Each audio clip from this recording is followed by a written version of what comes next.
Hey, everyone! If you enjoy my quantum audiobooks, you can support me by becoming a Patreon member. Your support helps me keep creating, and you'll get exclusive perks. You can also access my audiobooks directly through Google Drive. Check out the link in the description. Now, let's get started. Dusk, Hokage Tower, Konoha. The third Hokage, Tobi Hiruzen, set aside a stack of documents, smoke curling from the pipe in his mouth. His aged eyes fell on the young shinobi before him. Well, that's it.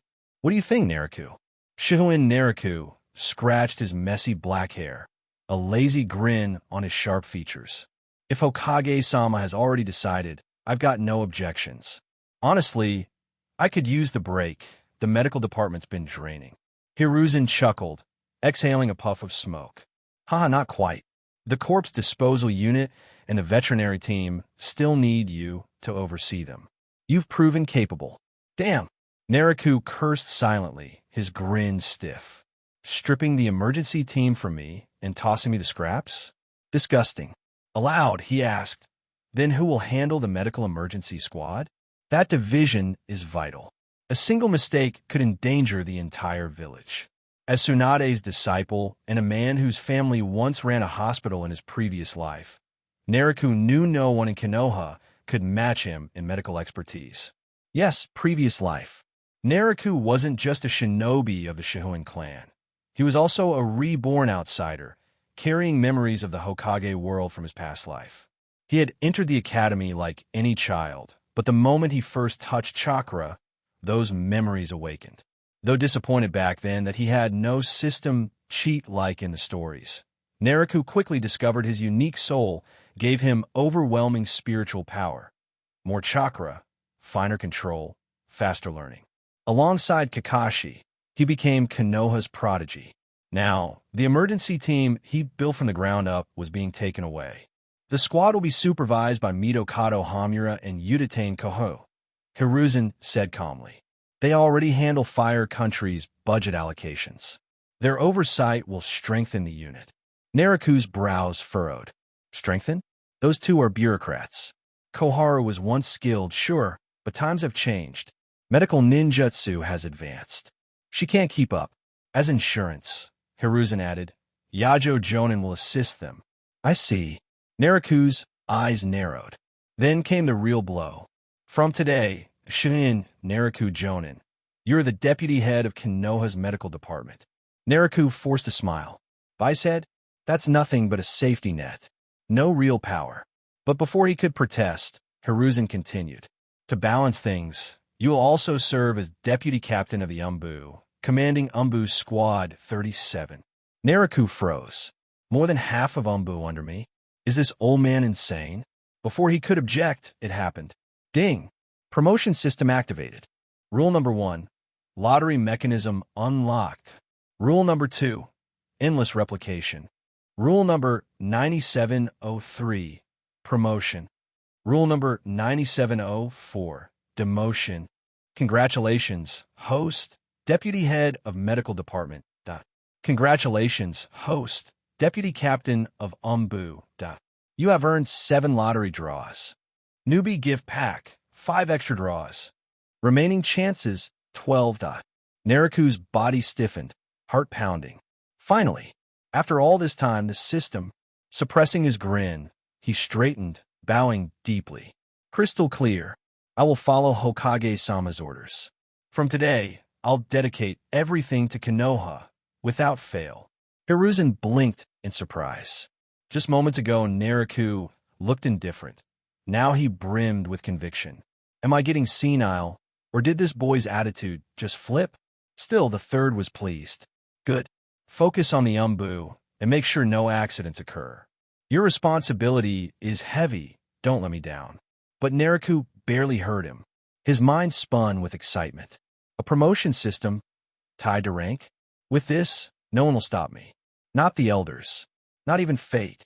Leaving the tower, Naraku was greeted by shinobi bowing respectfully. Lord Naraku. Thank you, Lord Naraku. He had saved countless lives through his medical corps. Their respect was genuine.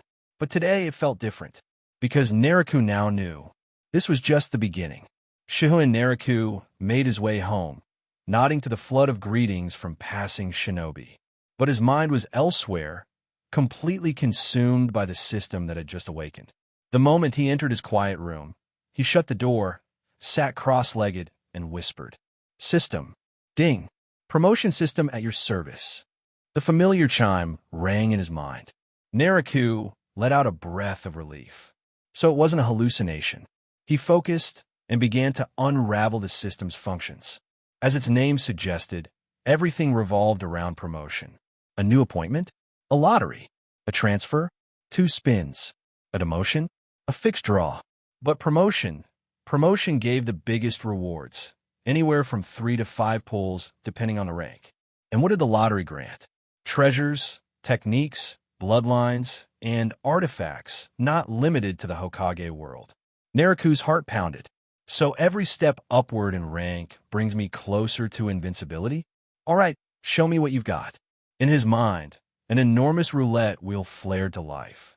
Each section glittered with prizes that defied reason. Ninjutsu, Jinjutsu, Byakugan, Sharingan. Wait, Tailed Beast Chakra, 10 Tails?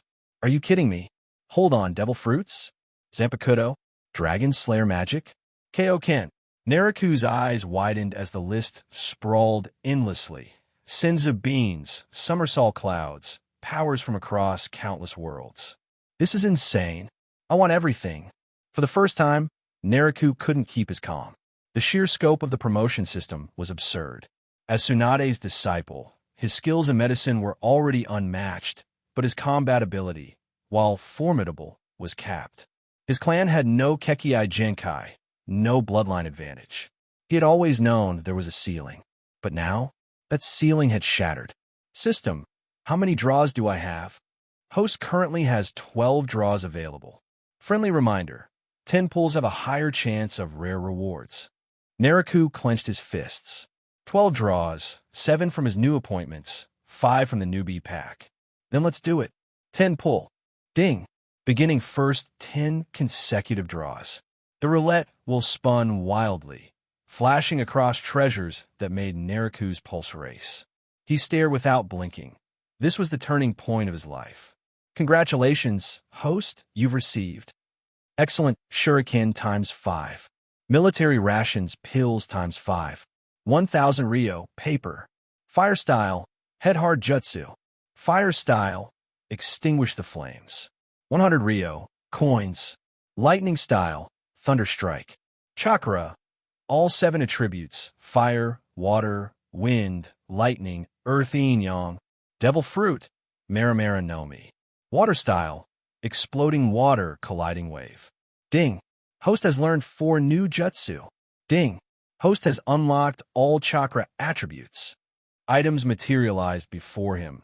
Shuriken, pills, bundles of cash, and a strange, swirling fruit. Naraku's gaze locked instantly. The devil fruit, Maramara no Mi. He snatched it up as the system explained. Maramara fruit grants the ability to generate and become fire itself. Host's body can turn into pure flame. Note, seawater in the Hokage world lacks special properties. Host will not be weakened. Naraku's lips curled into a grin. Elementalization, absolute protection against hidden weapons and fatal sneak attacks. He'd seen too many powerful ninjas fall to something as small as a kunai in the wrong place. With this, that weakness was gone. Without hesitation, he bit into the fruit. Ugh, his face twisted in disgust. This taste is the worst. But the pain faded quickly. He opened his palm. Whoosh! A blazing flame erupted from his hand, heat washing across the room. Naraku's smile widened. Perfect. He stood, determination hardening in his chest. The first pull gave me this much power. Then, I'll keep climbing, keep getting promoted. No one will stop me. The next day, he tested his new ability deep in the forest. Boom!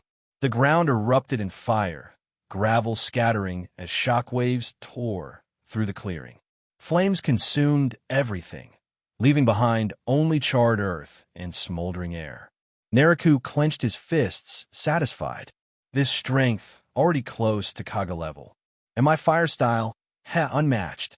With the Maramara fruit, I don't even need seals anymore. Just a thought and fire obeys. A true smile tugged at his lips.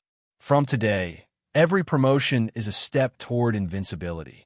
Konoha, the root base. Adult Danzo, a middle-aged ninja, knelt on one knee in the dark and gloomy underground base of the root organization. A ray of moonlight came from nowhere, making the environment seem even more gloomy. Da-da-da. The sound of a cane hitting the ground was heard, and an old man slowly stepped out of the darkness, covered in a thick robe. The old man's head was wrapped in a lot of bandages, and even one of his eyes was covered with a bandage. At first glance, this seemed to be an old man who had been seriously injured and was barely surviving. But in the entire ninja world, no one would underestimate this old man. Shimura is here. Konoha Hokage is here. The leader of the Konoha Village Root Organization. An ambitious conspirator who will do anything to become the Hokage. Tobi has appointed you to run the medical emergency squad. Shimura Danzo narrowed his single eye and spoke slowly. Are you alone? Ching. There are also Elder Midaman and Elder Tenshin. The Hokage has appointed me to assist the two elders. Another worthless balance. Tobi is still so weak. Danzo's voice was soft but unquestionable. Do you understand your mission, Yajiro Ao? Yes. Got it. I will take control of the medical emergency team in the shortest possible time. From Master Danzo. Very good, go down. Yes. Baking Ching left quietly. Tobi Hiruzen. Shihouin Naraku. Danzo held the cane tightly in his hand, his eyes open with unceasing ambition. The Roots will be back soon. In Konoha Village, Danzo once controlled his own armed organization, the Root. The Root organization is cruel and ruthless. Every action they take is ostensibly for the development of Konoha Village, but they are secretly instilling Danzo's own goals. Because of this, Danzo holds a very high status in Konoha Village. Later, due to the Uchiha genocide, Danzo was dismissed from his position by Tobi Hiruzen, who forced him to disband the Root organization. But except for a few people, most of the Root organization returned to Umbu. They are still secretly loyal to Danzo and waiting for the restoration of the Root organization. This time Danzo took action, teaming up with Mitokado Hamura and Udatane Koharu to nominate his subordinate Yajiro Ao to be the head of the medical emergency team, not only as a test, but also to accumulate his strength. Danzo glanced at the silent and dark Root base, then slowly turned and left. No one can stop me from coming back. Name, Shihouin Naraku. Gender, male. Age, 26. Constitution, A. Spirit, S+. Chakra amount, A+. Already more than 96% of the ninjas in the ninja world. Chakra attributes, fire, wind, thunder, water, earth, yin, yang. The attribute panel provided by the system gave Shihouin Naraku a general understanding of his own strength. It can be said that his current strength is at the upper level not only in Konoha, but also in the entire ninja world, but he is still far from the top group. So from now on, in order to continue to win the lottery, I have to work hard to get promoted. No, for Konoha for the development of the ninja world, I have to work hard to get promoted. Konoha Deputy Director of the Medical Department. Konoha Umbu Vice Captain. Why are they all deputy? Thinking back to the appointment of 3rd Hokage, Tobi Hiruzen, Shihouin Naraku pondered. System, promotion, Umbu Medical Department. Hiruzen Tobi, Hamura Mitokado, Koharu Udatane, Danzo, and Ao Yashiro. Shihouin Naraku's thoughts gradually became clearer, and he had figured out what had happened. I thought they would continue to endure it. In that case, our Hokage doesn't want me to continue to be in charge of the medical emergency team. Looking back at the Hokage building illuminated by lights in the distance, Naraku, who had just returned from the testing ground, smiled. Meatballs. Delicious 3-color meatballs. Would you like to have a drink, sir? Newly arrived ninja tools. The best kanai. Walking on a very busy commercial street, Shihouin Naraku was just about to finish his dinner when he saw someone walking towards him from the other direction. That direction, is it to the memorial to commemorate Obito and Noera again? Kakashi, Naraku called out as he walked quickly forward. Hatake Kakashi was completely immersed in his own emotions and didn't notice Shihouin Naraku's arrival until he called out to him. Oh, Naraku. Naraku didn't care about Hatake Kakashi's indifferent look. Come on, I have something to tell you. It's your treat. Ah, Hatake Kakashi's dead fish eyes showed a hint of doubt. I'm very busy today. Reaching out to touch a book in his pocket, Hatake Kakashi had no intention of treating anyone. Today he waited in line for a long time to get the new version of Intimate Paradise, released by Jiraiya-sama, and he was ready to go home and enjoy it. Busy. Naraku looked disdainful. Some people are lining up to buy Little Emperor Uncle before dawn. It's my treat. Hatake Kakashi immediately agreed to treat us. In a quiet private room of an izakaya. Come to Umbu. Hatake Kakashi looked at Naraku. Of course you are suitable for the position of deputy captain of Umbu, but what about the medical department? In Hatake Kakashi's opinion, Naraku is best suited to be in charge of Konoha Village's medical department. Why? Are you worried that I'll take your position as Umbu's chief captain? No. Hatake Kakashi lowered his head and thought for a while, then spoke. What about the medical department? Who will take over your position? Yajiro Ao. But I was promoted to deputy director of the medical department, and I am in charge of the corpse disposal and veterinary departments. How could it be him? Could it be? Hatake Kakashi reacted quickly and immediately thought of the problem with the choice of Ao Yashiro. You're right. Naraku nodded, confirming Hatake Kakashi's opinion. That guy is also a medical ninja, and he has a lot of experience. But Yashiro Ao is a member of Root and a subordinate of Danzo. Both of them understood that although the Root organization seemed to be disbanded and Danzo now had no position, everyone knew what was going on behind the scenes.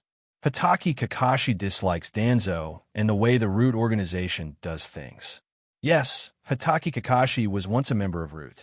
He even accepted Danzo's order to assassinate 3rd Hokage Sarutobi Hiruzen. But of course Kakashi ended up standing on Sarutobi Hiruzen's side.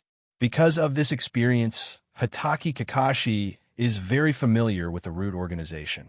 He doesn't think that if the Root organization is disbanded, Danzo will not be able to control the original members. It's none of my business anyway. Kakashi yawned.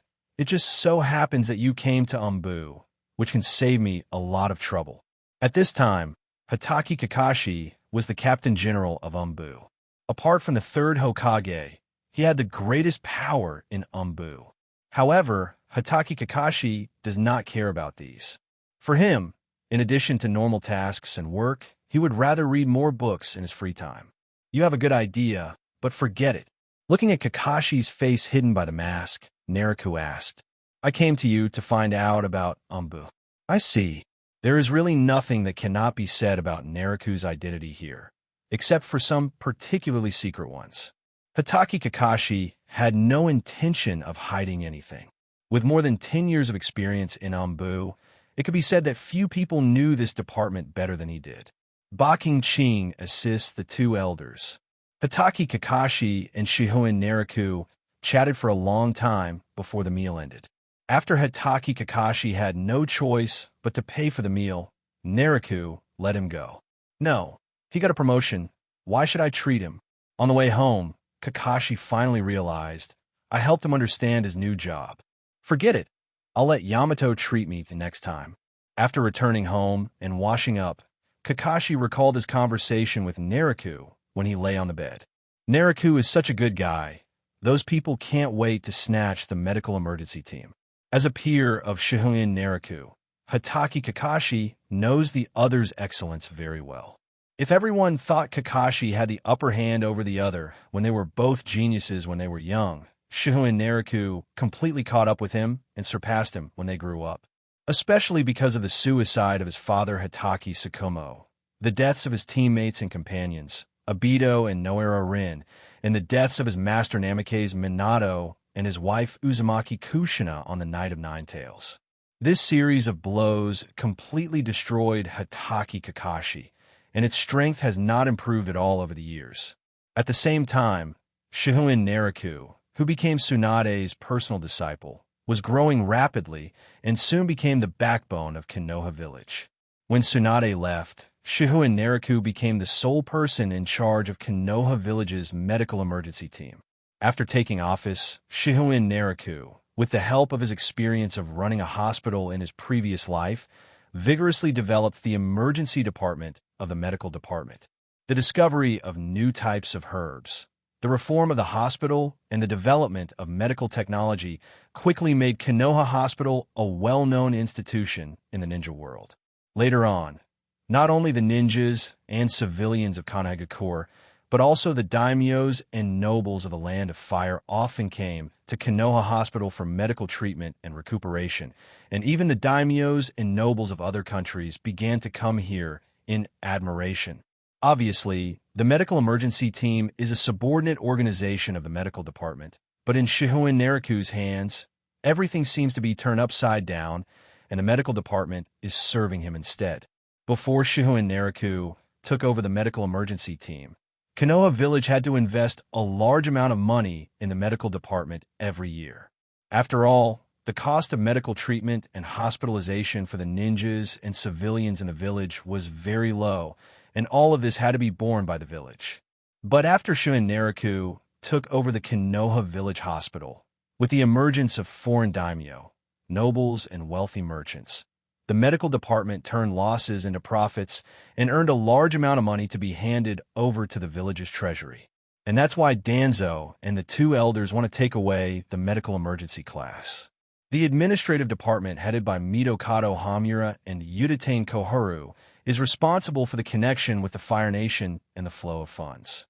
Now, the medical department has broken their monopoly on power, which is of course intolerable. Danzo's root organization used to be able to obtain funds from the village openly to maintain its development. But after being forced to disband by Sarutobi Hiruzen, it can no longer do so. Maintaining the root organization in secret requires a large amount of money, not to mention that Shimura Danzo is secretly supporting Orochimaru's experiments, which also requires a lot of funds. Plus, Danzo had never given up on his dream of becoming Hokage, so if he could get in touch with the daimyo through the medical department, that would be a good thing. That's why the three of them joined forces to attack Shihouin Naraku and take his place. Most importantly, third Hokage, Sarutobi Hiruzen, did not want Naraku to control the medical department for a long time, because that would mean a large amount of money and numerous connections would fall into Naraku's hands. At the very least, he didn't want to see Naraku's power grow too quickly before Sarutobi Hiruzen was willing to step down as Hokage. The next day, Umbu Base.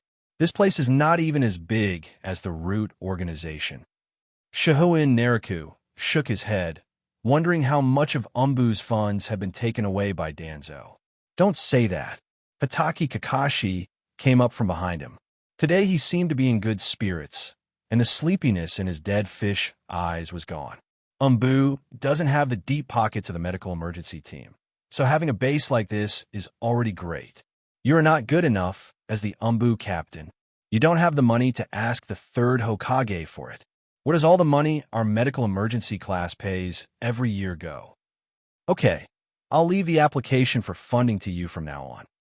Hatake Kakashi responded with one sentence, then spoke seriously. Your appointment has been given, and the Hokage-sama has just given some instructions. While we were walking and talking, the two entered the Umbu base and briefly introduced the approximate location of the base. Kakashi then conveyed Sarutobi Hiruzen's words to Naraku. Why is it so empty? Where are the people? Naraku greeted the few ninjas still in the Umbu base, feeling a little strange. There is a mission. After saying hello, Hatake Kakashi took Naraku to the office prepared for him. The information has been prepared for you.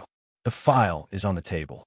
Pointing at the table, Kakashi said, Umbu's staff will be almost all gathered tomorrow, and I will introduce you to everyone then. Although no one will fail to recognize you, a formal introduction is still necessary. Shihouin Naraku didn't care about the appearance of the office. He sat down at the desk and picked up the documents to scan them. But after just a few glances, he put down the documents, grabbed Hatake Kakashi, and pretended to strangle him. What? Hatake Kakashi dodged to the side, still calm as if nothing had happened. What's wrong with your list? Why are there so many former root members among the people assigned to me? Seeing Naraku's vicious look, Kakashi could only explain. You are more capable. I think you can keep an eye on these people. Seeing that Naraku was still trying to take action, Kakashi spread his hands, looking like a dead pig that was not afraid of boiling water. In fact, not all members of these root organizations are loyal to Danzo. Some of them can still be won over. I believe in you. Shihouin Naraku glared at Kakashi. Last time you were injured on a mission and were half dead, it was Lousy who healed you personally, and now you're playing this with me. No way. This is what the Hokage decided. Hatake Kakashi was also helpless. In fact, he didn't want to hand over such a big trouble to Naraku, but the third Hokage ordered him to do so. After carefully looking at the names on the document again, Naraku didn't think much about it and decided to take on the trouble. But there was an exception for one candidate. It's better to keep Shihouin in your hands. There's no need to give it to me. Yuzuki Yugao was specially taken care of by me and assigned to you. Could it be that something happened between you two? Seeing Kakashi's curious expression, Naraku was speechless. There's no problem at all. We're still in love. That's why I want to put Shihouin under your command. Can't you see what the third Hokage means? Naraku held up the document in his hand, with a thoughtful look on his face. Although there are a lot of troubles, none of these people are weak. There's only one reason why the third generation did this. They must be planning to let me take charge of those dangerous missions outside, right? Assassination tactics, special forces. The missions that is responsible for are always extremely bad and dangerous, but there are still some that are relatively safe, such as protecting the Hokage under normal circumstances, monitoring some important people, etc. As long as there are no unexpected events, these tasks are not that difficult. However, more dangerous tasks, such as assassinating personnel from other countries, spying on intelligence, etc., are still the responsibility of And now, Tobi Hiruzen has handed over a large number of outstanding ninjas from to Naraku, and the meaning is clear. You can actually refuse. Hokage-sama won't necessarily insist on holding you responsible. Hatake Kakashi also became serious. He thought for a moment and said, You just came to and are not familiar with this place, so it's normal that you don't want to accept this kind of mission. I can go talk to the Hokage-sama. No need. Shihouin Naraku shook his head decisively. I'll take this job. Start with and work your way up the ranks. This is Naraku's goal, so he is very satisfied with his current position. Danger is nothing. This way he can gain a foothold in as soon as possible and then get promoted. That's right. Naraku has also set his eyes on the position that Hatake Kakashi is currently sitting in. Captain. Dangerous? Difficult. That's what we want. That's what we want. Kakashi, just wait and see what happens next. Shihouin Naraku threw the documents in his hand onto the table, a confident smile appearing on his handsome face. Seeing this scene, even Hatake Kakashi couldn't help but admit that this guy is really handsome. Of course, compared to him, I'm still a little bit behind. In the next few days, Shihouin Naraku quickly became familiar with procedures and, under the leadership of Hatake Kakashi, got to know all the members of This is Tenzo. Kakashi brought a ninja to Naraku and introduced him. You should know him. Senior, I am Tenzong. Tenzu stepped forward and bowed slightly towards Naraku. It's Yamato. Of course, Tenzang has not yet changed its name to Yamato. Of course I know you. Many of you people have been treated by me. The tasks that ninjas usually need to complete are very dangerous, and casualties are very common. As the most powerful medical ninja in Konoha village at that time, Shihouin Naraku has indeed treated many ninjas. But at that time, he didn't know that there were so many among the patients he treated. Now it seems that this is a good thing. At least now, he can integrate into in the shortest time possible. Tenzo has other important tasks to attend to, so I didn't transfer him to your side. Hatake Kakashi mentioned it briefly, but even if he didn't say it, Naraku knew what Tenzo's mission was. Watching over the nine tails jinchuriki, Uzumaki Naruto. Although many people are saying that first Hokage's wood style dominates the ninja world and Yamato's wood style is used to green the village, it must be said that wood style is still very strong in suppressing the tailed beasts.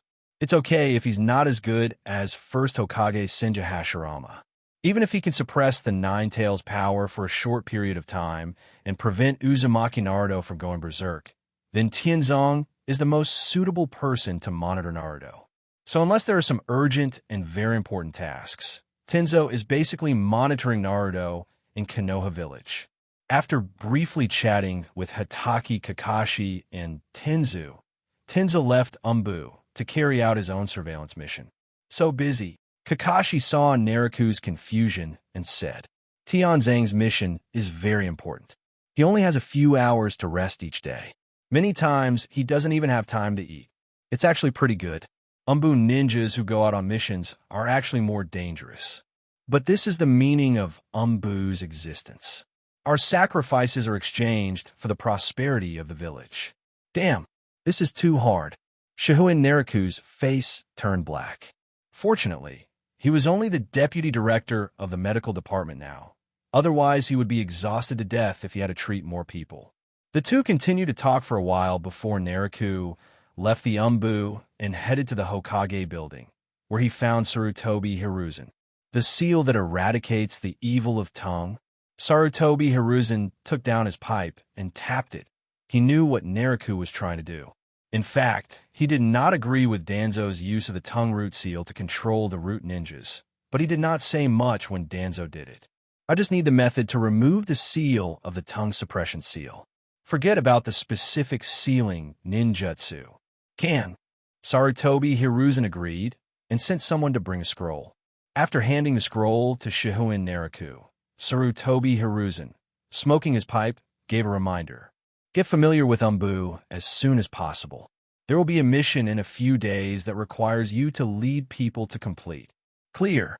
Naraku took the scroll and turned to leave the Hokage building. However, he did not choose to go back to Umbu, but planned to go directly home. As the deputy captain, he still has this authority. Anyway, his main task now is to get familiar with Umbu. Compared to other ninja clans in Konoha, the Shihouin clan is just a very small ninja clan. Even before Naraku grew up, the Shihouin clan had not been Jonin for a long time. There is no way. The total number of people in the entire Shihouin clan is less than 100. There are too few people. Although according to family records, the Shihouin clan was once glorious, and even became a subsidiary clan of the Senju clan during the chaotic Sengoku period. According to the information, the Shihouin clan also helped the Senju clan and the Uchiha clan fight. He believed that Shihouin had indeed formed an alliance with the Senju. After all, in the chaotic era of Sengoku, almost all ninja families had allies and close relatives in order to survive. For example, the Ino, Shika, Cho clans are subsidiaries of the Sarutobi clan. The Senju clan has a large number of subsidiaries, such as the Shihouin clan in addition to the Uzumaki clan, a distant relative, and the Hyuga clan is also related to the Hui Uruchi clan of Kirigakure. So Naraku sometimes speculated that it was because the Shihouin clan became a subsidiary of the Senju family and participated in the war between the Senju and Uchiha, which led to the death of too many ninjas, that the clan is now declining in population. After all, everyone knows how brutal the war between the Senju and the Uchiha was. Even the Uchiha clan could not withstand it. You can imagine how many ninjas from the Shihouin family who participated in it died. From this point of view, given Tsunade's identity and status, it is normal for Shihouin Naraku to become her direct disciple. Crash! There were noises coming from the house, and someone could be heard moving around in the room. Naraku knew who it was. His girlfriend, Yuzuki Yugao. You're back. With her long purple hair falling down and her delicate and fair beautiful face poking out from the room, Yuzuki Yugao greeted Naraku with a smile on her face. You can eat in a moment. Naraku was not surprised at all by the appearance of Yuzuki Yugao. After all, Yuzuki Yugao was also a special Jonin of Umbu. As the deputy captain, he certainly knew that she had completed her mission and returned to the village yesterday. You just came back yesterday. You should rest for a while. Naraku walked a few steps to Yuzuki Yugao, who was busy in the kitchen, and said helplessly, "We can eat anytime." "It's okay. I was going to come see you anyway. You're usually busier than me." The two chatted and laughed, and the food was soon served. "Try it. This is good. You eat too." Naraku and Yuzuki Yugao picked up food for each other while chatting and laughing. After finishing their meal quickly and cleaning up, the two sat in the yard and started chatting. Yuzuki Yugao briefly talked about what happened when the mission was completed. Now that Naraku is the captain of the Umbu squad, there is no need to worry about leaking secrets. Naraku told her about the interesting things that happened in Kinoa village and his own promotion. The atmosphere between the two was very good. Within a few minutes, they became closer and closer, and soon they were leaning against each other. Naraku couldn't bear it anymore, and just picked up Yuzuki Yugao in his princess carry. "It's still daytime. What are you afraid of? You should exercise after eating. It's good for your health." Mao Yushigao's fair face turned red immediately, which was extremely beautiful. With a bang, the door was closed. The light was blocked, the room became dim, and the atmosphere gradually became tense. Even though the medical department is such a good fit for you, the Hokage insisted on transferring you to Umbu. Yuzuki Yugao, who was leaning on Naraku, was a little confused, and there was an expression of confusion on her rosy face. "What? Are you still worried that I won't be able to adapt to Umbu? I just think it's a pity. You did such a good job in the medical department and have so many connections. If you leave now, will you?" A smile appeared on Shihouin Naraku's face, and he stroked Yuzuki Yugao's long purple hair confidently. "It's not that easy. They have good intentions, but it's impossible to remove my influence from the medical emergency class. Yajiro Ao is also a medical ninja. His attainments in medical ninjutsu are not low. That depends on who you're comparing yourself with." "Excellent. Running upside down around Kinoa village 1,000 times. For the reward, do another 1,000 laps." Yuzuki Yugao is holding the arm of Shihouin Naraku, and the two are shopping sweetly. Then I saw a figure running upside down towards me. My guy, still wearing his green clothes, he couldn't be more eye-catching. No one in Sunagakure was surprised by this strange dress and behavior. After all, such scenes will appear every once in a while. Why is there a gap of time? Of course, it's because Might Guy is out completing a mission. He's also the Jonin of Konoha village, and he has a lot of things to do.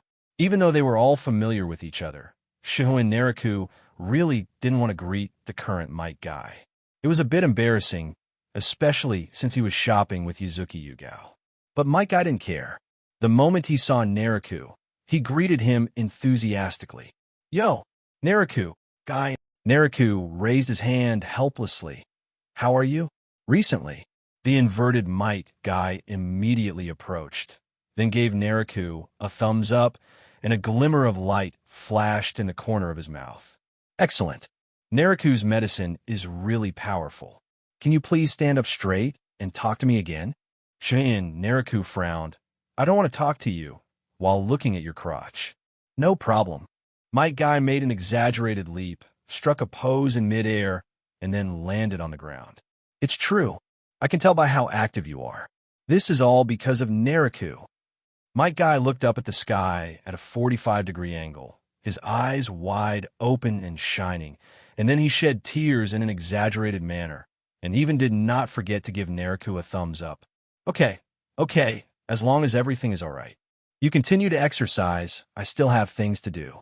Naraku really didn't want to chat with Might Guy on the busy streets. "Clear. I will always support you." Might Guy shook his body exaggeratedly, and the flag that had escaped from somewhere was waving wildly. Such an exaggerated scene left even Yuzuki Yugao speechless, and she quickly pulled Naraku away. Not until they were away from Might Guy did they both breathe a sigh of relief. "Why is Might Guy Senpai so enthusiastic towards you?" The scene just now was indeed too exaggerated. Although she was not familiar with Might Guy, Yuzuki Yugao also knew that it must have been Naraku who did something. I just help him a little. Naraku didn't say much, and Yuzuki Yugao naturally didn't ask any more questions. At this moment, no one in the entire ninja world knows better than Naraku how powerful the 8 inner gates is. Naturally, Naraku had wanted to learn 8 inner gates from Might Guy a long time ago, and Might Guy was a very pure person. As long as you want to learn, he is willing to teach. It's a pity that Naraku's talent is spiritual, not physical, which means that even though he has learned the 8 inner gates, he can only open the first gate. Open the door. So Naraku had no choice but to give up, a scene that almost ended with a kick. However, as a companion and friend, he did not just take advantage of Might Guy, but actually helped him a lot. Shihouin Naraku helped Might Guy improve the precious medicine needed to practice taijutsu. Why does Might Guy have to practice physical training for years? And this training can even be called cruel. This is because Might Guy needs to train his body to be able to bear the horrific load brought by opening the 8 inner gates. If the body is not trained to a certain degree, let alone releasing powerful strength, just opening the 8 gate will cause the body to collapse. Might Guy inevitably has many hidden injuries due to long-term physical training. Of course, he has a family medicine formula to help restore his tired body. Shihouin Naraku helped him further improve the drug formula so that his body could recover faster and better after long-term exercise. This is a huge help for Might Guy. So Might Guy is always grateful to Naraku. The group of people who returned to Umbu from the Root organization did gather together. The Moon class, led by Moon, and the 3 class, led by 3, both have members from the Root organization. Everyone actually knows that they are secretly following Danzo's orders. But as long as they complete the tasks assigned by the Hokage, Hitaki Kakashi Senpai never comments on it. Yuzuki Yugao told Naraku all the information she knew about Umbu. It just so happened that the team composed of these 2 Root organization's ninjas was assigned to Naraku's subordinates. I'm different from Kakashi. Shihouin Naraku looked at the scroll in his hand. It was quite troublesome to learn the seal of eradicating tongue trouble. That's right, 3rd Hokage, Sir Tobi Hiruzen, still gave all the sealing techniques of the tongue suppression seal to Naraku. However, for the time being, Naraku does not need to completely learn the seal of eradicating tongues. He just needs to master the method of unlocking this seal. Kinoa Medical Department. Shihouin Naraku looked at the information in his hand thoughtfully. Elder Mito Kato Hamura and Elder Yuditane Koharu have gone to the hospital to visit several Fire Nation nobles who came to the village for recuperation. Yajiro Ao has just returned to the medical emergency class, so he has not made any extra moves. He is just very concerned about the flow of department funds, but he cannot intervene for the time being. Sir, you mean? A ninja from the medical emergency team stood in front of Naraku, reporting on the changes in the medical department over the past period of time. This was the 4th medical ninja to appear before Naraku. Although the management position of the medical emergency squad has been eliminated, Naraku is in control of all the changes. Okay, you go down first. Have Yakushi Kabuto keep an eye on Yajiro Ao. Yes. Watching the other person leave, Naraku began to think. The 2 elders are still concerned about their connection with the Fire Nation. Yajiro Ao is planning to find some funds for Danzo to develop the Root organization first. There shouldn't be any big problems now. With Yakushi Kabuto watching over us, no accidents will happen for the time being. That's right, Yakushi Kabuto is Naraku's subordinate. In other words, in this Hokage world, Yakushi Kabuto was trained by Naraku, and he learned all his medical ninjutsu from Naraku. Yakushi Kabuto himself has a talent for medical ninjutsu and is very good at it. So even if Danzo and Orochimaru are standing behind him, Naraku still doesn't care. As long as he can complete the tasks he assigns, Naraku doesn't care who he works for. And Yakushi Kabuto did not let him down and helped him a lot along the way in taking control of the medical emergency team. The land of grass, a forest. The dense woods blocked the sunlight, making the surroundings a little dim. And somewhere in this forest, there is a hidden base. Boom! A muffled sound came from underground. Soon, a man with pale skin and long snaking hair walked out of the well-hidden cave entrance. Orochimaru, one of the most famous sannin in the ninja world, Orochimaru, appears here. He moved quickly and left here quickly, but came back soon and stepped into the base again. Yes, very good. There was a gleam of cruelty in Orochimaru's eyes, and his pale face was filled with fanaticism. The condition of the experimental subject has improved greatly. He didn't even look at the lifeless experimental subject in front of him, but stared at the experimental data in his hand. Soon, the messy laboratory was cleaned up by Orochimaru's men, and the scrapped experimental subjects were also dragged away. It's a pity. I should have taken Naraku with me. Tsunade wasted that kid's talent. Orochimaru put down the documents in his hand and could see the logo of Konoha Village Medical Emergency Team clearly printed on the paper. These people don't realize that the laboratory of the medical emergency class is the most important. Kabuto did a great job. Recalling the information that Kabuto sent from Konoha Village, Orochimaru was very satisfied, but then he sighed. If Naraku was still with me, the experiment wouldn't be so troublesome. But Orochimaru knew that this was a dream. Even though he could be considered Naraku's teacher, he defected from Konoha Village and it was impossible to go back. That's right, Orochimaru is also Naraku's teacher. Or it can be said that the famous sannin of Konoha Village are all Naraku's teachers. It's just that Orochimaru and Jiraiya are helping Tsunade teach Shihouin Naraku. This was mainly because at that time, Tsunade had just experienced the tragedy of his younger brother and lover dying on the battlefield. He was almost crippled and even developed hemophobia. In that state, Tsunade couldn't teach Naraku, and she herself was in a daze the whole day. As Tsunade's biggest bootlicker, Jiraiya took the initiative to train and teach Naraku. Later, Orochimaru accidentally discovered Naraku's talent. In addition, he himself had modern medical knowledge, so he was excited and taught him all his knowledge. At first, Orochimaru just wanted to train a qualified assistant for himself. But as Naraku's knowledge gradually emerged and accumulated, he quickly caught up with Orochimaru's pace and became his experimental assistant. Sometimes, Orochimaru couldn't even keep up with Naraku's progress, which made Orochimaru ecstatic. He began to absorb new ideas and knowledge from Naraku. Later, Orochimaru seduced Naraku more than once, wanting him to become his disciple, and promised him many benefits. Orochimaru also approached Tsunade and wanted to snatch Naraku from her, but he was beaten several times and was almost beaten to death by Tsunade. What made Orochimaru even more dissatisfied was that Tsunade could no longer go to the battlefield due to hemophobia. He could only manage logistics and instruct medical ninjas to save lives in the rear or research new medical ninjutsu. This also gave him time to teach Naraku, so he took him away. This made Orochimaru very angry. When the Third Ninja World War was over and Tsunade left Konoha Village, Orochimaru went to Naraku again, but Naraku had already avoided him. Naraku, who was familiar with the plot, knew that Orochimaru was not far from defecting, so he didn't even try to get close to him. Because of this, Orochimaru hated Tsunade even more. He always felt that it was Tsunade who was behind the scenes causing him to lose his most outstanding successor. Adult Orochimaru. The sudden voice interrupted Orochimaru's thoughts, causing him to react and look at the respectful Kagaya Kimimaro in front of him. How's it going?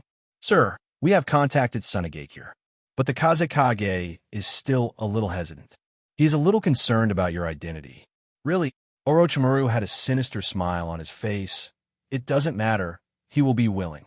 Sunagakure's environment and situation will force him to cooperate with us. But I don't like him very much. When the time is right, kill him. This way I can also have an excellent experimental material. The plan is about to begin. Konoha Village, 3rd Hokage, Shihouin Naraku, it's been a long time. The sinister laughter echoed in the laboratory, and Kagaya Kimimaro still faced Orochimaru with great respect and admiration. According to intelligence, Iwagakure and Sunagakure reached a cooperation agreement not long ago, but the details are unknown. According to the information sent back by the spies, the time and place have been determined. Iwagakure and Sunagakure will exchange supplies in the land of birds. The time is the night after tomorrow. This is an S-rank mission. You could decide the team members yourself.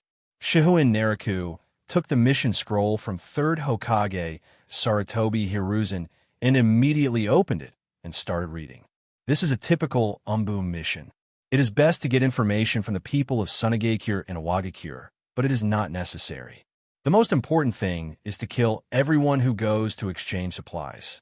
It is true that Konoha and Sunagakure are allies, but disrupting their actions right now and hitting Sunagakure's development will make Sunagakure more dependent on Konoha. There has never been a lack of secret clashes in the ninja world. By the way, Tobi Hiruzen smiled and lit his pipe, taking a puff. When Umbu members go out to complete their missions, they are very secretive. In order to keep it secret, they call each other by code names. What about you? Do you have a favorite code name? Do you want me to give you one? Code name?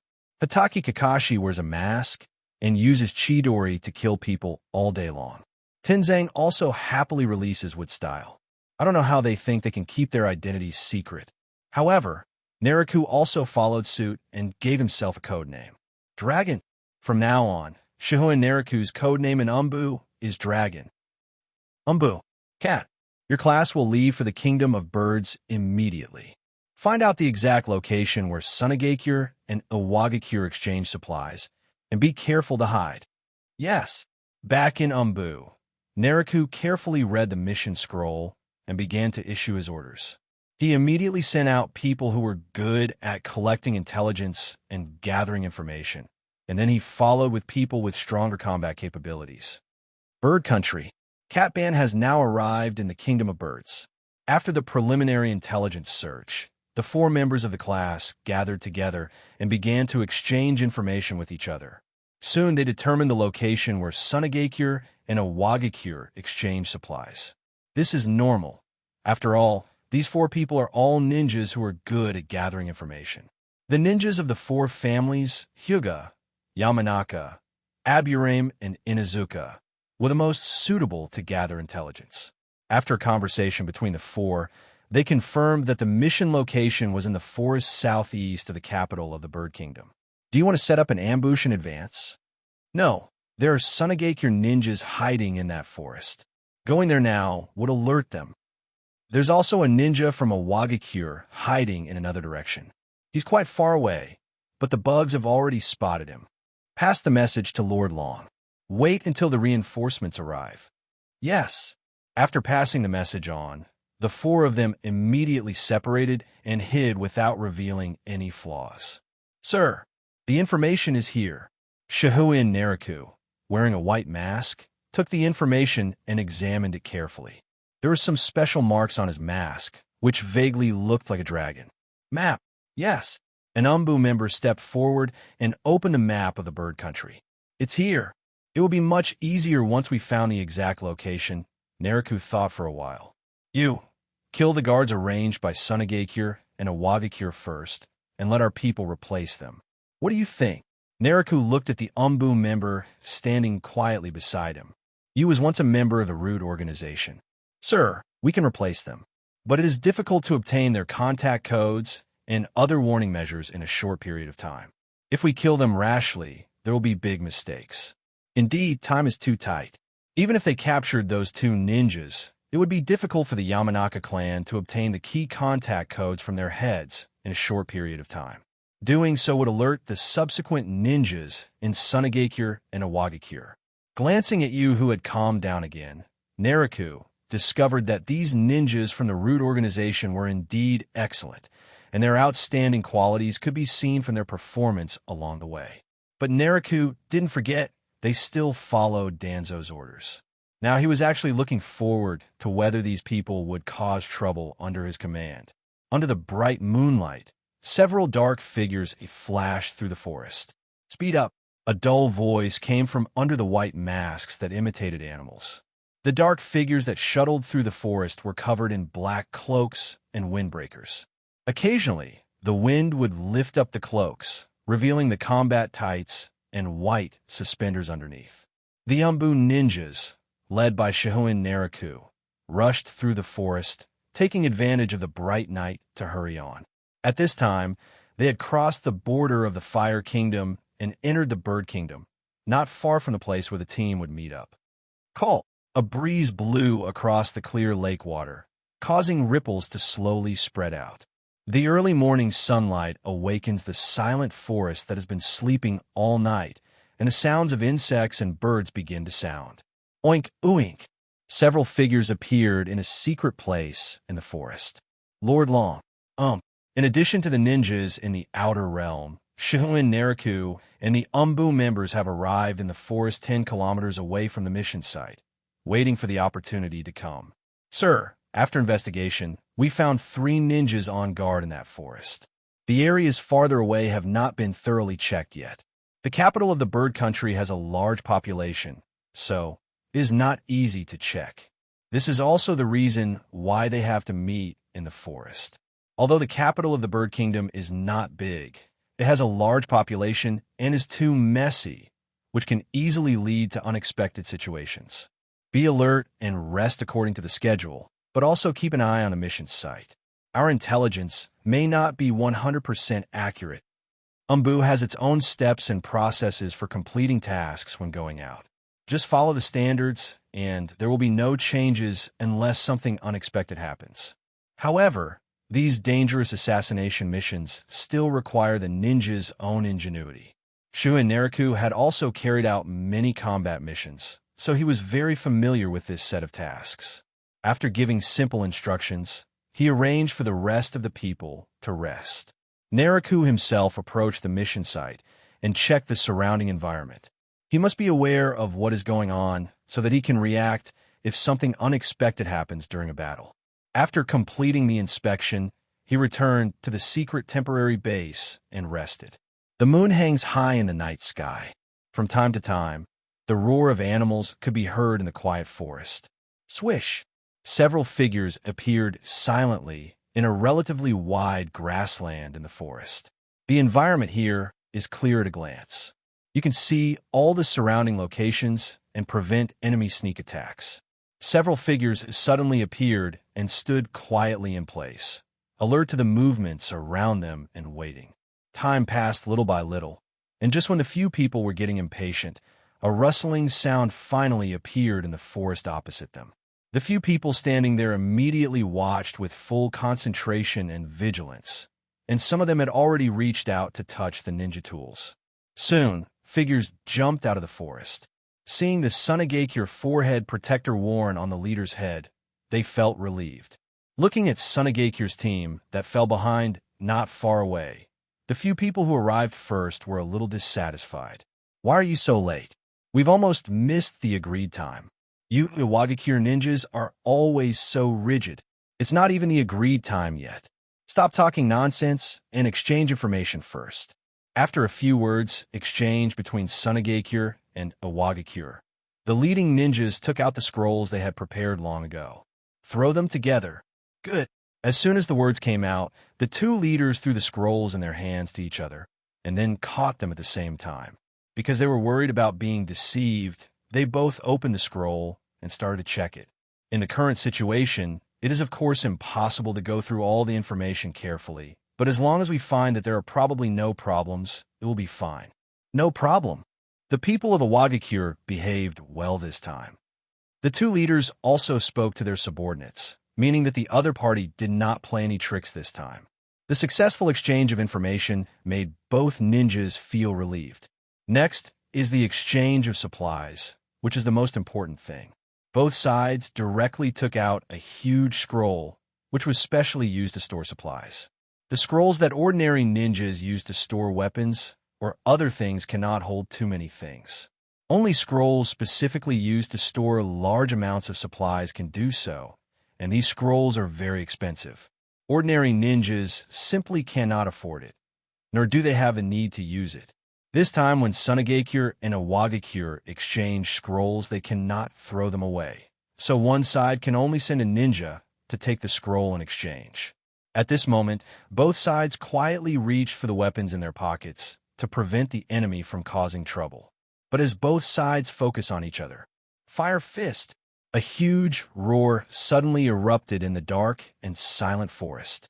Boom! A blazing, raging flame suddenly appeared, and with a crazy roar, it transformed into an enormous flaming fist that gushed out in an instant. Even though it hadn't yet reached them, the hot breath was already very close, causing everyone in Sunagakure and Iwagakure to change color. Wind style, airflow, dance. Two Sunagakure ninjas quickly stood up and formed seals with their hands. A very basic wind with almost no lethality was released. With the combined efforts of the two, an extremely chaotic gust of wind swept towards the flames. The ninja of Sunagakure tried to blow back the sudden fire style, but obviously, everyone underestimated the violent power of the fire. Not only did the strong wind fail to blow away the flames, but it instantly fueled the power of the flames, making them even stronger. Earth-style, earth flow wall. There was no time to blame the Sunagakure ninja for being clever. The three Iwagakure ninjas worked together to release an extremely thick wall to block the flaming fist. Boom! The loud bang of the explosion completely overturned the originally silent forest.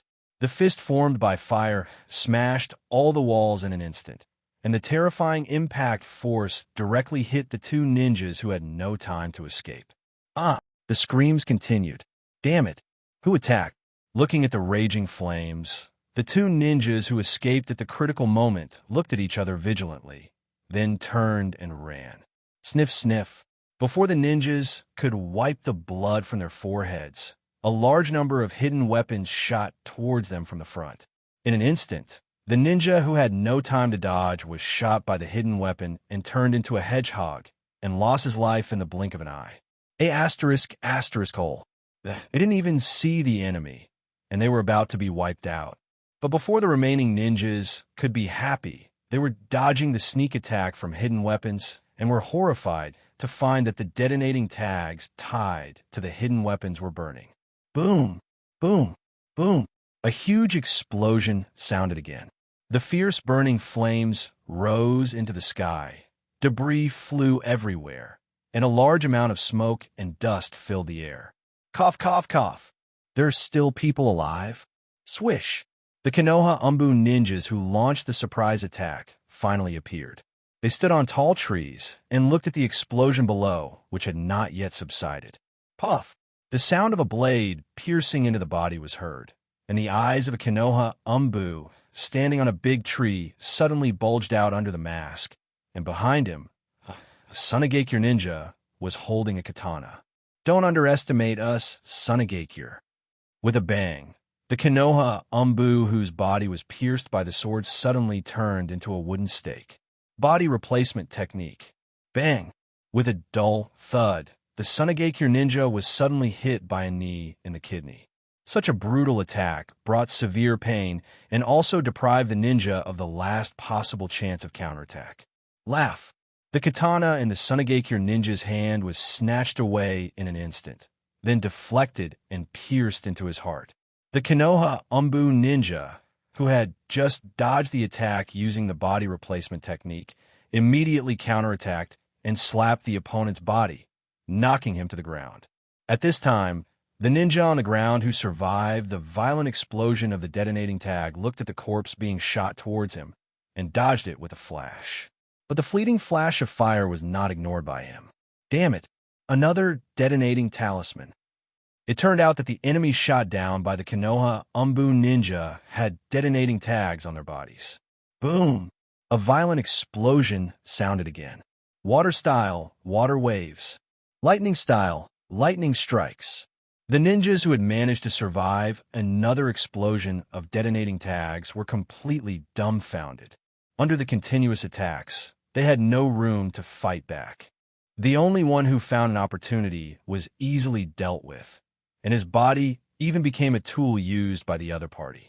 A huge stream of water, like a pool of water, fell from the sky, carrying a terrifying impact and knocking all the ninjas on the ground away.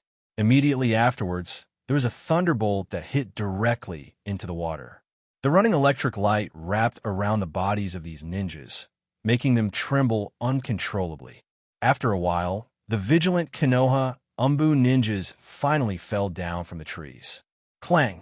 Everyone drew their weapons in preparation for a surprise attack. Bang! The calm ground suddenly exploded, and 3 figures emerged from different places, waving weapons and rushing towards the Konoha Umbu warriors. Fighting at close range is very dangerous, and you can lose your life if you're not careful. Under the moonlight, a group of ninjas started the bloodiest fight. Clang! Sparks flew as weapons collided. As time passed, the Umbu ninjas of Konoha killed all the enemies who were still standing one by one. After all, apart from the fact that they consumed some chakra when releasing ninjutsu, their overall condition was pretty good. The enemy was ambushed and is in almost no shape or form, so it is difficult for them to win. Where is your excellency? Go after the Iwagakure leader. You guys clean up here. Let's go and help the adults. Yes. Swoosh. The ninja leader led by Iwagakure quietly landed in a lush bush, trying to hold his breath and reduce his presence. The next second, Shihouin Naraku appeared. He looked around, then found a direction and rushed out. Only when Naraku's figure completely disappeared did the rock shinobi leader let out a sigh of relief, then immediately stood up and retreated in another direction. He tightened the scroll tied behind him, and a smile appeared on his face that was dripping with blood. Although he encountered an enemy surprise attack, Iwagakure's mission this time was completed because the scroll brought by Sunagakure had been snatched by him in the chaos just now. It must be said that the quality of Iwagakure ninjas is indeed higher than that of Sunagakure ninjas. It was clear that for this material exchange, Iwagakure only brought 1 squad of 4 people and a leading ninja, while Sunagakure brought 2 squads of ninjas. However, in the first wave of attack, it was Iwagakure's people who survived the most. By the time the Konoha Umbu ninja launched their final attack, there were still 2 survivors from Iwagakure, hiding underground to launch a surprise attack, and even the leading rock shinobi had already withdrawn. As for Sunagakure, there was only 1 ninja left. This gap is indeed quite large. Even though he noticed his breathing becoming more rapid, the rock shinobi leader showed no intention of stopping. He must not waste the opportunity that his subordinates had won for him at the cost of their lives. The rock shinobi leader frantically squeezed the chakra in his body, and his speed increased again, passing through the trees like lightning. The blood sliding down his forehead soaked his eyes and blurred the rock shinobi leader's vision, but now he didn't even have time to wipe it off. In fact, what the rock shinobi leader should do most now is to take care of his own injuries, because the constantly dripping blood will expose his whereabouts, and the enemy will catch up quickly. But again, time is too tight. Blinking hard to ease the soreness in his pupils, the rock shinobi leader quickly shuttled through the woods, scanning the environment in front of him. The rock shinobi leader's pupils suddenly shrank, and a figure suddenly appeared in front of him. This figure stood quietly on a big tree. There were several special red marks on the white animal mask. He was wearing an umbu vest and had slightly messy black short hair that swayed slightly with the oncoming wind. Confidence. Looking at the rock shinobi leader who was coming towards him with murderous intent, Naraku remained silent. He had been waiting for a long time. Why so fast? Which village is the umbu from? We had already run here, but the enemy had already gotten ahead of us. The rock shinobi leader gritted his teeth slightly, reached out and took out several shurikens, and suddenly threw them at Shihouin Naraku, who was standing quietly opposite. Sniff, sniff. Several shurikens pierced the air and instantly arrived in front of Naraku. The rock shinobi leader couldn't believe how easily he defeated the opponent. But the next second, several shurikens pierced through Naraku's figure and nailed him to the tree behind him. What? After image. Suddenly, before the rock shinobi leader could react, a figure appeared in his pupils, as if teleporting. Bang! Shihouin Naraku's flaming figure flashed through the air and appeared in front of the rock shinobi leader. Then he kicked the opponent hard with a flaming kick. Wow! The rock shinobi leader's eyes widened, and he suddenly spat out a mouthful of blood. Such a fierce attack instantly made the rock shinobi leader lose the ability to resist. He fell heavily to the ground and rolled into a big tree. Puff! Naraku followed closely behind, drew out his katana, and pierced the rock shinobi leader's body, pinning him to the tree. With eyes wide open and bleeding tears, the rock shinobi leader wanted to say something, but all the strength in his body had completely dissipated, and he soon fell into complete darkness. After confirming that the enemy was dead, Shihouin Naraku walked aside and picked up the huge scroll dropped by the rock shinobi leader in the previous battle.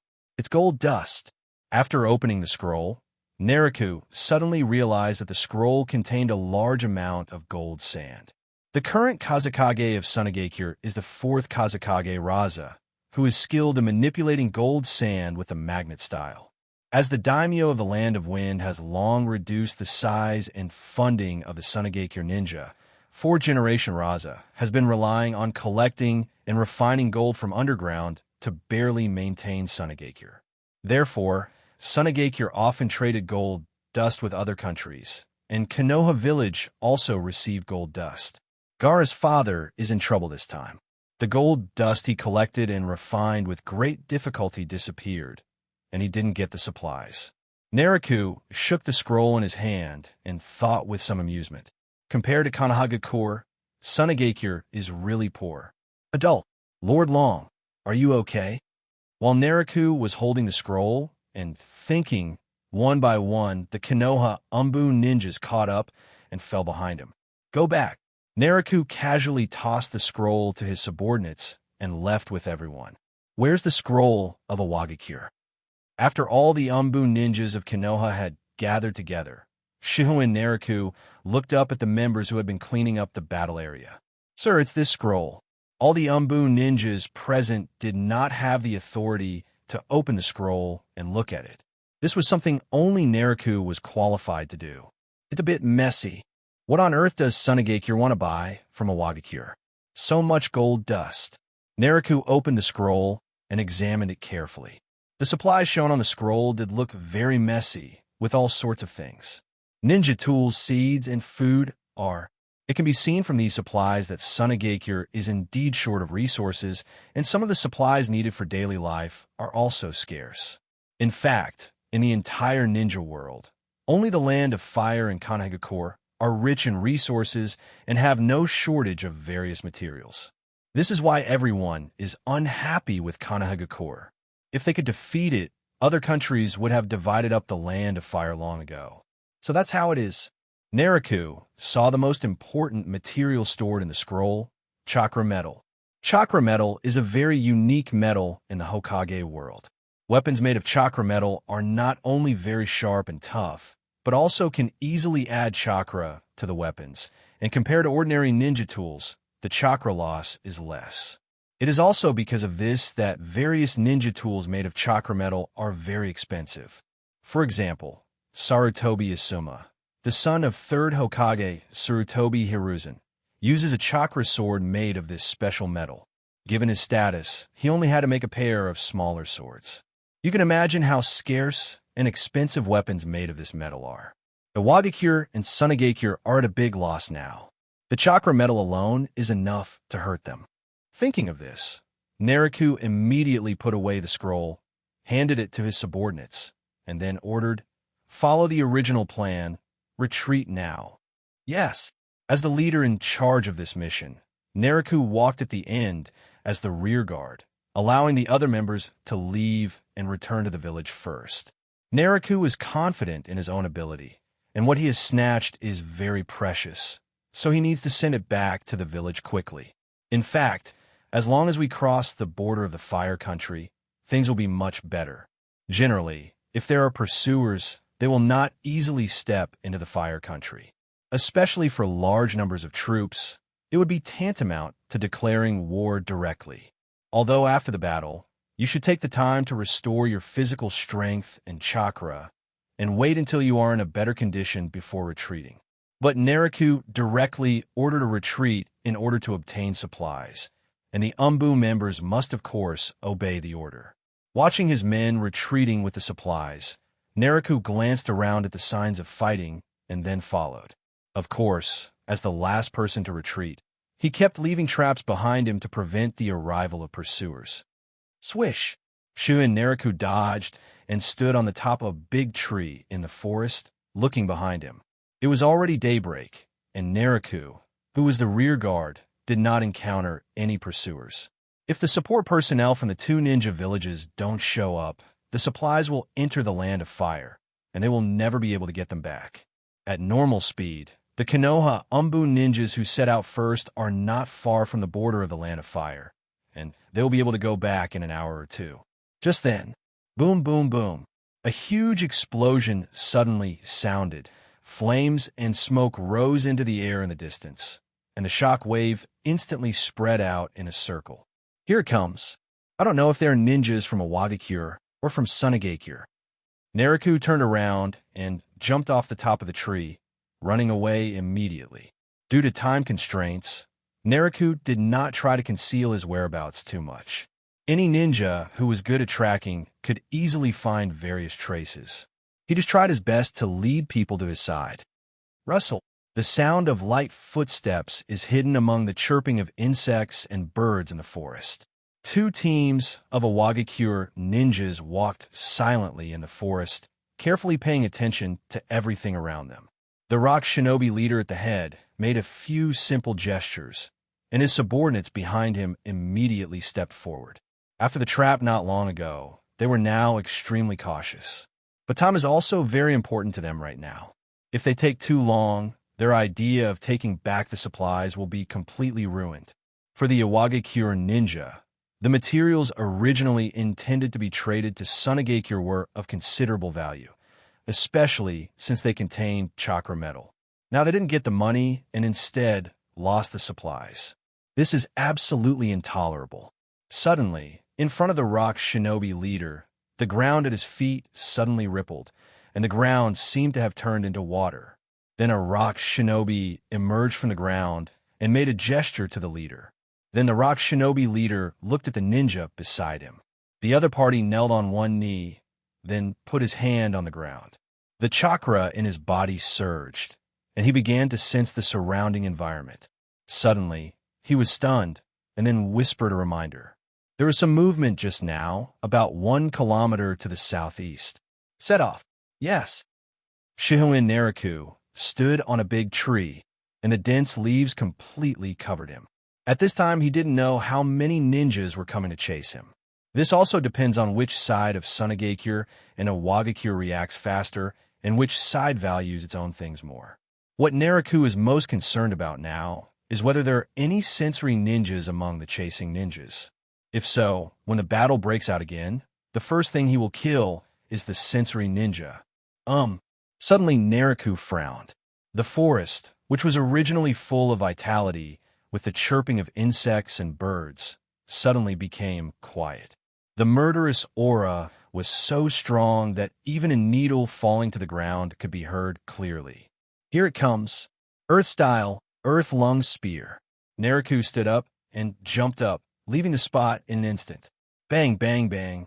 A large number of sharp rocks suddenly protruded from the ground, forming a spear-like shape and stabbing towards where Naraku was. In an instant, a large number of tough trees were pierced by the sharp rock guns, and a large amount of stone and wood chips flew in the air. Earth-style rock pillar gun. Naraku dodged the first Earth-style ninjutsu attack, and just as he landed on the ground, a large number of spikes bloomed like flowers on the ground beneath his feet. The spikes grew rapidly and suddenly pierced Naraku, who had no time to dodge. Bang! Smoke rose, and Naraku turned into a wooden stake and disappeared. Body replacement technique? When was the seal made? The Awagakure ninja that appeared searched for Naraku everywhere, and the perception ninja found him immediately. 300 meters. Southwest. Fire-style head hard. Under the shocked eyes of rock shinobi, Naraku did not make any hand seals at all, but raised his sword fingers and suddenly spat out a fireball from his mouth, which hit the center of rock shinobi's formation. The next second, the fireball that fell to the ground expanded instantly, and with a bang there was a terrifying explosion, and the rapid burning covered a large area around it.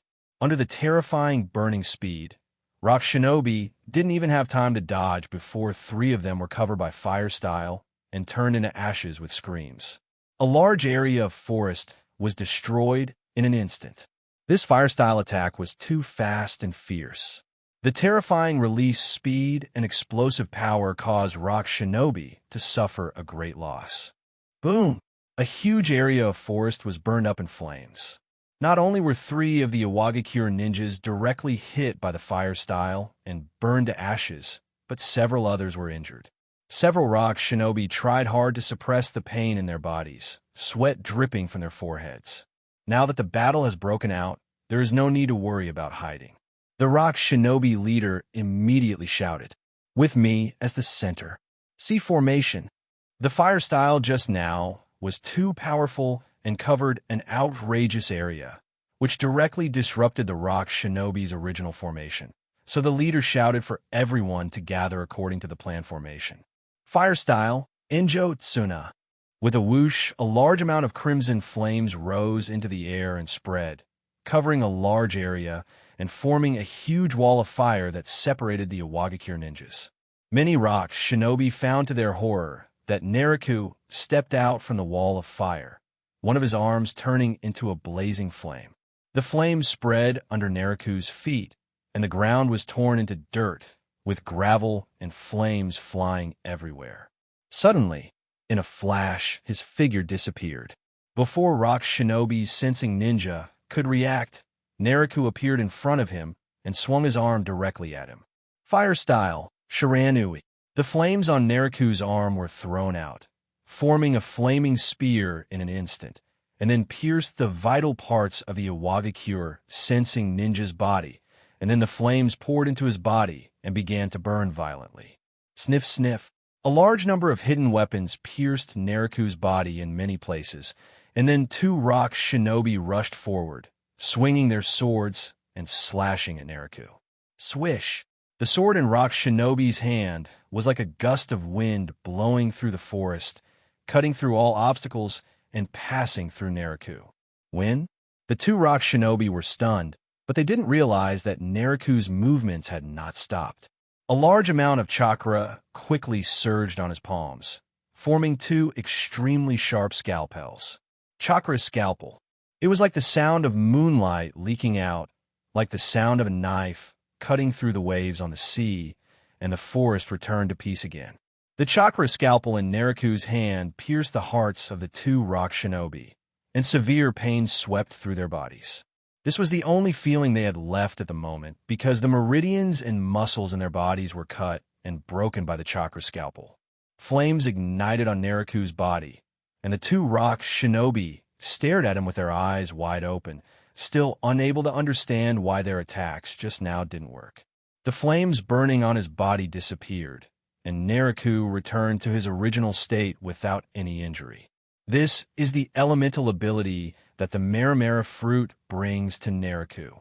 The body is elementalized and becomes insubstantial, so that physical attacks will have no effect at all.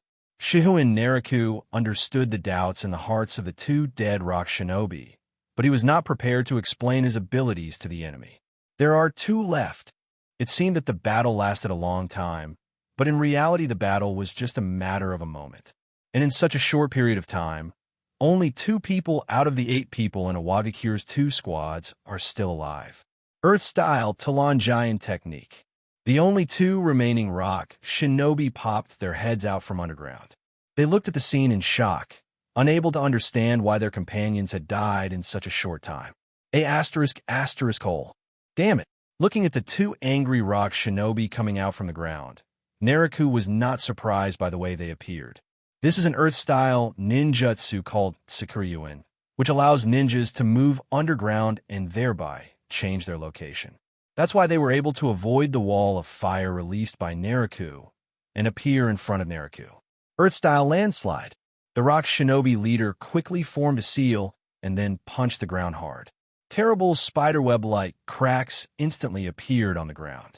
In a blink of an eye, the ground shattered into countless fine sands, rushing towards Naraku's location like a tide. Earth-style, Earth-stone dragon.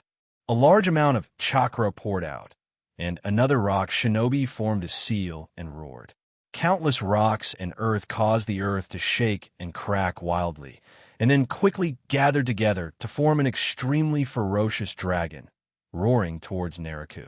First trap the enemy, then kill him.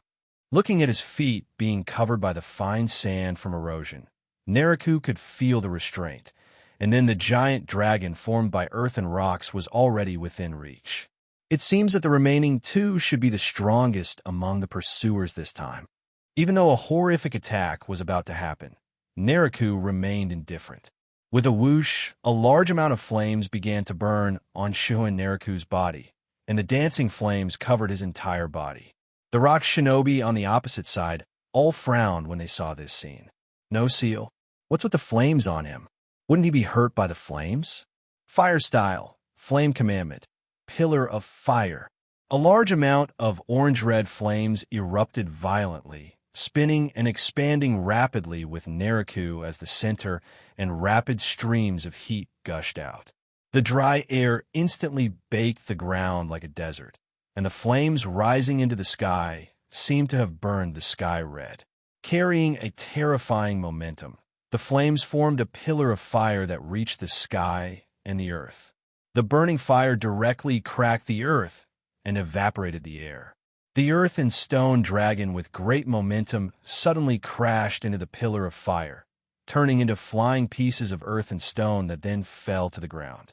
At this time, Naraku's attack was not over yet.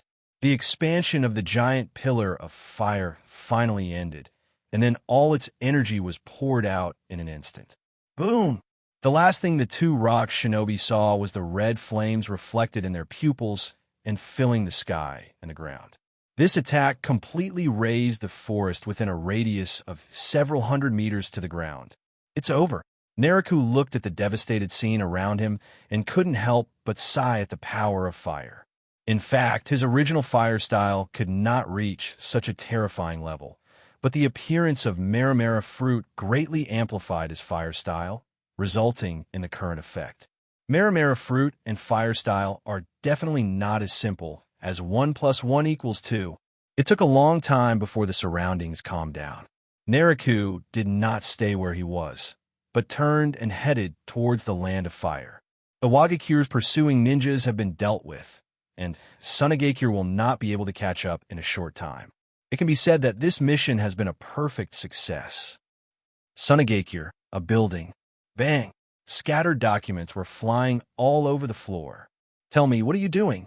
It wasn't until now that I realized the ninjas I sent out had been wiped out by the enemy.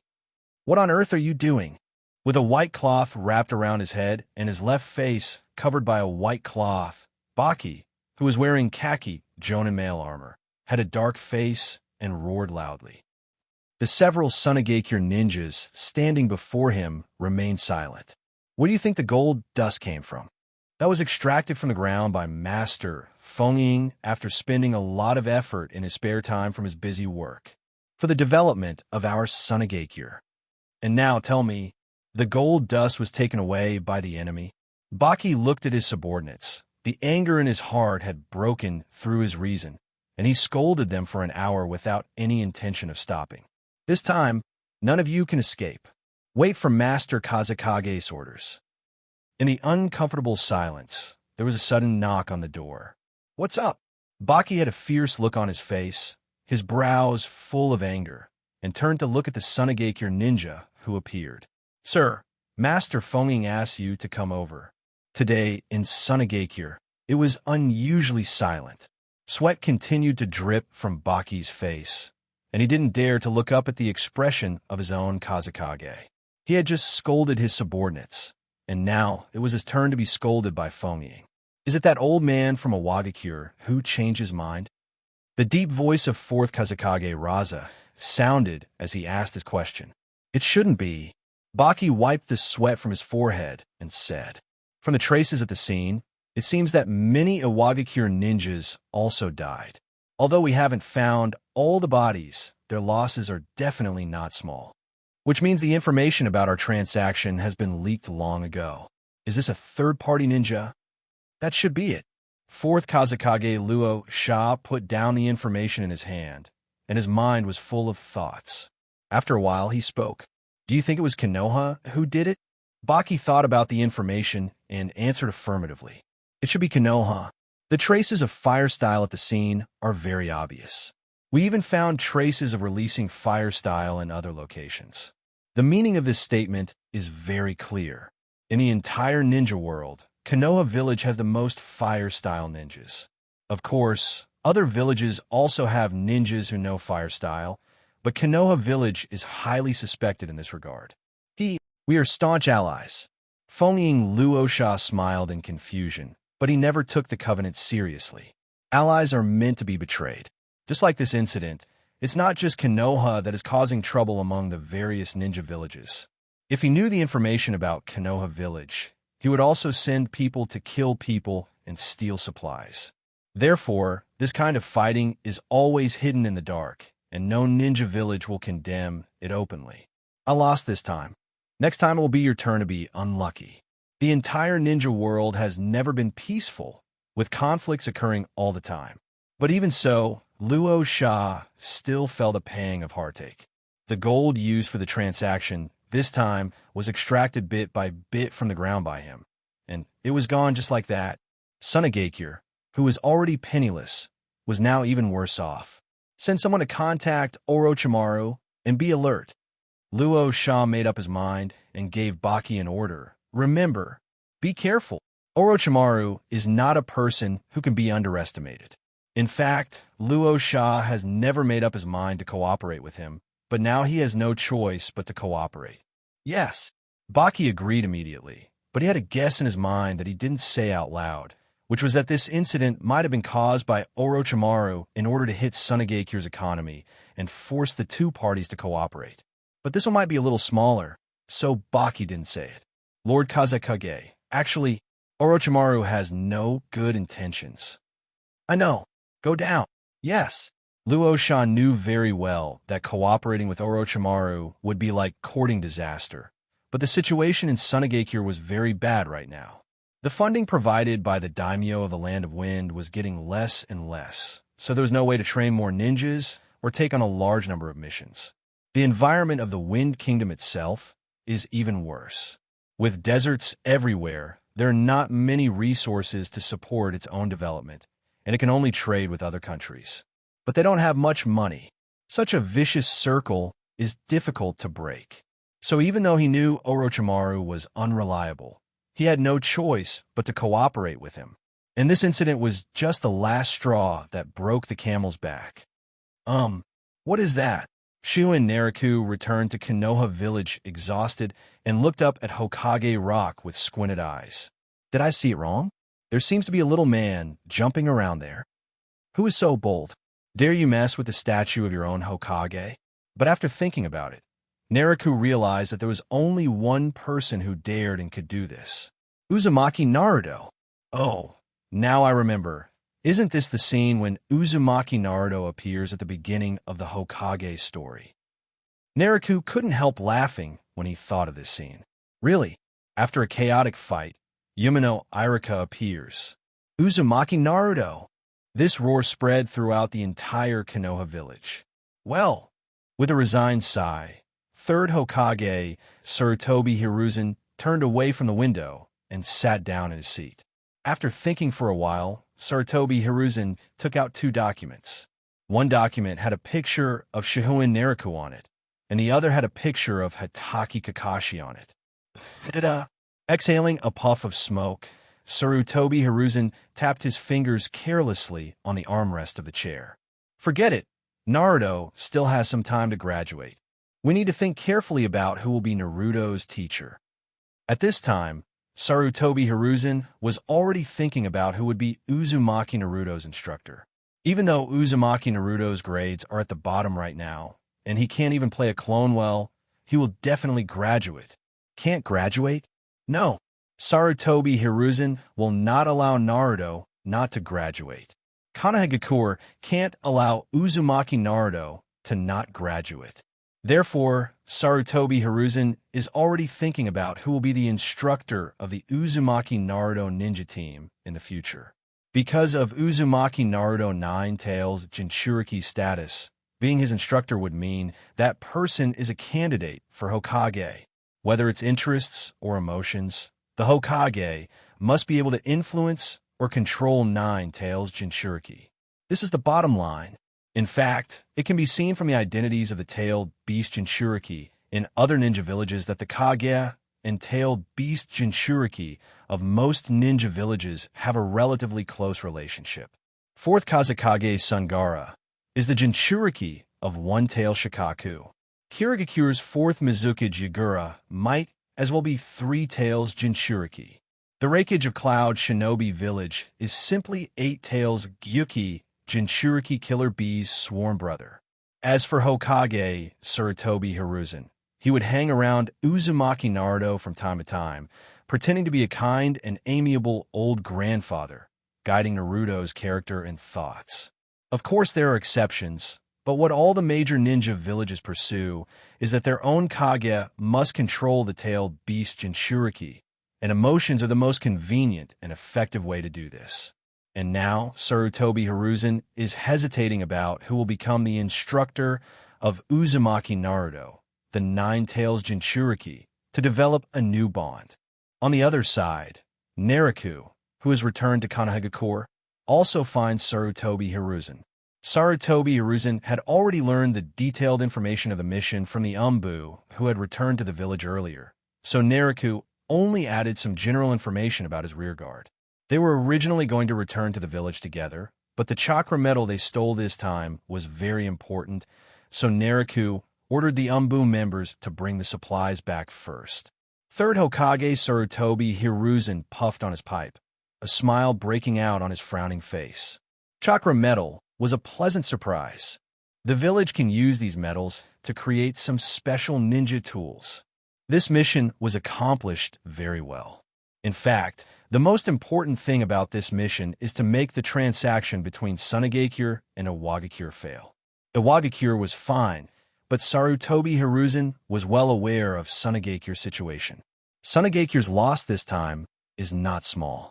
If Konoha trades with the other party in the future, he will take the opportunity to gain a lot of benefits. After all, Sunagakure is so short of supplies. If he wants something, he must pay more. It could even make Sunagakure weaker. Of course, Sarutobi Hiruzen didn't want Sunagakure to be completely destroyed, but it would be better if he was a little weaker. Only such an ally can make Konoha feel at ease. Oh, there's a new mission. This time you're going to the border of the water country. Something unexpected happened there. Originally, Shihouin Naraku thought that after reporting the mission, he could go back to rest, but before he left, Sarutobi Hiruzen gave him a new mission. Damn, Lousy just came back. I fought with a bunch of people and finally won. I haven't even had a chance to catch my breath after coming back, and you're asking me to leave the village? Oh, don't worry. Sarutobi Hiruzen smiled and smoked his pipe. We can leave before tonight. Then Lousy should thank you? Naraku cursed and turned away. Umbu was actually busier than the medical department. Third Hokage Sarutobi Hiruzen did not care about Naraku's dissatisfaction. After all, the other party was also from the Hokage lineage, and these were all trivial matters. So let's just wait for that guy, Orochimaru, to come and comfort the old man. Naraku walked out of the Hokage building, stopping the curses he was saying and looking back at the Hokage building behind him. After all, it is the tradition of the Hokage for the apprentice to kill his master. This is also considered maintaining the tradition. Because of the new mission, Shihouin Naraku did not stay in the village for long and soon set off with the Umbu team. However, he replaced Umbu with other members and took them with him to the border of the water country for the mission. This can also be considered a familiarity process. After completing 2 missions, he will be almost familiar with his subordinates. Arriving at the border of the water country, Naraku separated from his subordinates and gathered intelligence everywhere. He was wearing a black windbreaker with red clouds painted on it. Well, there's a long scratch on the forehead protector. Isn't this the uniform of Akatsuki? According to what this person said about the forehead protector, it must be Kaka. Naraku was stunned when he heard the information told by the civilians, and then he reacted immediately. He didn't expect that he would run into people from Akatsuki during an ordinary mission. He casually gave the civilians some money, and after he left, Naraku carefully recalled his memories. At this time, the Akatsuki organization, he should still be recruiting people, taking on dangerous missions for various countries, and then saving money to buy detonating talismans for Sister Nan. Wait, let me think who appeared first. That's Uchiha Itachi and Hoshigaki Kisame. That was after Orochimaru launched the Konoha collapse plan, and Uchiha Itachi appeared to warn Danzo not to attack Uchiha Sasuke. Why do I feel like the curtain of the Hokage world is slowly opening? Thinking of this, Naraku also felt a little excited. It was the thought of witnessing a historical scene with his own eyes. Soon the other members of Kinoha Umbu also found a place to fight, and Naraku rushed over.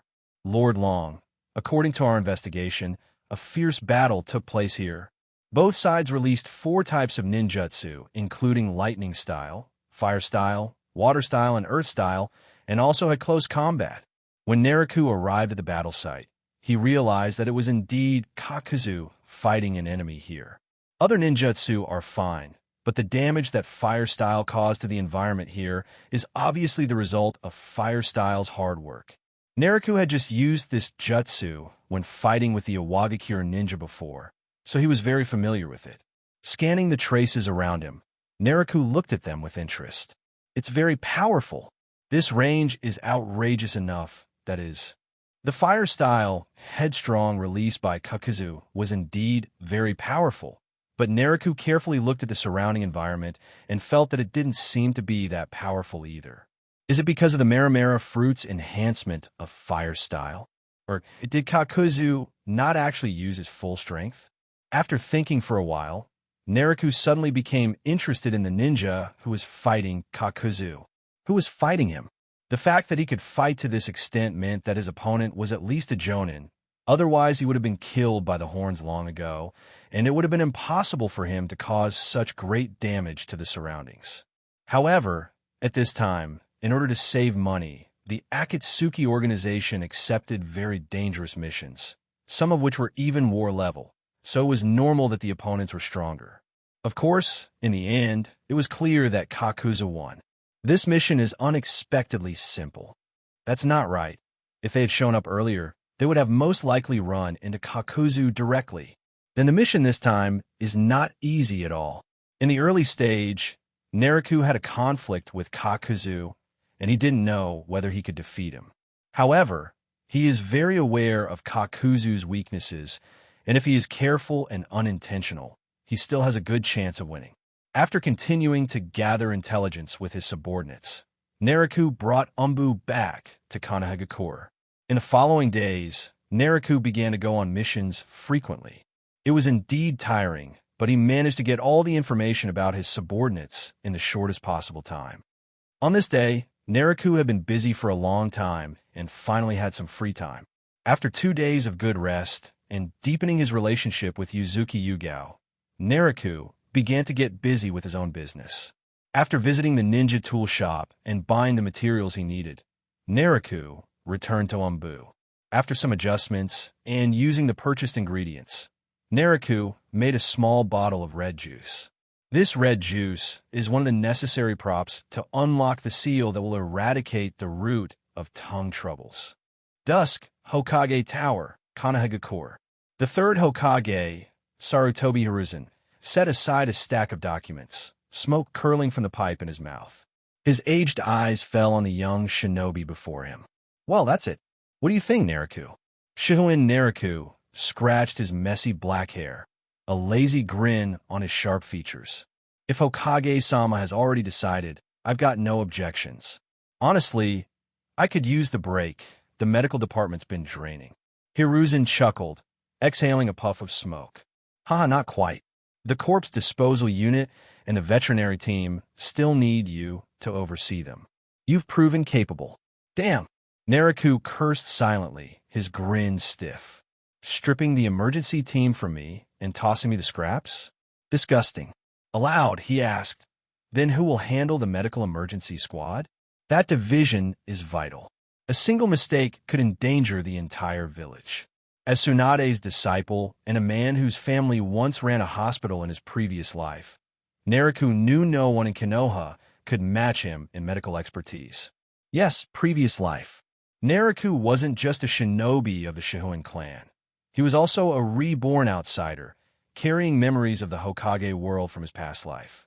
He had entered the academy like any child, but the moment he first touched chakra, those memories awakened. Though disappointed back then that he had no system cheat-like in the stories, Naraku quickly discovered his unique soul gave him overwhelming spiritual power. More chakra, finer control, faster learning. Alongside Kakashi, he became Konoha's prodigy. Now, the emergency team he built from the ground up was being taken away. The squad will be supervised by Mitokado Hamura and Udatane Koho, Hiruzen said calmly. They already handle Fire Country's budget allocations. Their oversight will strengthen the unit. Naraku's brows furrowed. Strengthen? Those two are bureaucrats. Koharu was once skilled, sure, but times have changed. Medical ninjutsu has advanced. She can't keep up. As insurance, Hiruzen added, Yajo Jonin will assist them. I see. Naraku's eyes narrowed. Then came the real blow. From today, Shinin Naraku Jonin, you're the deputy head of Konoha's medical department. Naraku forced a smile. Bai said, that's nothing but a safety net. No real power. But before he could protest, Hiruzen continued. To balance things, you will also serve as deputy captain of the Umbu, commanding Umbu Squad 37. Naraku froze. More than half of Umbu under me? Is this old man insane? Before he could object, it happened. Ding! Promotion system activated. Rule number 1. Lottery mechanism unlocked. Rule number 2. Endless replication. Rule number 9703. Promotion. Rule number 9704. Demotion. Congratulations, host, deputy head of medical department. Congratulations, host, deputy captain of Umbu. You have earned 7 lottery draws. Newbie gift pack, 5 extra draws. Remaining chances, 12. Naraku's body stiffened, heart pounding. Finally, after all this time, the system, suppressing his grin, he straightened, bowing deeply. Crystal clear. I will follow Hokage-sama's orders. From today, I'll dedicate everything to Konoha, without fail. Hiruzen blinked in surprise. Just moments ago, Naraku looked indifferent. Now he brimmed with conviction. Am I getting senile, or did this boy's attitude just flip? Still, the third was pleased. Good. Focus on the Umbu, and make sure no accidents occur. Your responsibility is heavy, don't let me down. But Naraku barely heard him. His mind spun with excitement. A promotion system, tied to rank? With this, no one will stop me. Not the elders. Not even fate. Leaving the tower, Naraku was greeted by shinobi bowing respectfully. Lord Naraku. Thank you, Lord Naraku. He had saved countless lives through his medical corps. Their respect was genuine. But today it felt different, because Naraku now knew this was just the beginning. Shihouin Naraku made his way home, nodding to the flood of greetings from passing shinobi. But his mind was elsewhere, completely consumed by the system that had just awakened. The moment he entered his quiet room, he shut the door, sat cross-legged, and whispered, System. Ding. Promotion system at your service. The familiar chime rang in his mind. Naraku let out a breath of relief. So it wasn't a hallucination. He focused and began to unravel the system's functions. As its name suggested, everything revolved around promotion. A new appointment? A lottery. A transfer? 2 spins. A demotion? A fixed draw. But promotion gave the biggest rewards, anywhere from 3 to 5 pulls, depending on the rank. And what did the lottery grant? Treasures, techniques, bloodlines, and artifacts not limited to the Hokage world. Naraku's heart pounded. So every step upward in rank brings me closer to invincibility? All right, show me what you've got. In his mind, an enormous roulette wheel flared to life. Each section glittered with prizes that defied reason. Ninjutsu, Jinjutsu, Byakugan, Sharingan. Wait, Tailed Beast Chakra? 10 tails? Are you kidding me? Hold on, Devil Fruits? Zampakuro, Dragon Slayer Magic? Kaioken. Naraku's eyes widened as the list sprawled endlessly. Sins of Beans, Somersault Clouds, powers from across countless worlds. This is insane. I want everything. For the first time, Naraku couldn't keep his calm. The sheer scope of the promotion system was absurd. As Tsunade's disciple, his skills in medicine were already unmatched, but his combat ability, while formidable, was capped. His clan had no Kekkei Genkai, no bloodline advantage. He had always known there was a ceiling, but now, that ceiling had shattered. System, how many draws do I have? Host currently has 12 draws available. Friendly reminder, 10 pulls have a higher chance of rare rewards. Naraku clenched his fists. 12 draws, 7 from his new appointments, 5 from the newbie pack. Then let's do it. 10 pull. Ding. Beginning first 10 consecutive draws. The roulette will spun wildly, flashing across treasures that made Naraku's pulse race. He stared without blinking. This was the turning point of his life. Congratulations, host, you've received. Excellent shuriken times 5. Military rations pills times 5. 1,000 Ryo paper. Fire style, head hard jutsu. Fire style, extinguish the flames. 100 Ryo coins. Lightning style, thunder strike. Chakra, all 7 attributes, fire, water, wind, lightning, earth yin-yang. Devil fruit, Maramara no Mi. Water style, exploding water colliding wave. Ding. Host has learned 4 new jutsu. Ding. Host has unlocked all chakra attributes. Items materialized before him. Shuriken, pills, bundles of cash, and a strange, swirling fruit. Naraku's gaze locked instantly. The devil fruit. Maramara no Mi. He snatched it up as the system explained. Maramara fruit grants the ability to generate and become fire itself. Host's body can turn into pure flame. Note, seawater in the Hokage world lacks special properties. Host will not be weakened. Naraku's lips curled into a grin. Elementalization, absolute protection against hidden weapons and fatal sneak attacks. He'd seen too many powerful ninjas fall to something as small as a kunai in the wrong place. With this, that weakness was gone. Without hesitation, he bit into the fruit. Ugh! His face twisted in disgust. This taste is the worst. But the pain faded quickly. He opened his palm. Whoosh! A blazing flame erupted from his hand, heat washing across the room. Naraku's smile widened. Perfect. Dusk, Hokage Tower, Konoha. The third Hokage, Tobi Hiruzen, set aside a stack of documents, smoke curling from the pipe in his mouth. His aged eyes fell on the young shinobi before him. Well, that's it. What do you think, Naraku? Shihouin Naraku scratched his messy black hair, a lazy grin on his sharp features. If Hokage-sama has already decided, I've got no objections. Honestly, I could use the break. The medical department's been draining. Hiruzen chuckled, exhaling a puff of smoke. Haha, not quite. The corpse disposal unit and the veterinary team still need you to oversee them. You've proven capable. Damn. Naraku cursed silently, his grin stiff. Stripping the emergency team from me and tossing me the scraps? Disgusting. Aloud, he asked, then who will handle the medical emergency squad? That division is vital.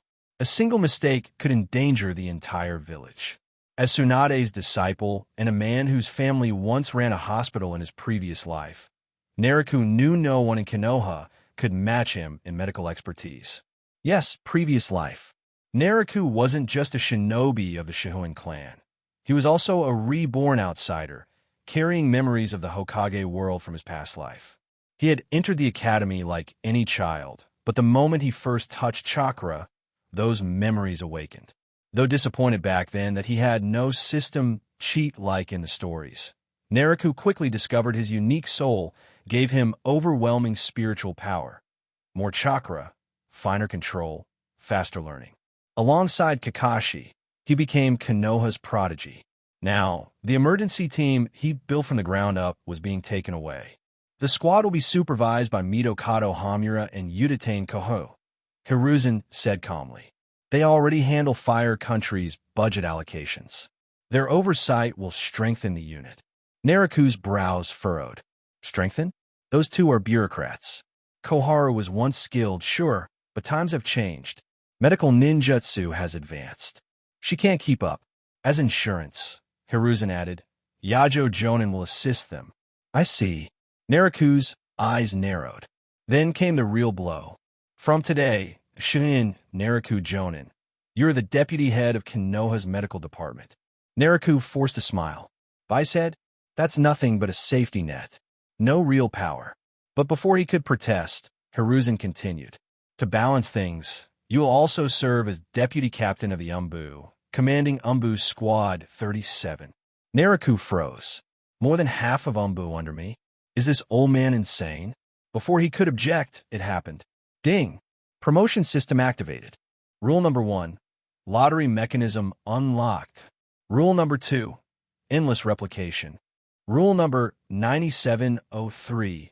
Promotion. Rule number 9704. Demotion. Congratulations, host, deputy head of medical department. Congratulations, host, deputy captain of Umbu. You have earned 7 lottery draws. Newbie gift pack, 5 extra draws. Remaining chances, 12.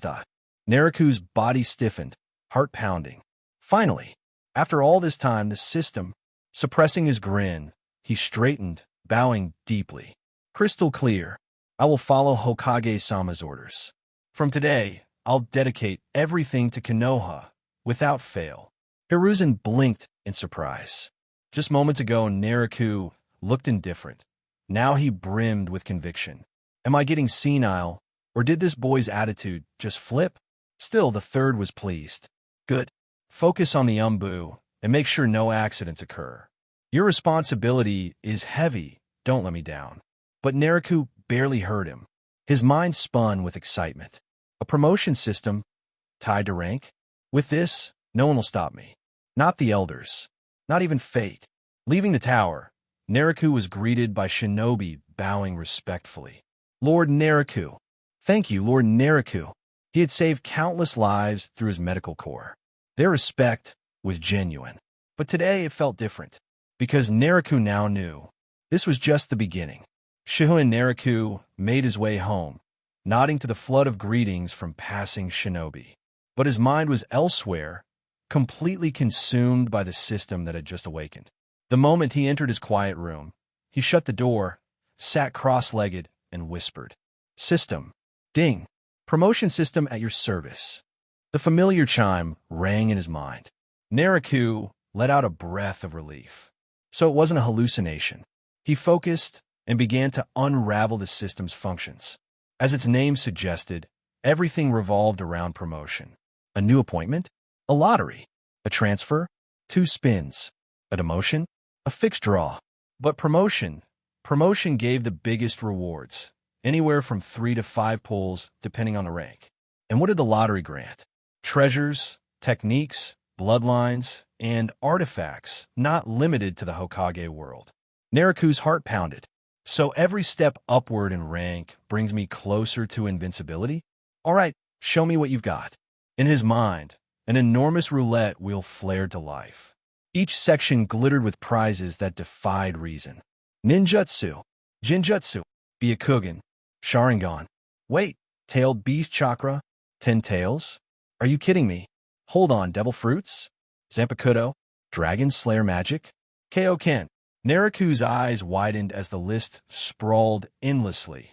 Sins of beans, somersault clouds, powers from across countless worlds. This is insane. I want everything. For the first time, Naraku couldn't keep his calm. The sheer scope of the promotion system was absurd. As Tsunade's disciple, his skills in medicine were already unmatched, but his combat ability, while formidable, was capped. His clan had no Kekkei Genkai, no bloodline advantage. He had always known there was a ceiling, but now, that ceiling had shattered. System, how many draws do I have? Host currently has 12 draws available. Friendly reminder, 10 pulls have a higher chance of rare rewards. Naraku clenched his fists. 12 draws, 7 from his new appointments, 5 from the newbie pack. Then let's do it. 10 pull. Ding. Beginning first 10 consecutive draws. The roulette will spun wildly, flashing across treasures that made Naraku's pulse race. He stared without blinking.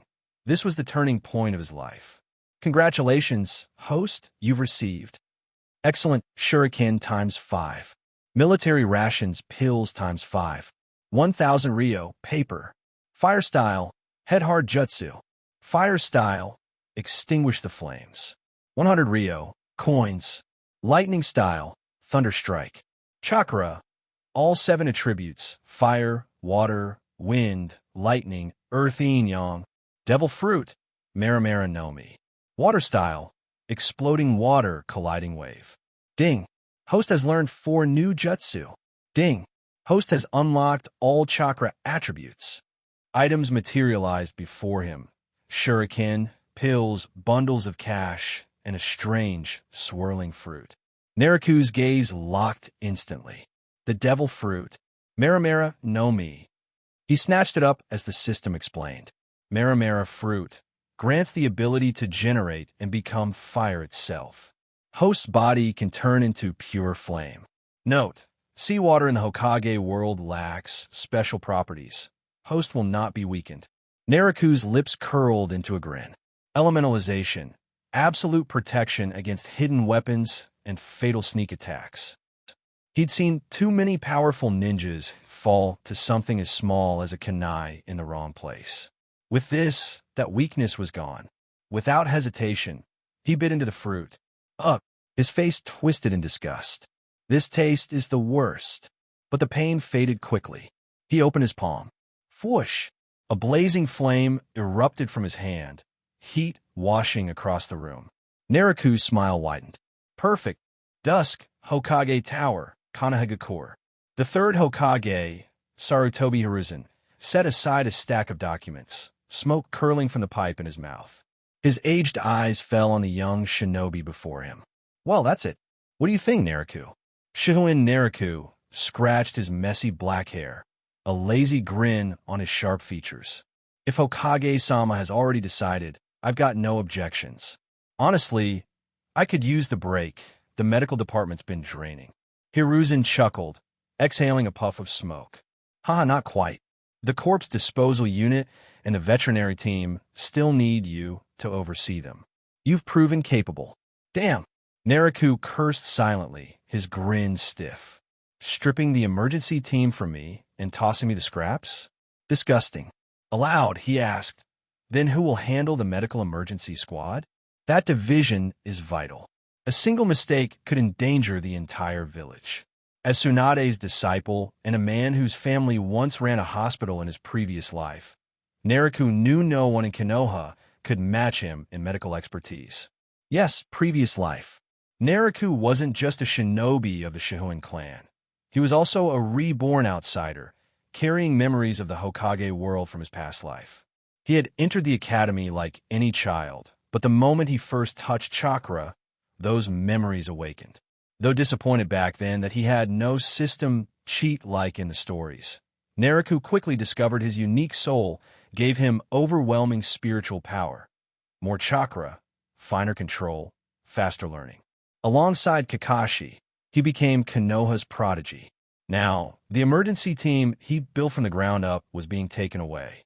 The squad will be supervised by Midokado Hamura and Yuditane Koho, Hiruzen said calmly. They already handle Fire Country's budget allocations. Their oversight will strengthen the unit. Naraku's brows furrowed. Strengthen? Those two are bureaucrats. Koharu was once skilled, sure, but times have changed. Medical ninjutsu has advanced. She can't keep up. As insurance, Hiruzen added, Yajo Jonin will assist them. I see. Naraku's eyes narrowed. Then came the real blow. From today, Shinin Naraku Jonin, you're the deputy head of Konoha's medical department. Naraku forced a smile. I said, that's nothing but a safety net. No real power. But before he could protest, Hiruzen continued. To balance things, you will also serve as deputy captain of the Umbu, commanding Umbu Squad 37. Naraku froze. More than half of Umbu under me?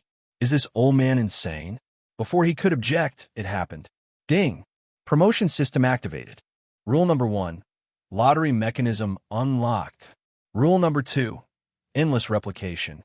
Rule number 9703. Promotion. Rule number 9704. Demotion. Congratulations, host, deputy head of medical department. Congratulations, host, deputy captain of Umbu. You have earned 7 lottery draws. Newbie gift pack, 5 extra draws. Remaining chances, 12. Naraku's body stiffened, heart pounding. Finally, after all this time, the system, suppressing his grin, he straightened, bowing deeply. Crystal clear. I will follow Hokage-sama's orders. From today, I'll dedicate everything to Konoha, without fail. Hiruzen blinked in surprise. Just moments ago, Naraku looked indifferent. Now he brimmed with conviction. Am I getting senile, or did this boy's attitude just flip? Still, the third was pleased. Good. Focus on the Umbu, and make sure no accidents occur. Your responsibility is heavy, don't let me down. But Naraku barely heard him. His mind spun with excitement. A promotion system, tied to rank? With this, no one will stop me. Not the elders. Not even fate. Leaving the tower, Naraku was greeted by shinobi bowing respectfully. Lord Naraku. Thank you, Lord Naraku. He had saved countless lives through his medical corps. Their respect was genuine. But today it felt different, because Naraku now knew this was just the beginning. Shihouin Naraku made his way home, nodding to the flood of greetings from passing shinobi. But his mind was elsewhere, completely consumed by the system that had just awakened. The moment he entered his quiet room, he shut the door, sat cross-legged, and whispered, System. Ding. Promotion system at your service. The familiar chime rang in his mind. Naraku let out a breath of relief. So it wasn't a hallucination. He focused and began to unravel the system's functions. As its name suggested, everything revolved around promotion. A new appointment? A lottery? A transfer? 2 spins? A demotion? A fixed draw? But promotion gave the biggest rewards, anywhere from 3 to 5 pulls depending on the rank. And what did the lottery grant? Treasures, techniques, bloodlines, and artifacts not limited to the Hokage world. Naraku's heart pounded. So every step upward in rank brings me closer to invincibility? All right, show me what you've got. In his mind, an enormous roulette wheel flared to life. Each section glittered with prizes that defied reason. Ninjutsu, Jinjutsu, Byakugan, Sharingan. Wait, Tailed Beast Chakra? 10 tails? Are you kidding me? Hold on, Devil Fruits? Zampakuro? Dragon Slayer Magic? Kaioken. Naraku's eyes widened as the list sprawled endlessly. Senzu beans, somersault clouds, powers from across countless worlds. This is insane. I want everything. For the first time, Naraku couldn't keep his calm. The sheer scope of the promotion system was absurd. As Tsunade's disciple, his skills in medicine were already unmatched, but his combat ability, while formidable, was capped. His clan had no Kekkei Genkai, no bloodline advantage. He had always known there was a ceiling, but now, that ceiling had shattered. System, how many draws do I have? Host currently has 12 draws available. Friendly reminder, 10 pulls have a higher chance of rare rewards. Naraku clenched his fists. 12 draws, 7 from his new appointments, 5 from the newbie pack. Then let's do it. 10 pull. Ding. Beginning first 10 consecutive draws. The roulette will spun wildly, flashing across treasures that made Naraku's pulse race. He stared without blinking. This was the turning point of his life. Congratulations, host, you've received. Excellent shuriken times 5. Military rations pills times 5. 1,000 Ryo paper. Fire style, head hard jutsu. Fire style, extinguish the flames. 100 Ryo coins. Lightning style, Thunderstrike. Chakra, all 7 attributes, fire, water, wind, lightning, Earth yin yang. Devil fruit, Maramara no Mi. Water style, exploding water colliding wave. Ding. Host has learned 4 new jutsu. Ding. Host has unlocked all chakra attributes. Items materialized before him. Shuriken, pills, bundles of cash, and a strange, swirling fruit. Naraku's gaze locked instantly. The devil fruit. Maramara no Mi. He snatched it up as the system explained. Maramara fruit grants the ability to generate and become fire itself. Host's body can turn into pure flame.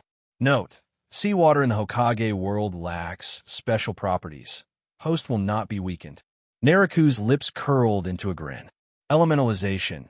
Absolute protection against hidden weapons and fatal sneak attacks.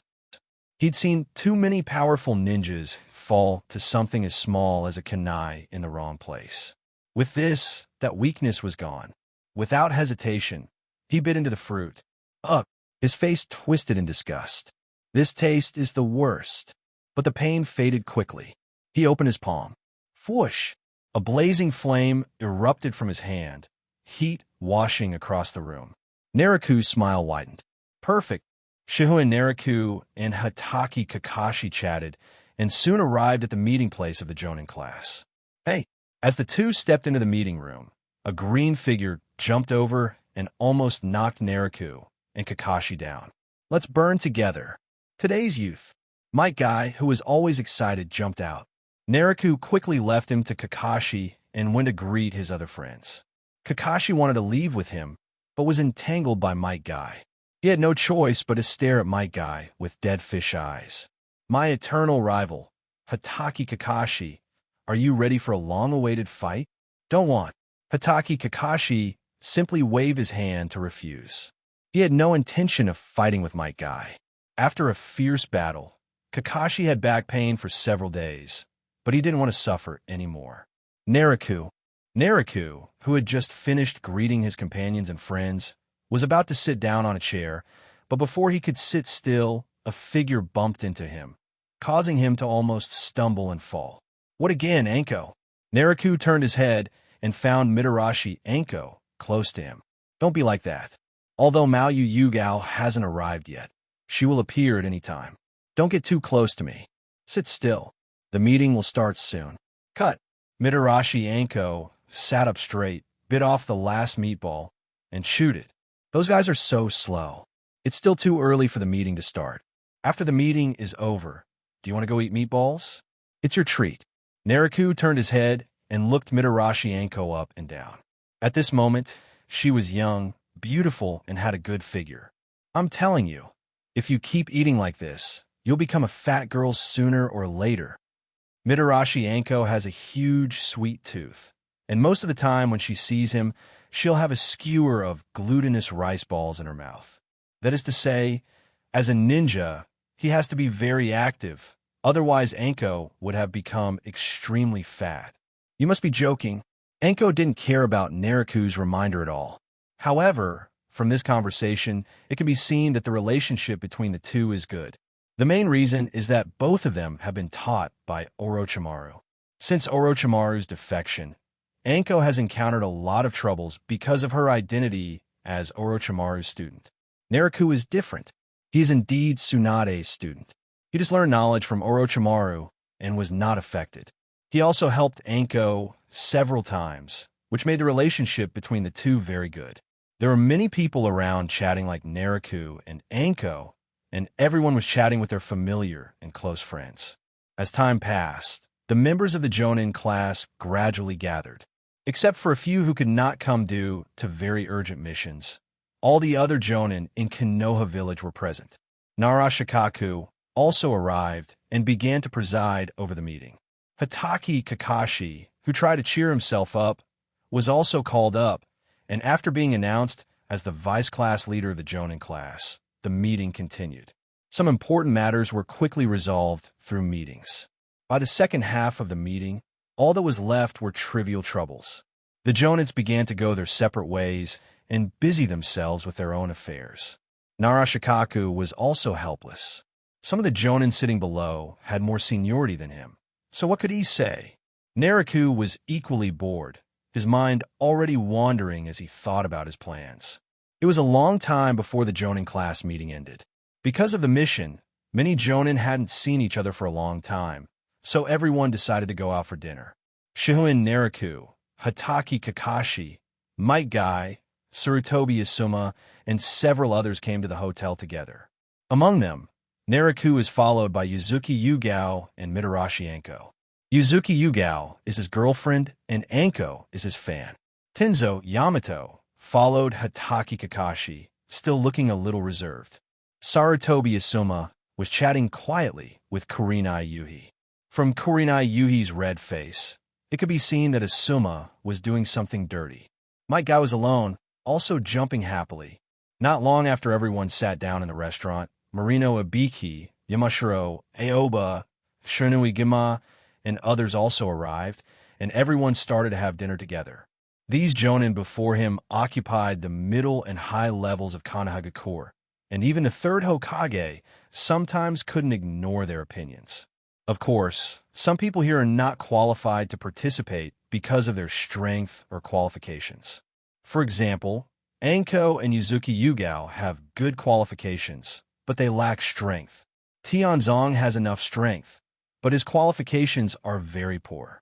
As for Yuhi Kurenai, she has only been a Jonin for a short time. Her strength is barely acceptable, and her qualifications are almost non-existent. Without the leadership of Naraku, Kakashi, and Asuma, these people would not be able to enter the decision-making level of Konoha Village in a short time. After the party, Naraku directly drove away Mitarashi Anko, who didn't show any tact and wanted to join in the fun, and took Yuzuki Yugao to go shopping under the moonlight. Watching a group of young men laughing and playing as they ran past the two of them, Naraku looked at Yuzuki Yugao and said, "Shien, do you want to become a mentor and lead the Jonin class?" Why so sudden? A look of surprise appeared on Yuzuki Yugao's pretty face. She seemed to be having a good time in Umbu, because the 12 young warriors of Konoha are about to graduate. No, the Jonin team, led by Might Guy, graduated last year, but they didn't take the Chunin exam just to be safe. I don't think I'm suitable to be a mentor. Since it was Naraku's suggestion, Yuzuki Yugao thought about it carefully, but in the end she gave up. Although Yuzuki Yugao is very beautiful, she is no unknown person in Umbu. Not to mention her strength, Naraku's seniority in Umbu is not as high as hers. If you don't want to, forget it. Being a mentor is actually pretty busy. If Yuzuki Yugao wanted, Naraku would transfer her out of Umbu and make her the instructor of the tracking class formed among the 12 little strongmen. That is, the instructor of Hyuga Hinata, Inazuka Kiba, and Aburame Shino. That's right, this is to take away Shi Rihong's position. As Yuhi Kurenai, who was promoted to Jonin not long ago, can become the instructor of the tracking class, in addition to her background, the support of Sarutobi Asuma is indispensable. After all, Inazuka Kiba, Hinata, and Shino are from ninja families, and they have the possibility of inheriting their respective families, especially Hyuga Hinata, who is the heir to the main family of the Hyuga clan. If Yuhi Kurenai wanted to be the instructor of these three people without Asuma's support, it would be really dangerous. But if Naraku really wants to make a move, it is still very easy to grab this position. But if Mayushien doesn't want to, then forget it. The next day, Hokage building. Third Hokage, Sarutobi Hiruzen, Udatane Koharu, Mito Kato Hamura, and Nara Shikaku gathered in the Hokage office. Except for the Hokage, Sarutobi Hiruzen, who was puffing on his pipe, everyone else was flipping through the documents in their hands. The photos of Shihouin Naraku and Hatake Kakashi were clearly printed on the information. Why hasn't the meeting started yet? Nara Shikaku knew what he was here for, but he was a little confused. Weren't all the people already here? Who are you waiting for? Could it be? Da-da-da. The sound of the cane hitting the ground became clearer and clearer, and Nara Shikaku immediately knew that he was right. The office door opened, and Shimura Danzo walked in step by step. Don't even knock on the door? Nara Shikaku frowned. And of course, everyone present knew that this was Shimura Danzo, venting his dissatisfaction. After Shimura Danzo sat silently in the chair that had been prepared long ago, the third Hokage spoke. Tobi Hiruzen picked up his pipe and tapped it on his chair. "Everyone should know why you were called here," etc. Before the third Hokage could say more than a few words, Midokado Hamura and Udatain Koharu looked at each other before he spoke. "Hiruzen, you're obviously doing a good job. Why are you suddenly planning to back off?" "Ahem, I'm old, and my eyesight is starting to fail. If I don't step back, I'll hinder the growth of Konoha's new branches." Midokado Hamura frowned and wanted to say something, but was interrupted by Tobi Hiruzen, so he could only sit still for the time being. Tobi Hiruzen stood up, pipe in hand, and looked out through the glass at the flourishing Konahagakure. "I actually backed off a long time ago, didn't I? If the fourth Hokage was still around, an old man like me would have retired long ago. At that time, the situation was critical due to the Nine-Tails Rebellion. Minato died suddenly. For the stability of the village, I took this position again. Now Kinoa village has long returned to peace and is developing well. The new ninjas have also grown up. It is a good choice to step down. You shouldn't have sat back in that position. I was supposed to sit on it." Shimura Danzo had always been unhappy and resentful of Tobi Hiruzen's return to the position of Hokage after Minato's death. In his opinion, if Tobi Hiruzen hadn't gone back on his word, Danzo, should have been the Hokage. Trying hard to suppress the anger in his heart, Danzo narrowed one eye slightly. "Actually, the most suitable one is—" "Never mind. What are your opinions?" Tobi Hiruzen turned around and looked at the few people, waiting for their answers. Everyone present knew who was the most suitable. As for Jiraiya and Tsunade, both of them are traveling outside and don't return to the village all year round, so there's no way to choose. Orochimaru, his favorite and most valued student, defected, and the other two stayed away from Konoha village for various reasons. It can be said that Tobi Hiruzen's teaching level was very impressive, but none of the three students he took the trouble to train stayed.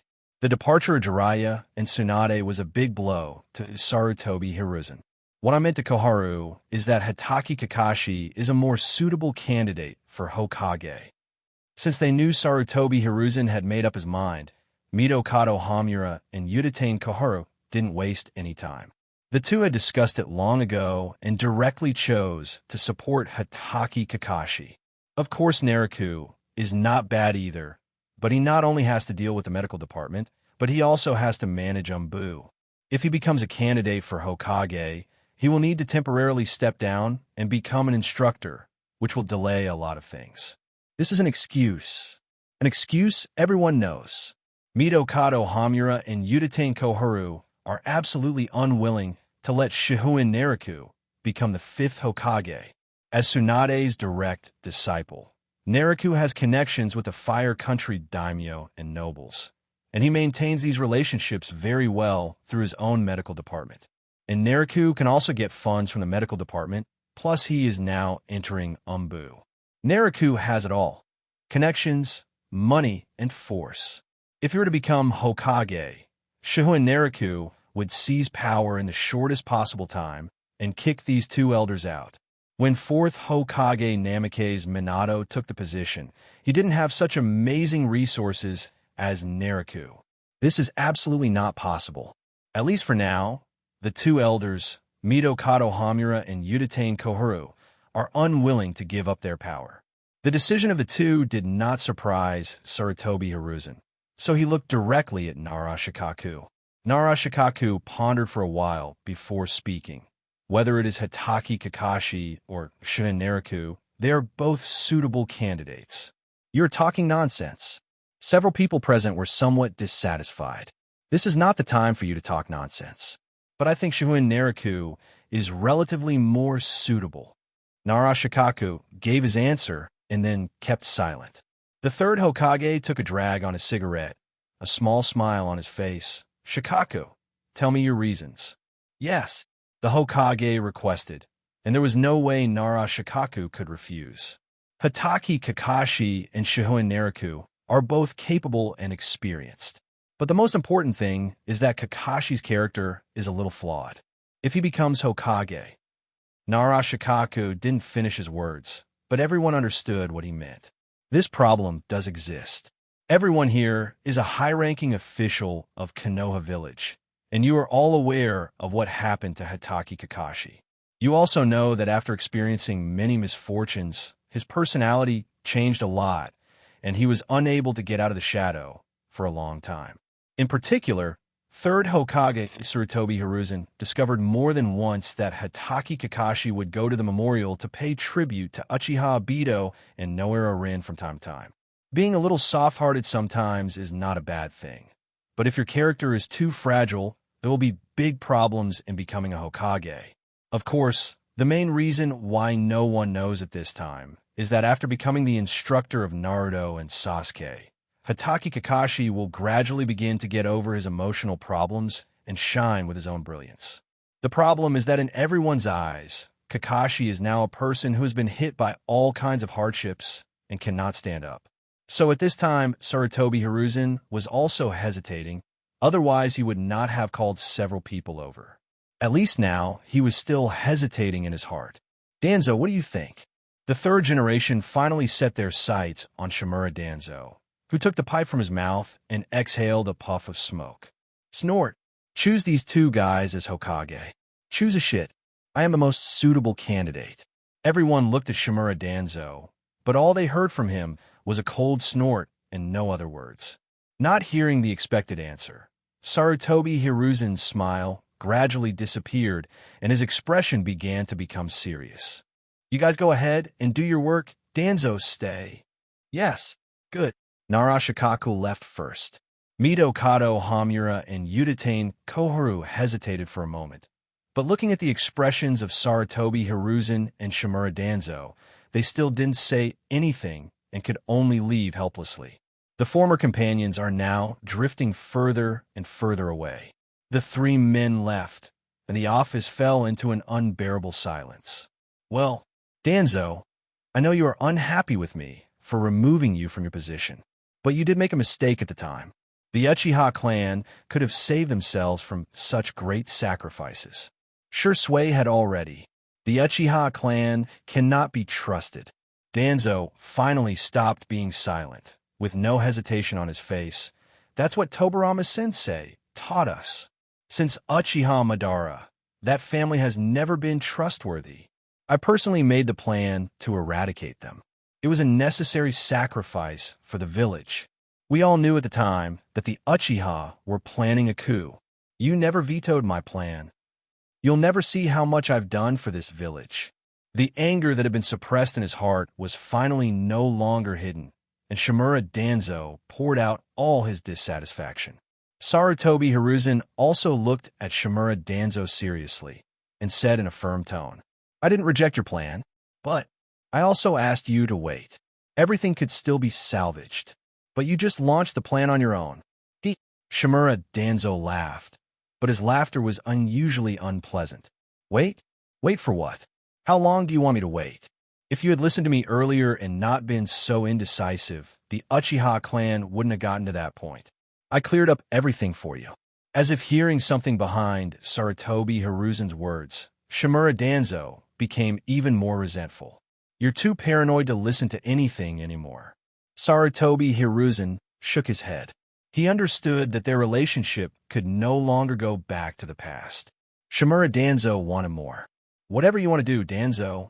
The newly grown branches and leaves of Konoha have already caught the sun. They have the best future. We must believe in them.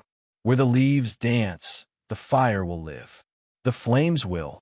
Go tell those kids at the ninja school, Hiruzen. Shimura Danzo directly interrupted Tobi Hiruzen's words. The other party really thought he was a child who knew nothing about the world and used this trick to fool him. I'm warning you for the last time, Danzo. A new Hokage will definitely appear.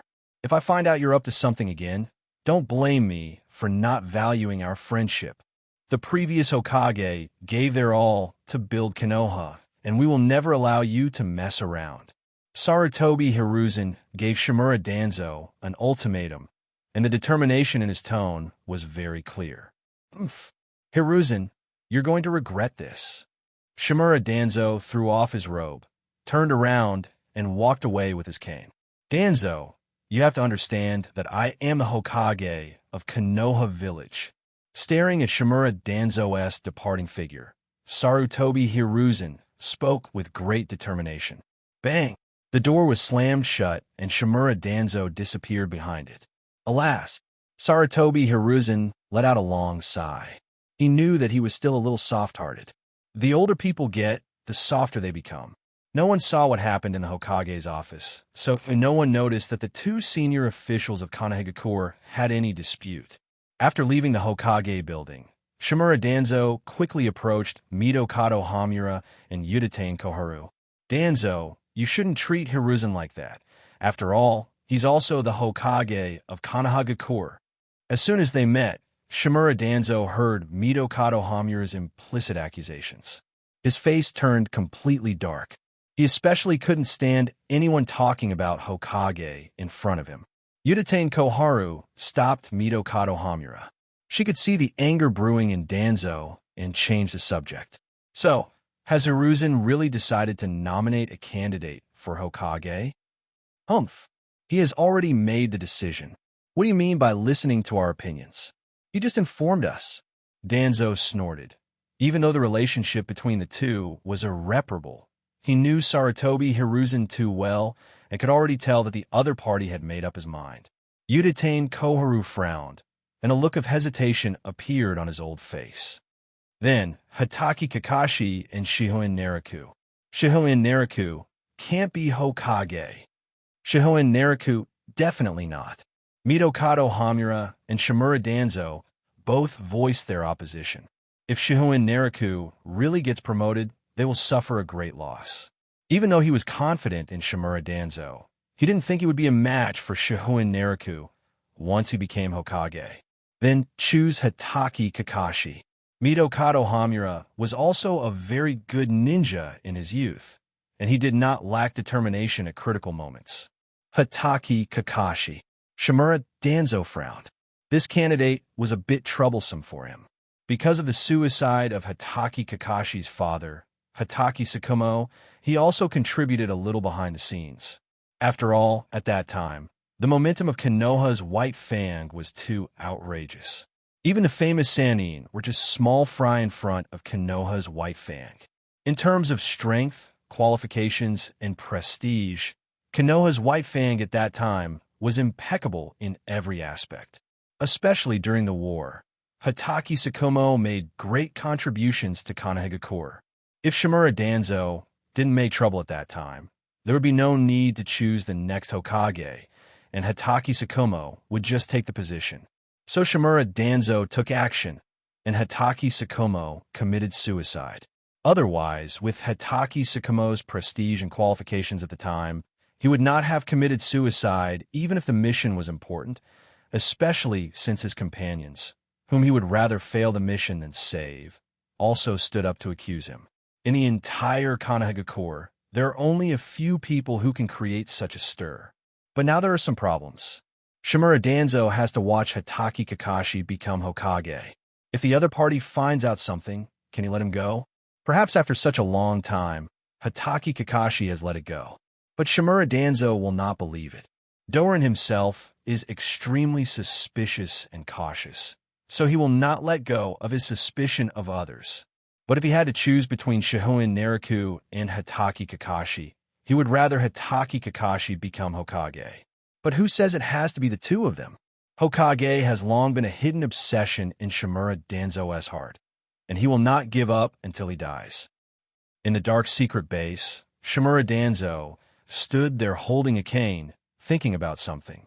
Spread the information. Yes. A ninja in the darkness agreed and left.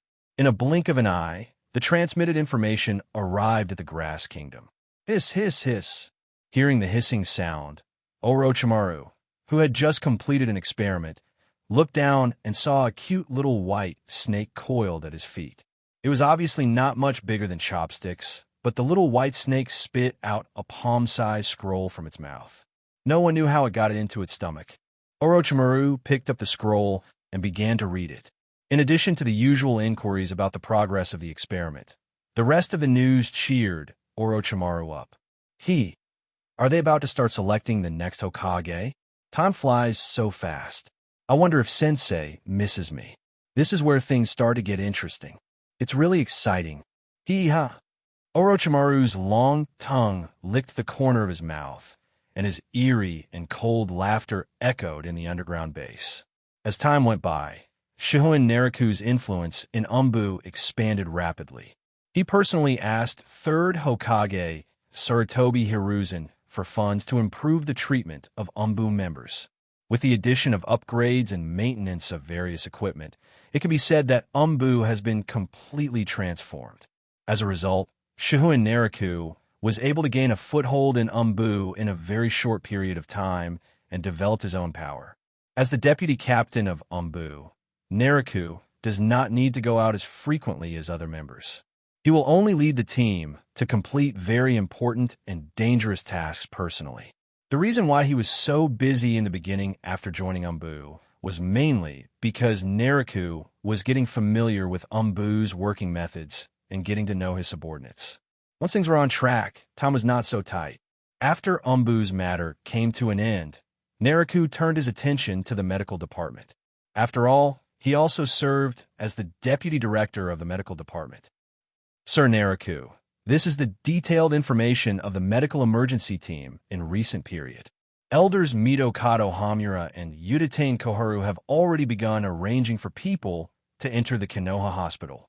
Currently, they're only occupying the administrative department, but the 2 elders have already shown signs of winning over medical ninjas.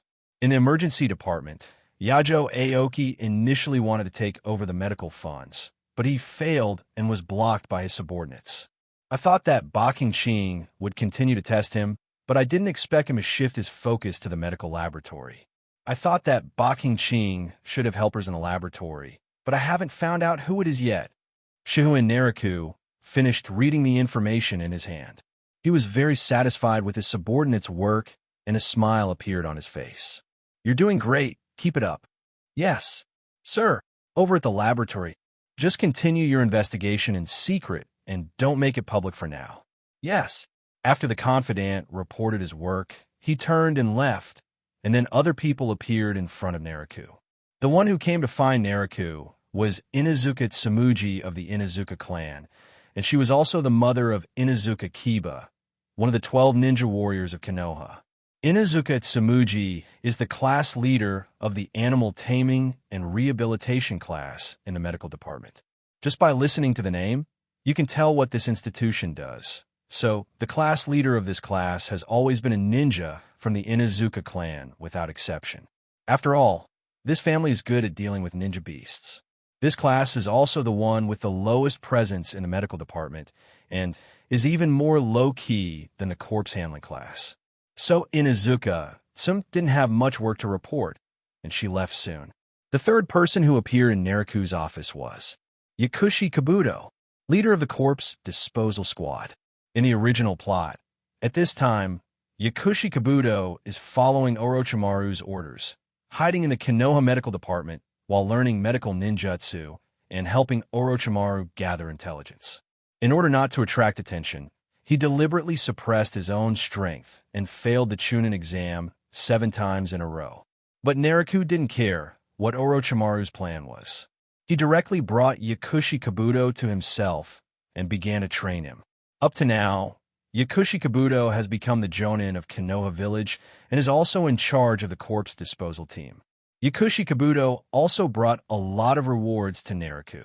Not only did he work diligently under Naraku and made contributions to the development of the medical emergency team, but most importantly, Naraku got a lot of information about Shimura Danzo from him. Naraku is adult. Yakushi Kabuto stood respectfully in front of Naraku and handed over the documents with both hands. Naraku looked at the information in his hand and then asked directly, Yajiro Ao is looking for you. Yes. Yakushi Kabuto didn't think he could hide it and admitted it directly. The person that Yajiro Ao went to the medical laboratory to find was indeed him. Naraku did not continue to inquire.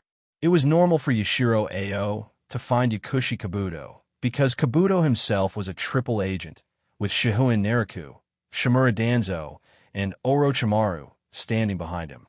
Glancing at Yakushi Kabuto, Naraku asked casually, "Has Orochimaru contacted you recently?" "We just contacted each other a day ago and only exchanged experimental data." Naraku knew that Orochimaru had already started his plan for the collapse of Konoha at this time, but he just didn't know how much Yakushi Kabuto knew now. "Starting today, cut off all contact with Orochimaru. Do not send him any more data from the medical lab." "Yes." Naraku knew that although Yakushi Kabuto agreed verbally, he would definitely still exchange information with Orochimaru in secret. However, he only said this to avoid the possibility that this relationship would be exposed in the future, which would be bad for Naraku himself. The Konoha Medical Laboratory was established by Naraku himself, mainly for the purpose of developing various new medical ninjutsu. It is also the place where Konoha medical ninjas conduct experiments. Orochimaru had always been very optimistic about Naraku, but unfortunately he did not take him with him when he defected. So when he learned that Naraku had established a medical laboratory, Orochimaru immediately became interested. With the help of Yakushi Kabuto, he learned about most of the medical ninjutsu and other achievements developed and improved in the laboratory. Of course, if that were all, Naraku would have killed Yakushi Kabuto long ago. In exchange, Orochimaru's knowledge and achievements would have been fed back to Naraku through Yakushi Kabuto. This kind of secret exchange can also be considered a tacit understanding. Both Naraku and Orochimaru benefited from this, but neither would admit it. However, this line has now been cut off by Naraku himself. One reason is that the Konoha collapse plan is about to happen, and the other is that with the promotion system, he no longer has to worry about improving his strength, and there is no need to play with fire with Orochimaru. "You young people have so many ideas that an old man like me can hardly keep up." Third Hokage, Tobi Hiruzen, picked up the document that Shihouin Naraku handed him and read it with amusement. Splitting up the medical emergency squad. Tobi Hiruzen looked at the document, and his face became serious. After roughly understanding it, he closed his eyes and thought for a while, then said hesitantly, "It's a bit sudden. The medical emergency team is very important right now. In this case, it's not that sudden. The medical emergency team should have been split up a long time ago. Now the emergency team not only has to manage Kinoa Hospital, laboratories, and many other medical institutions, but also is responsible for the medical affairs of the entire Konoha village ninja. The entire organization is too bloated." Naraku spread his hands and stated his reasons. In fact, the medical emergency team should have been split up after it developed in great strides. But Naraku was the director at the time, and he would not have the time to weaken his own power. It's different now. Splitting the medical emergency team is a good thing for him. First, we need to build a new sanatorium to serve the daimyo, nobles, and wealthy merchants of various countries, so that they don't always complain about being unhappy in the same place as the common people. This can also avoid potential safety hazards. The location of the medical laboratory also needs to be relocated. The current location is complicated with people, so a more secret and quiet place would be more suitable.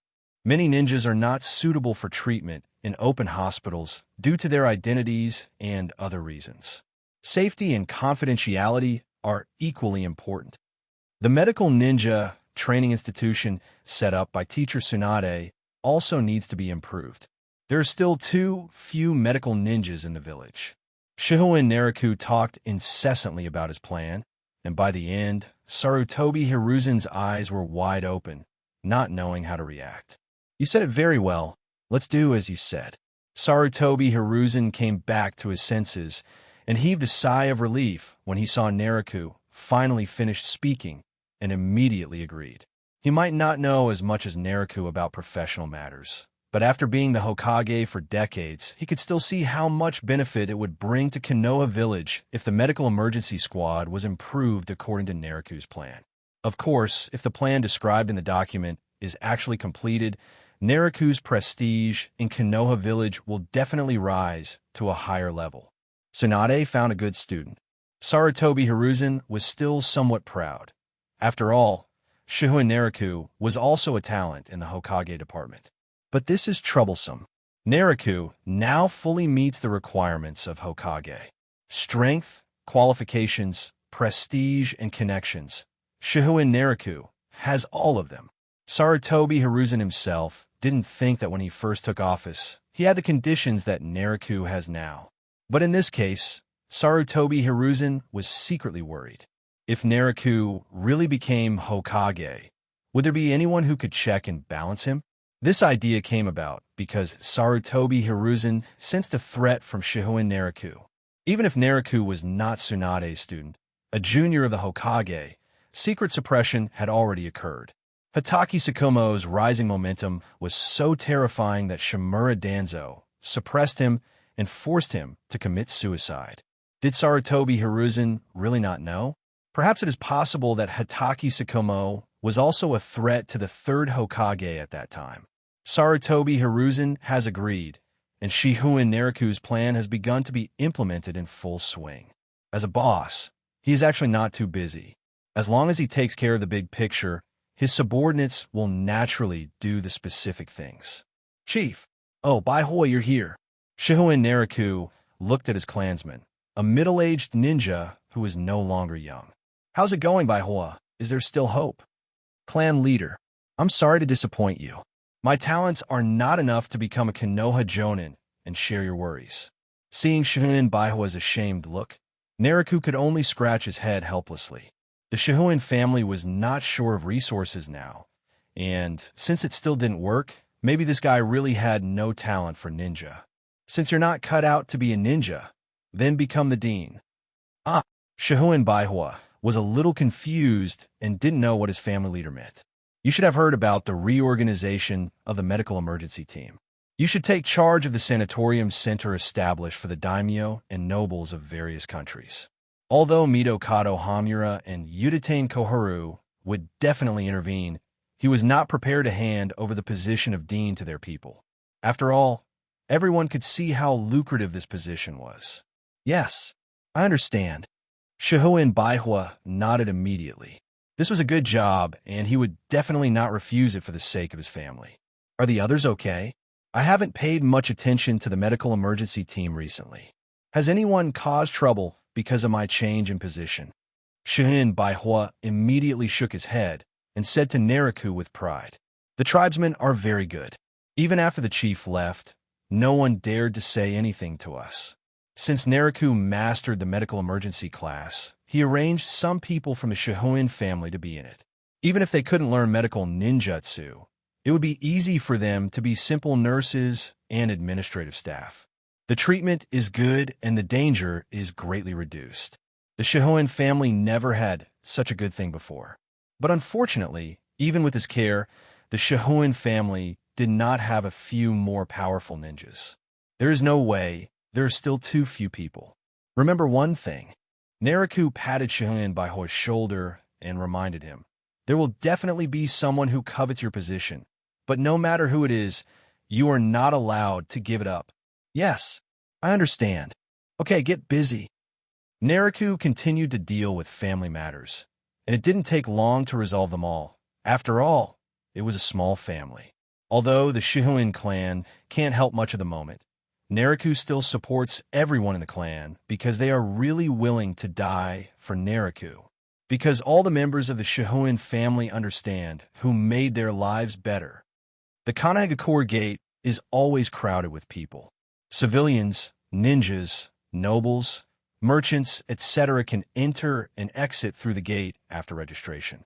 Of course, there must be more than one road and passage leading to the outside of Konoha village. Call. Yamanaki Yu, who had just returned from a secret side door of Konoha village, let out a sigh of relief. The tasks in the past few days were a bit tiring, but he was finally back in the village and had time to rest for a while. However, you still have to go to the Umbu base and complete the task before you can change clothes and throw away the mask on your face. Yamanaka Yu led his squad, and the four of them headed towards the Umbu base. Although they had returned to the village, the four were still vigilant. When they found something wrong, they immediately looked towards the woods not far away. Squeak! A figure walked out of the woods and looked at Yamanaka-Yu, who had not yet taken off his mask. Yamanaka style? Yamanaka-Yu still did not let down her guard. She frowned at Yamanaka-Fong, who suddenly appeared. Wasn't her brother Shimura, Danzo's bodyguard? Why did he come here to block her? Master Danzo wants to see you. Yamanaka-Fong, who is tall and has orange hair, is wearing combat clothes. There is no expression on his face. He just looks at his sister, as if he will take action if Yamanaka-Yu does not leave with him. I'm an Umbu member, under the command of Shihouin Naraku-sama.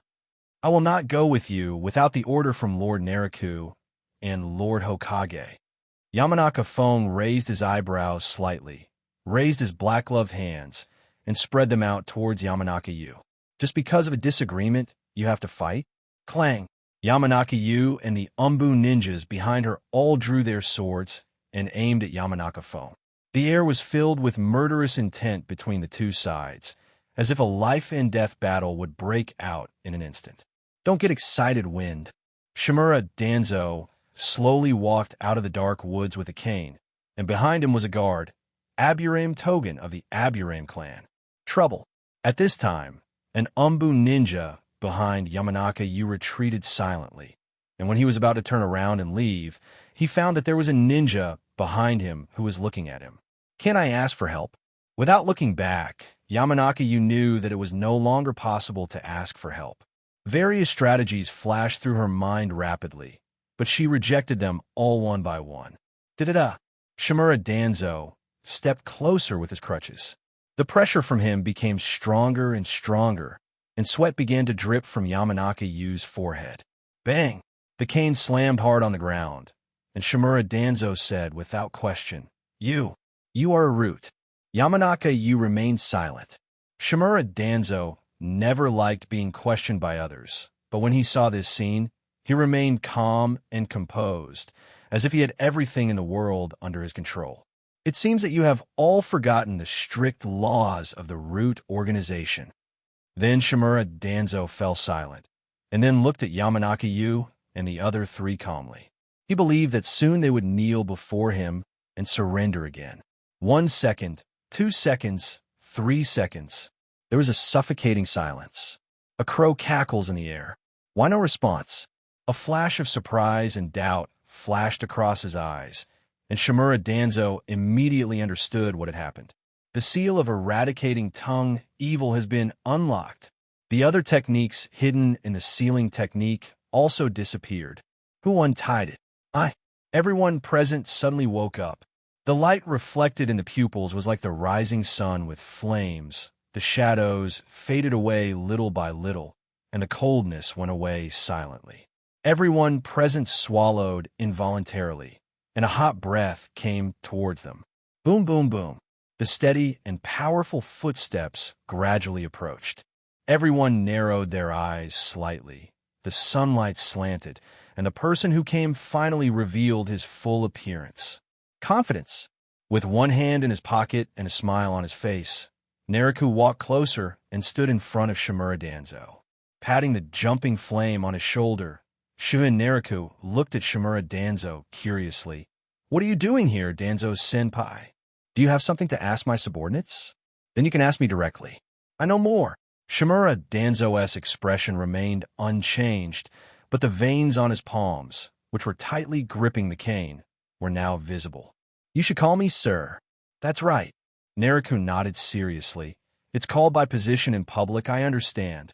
By the way, what is Danzo-senpai's job? Who are you? Shimura Danzo's entire demeanor turned gloomy in an instant. But he was a well-known figure in the ninja world after all, so he wouldn't lose his composure so easily. Senior, what were you doing just now? Shihouin Naraku's voice suddenly rose a notch, and at the same time he took a step forward, his eyes fixed on Shimura Danzo. Swish! Swish! Yamanaka Kaze and Aburame Togen rushed in front of Shimura Danzo at the same time, and took a fighting stance against Shihouin Naraku, and another ninja blocked Danzo's side. Swoosh! At the same moment, 4 Umbu members, led by Yamanaka-Yu, stood in front of Naraku. Only Shimura Danzo and Shihouin, Naraku, stared at each other without shifting their gaze, as if they were unaware of the movement around them. Clatter! A gust of wind blew, and the woods rustled.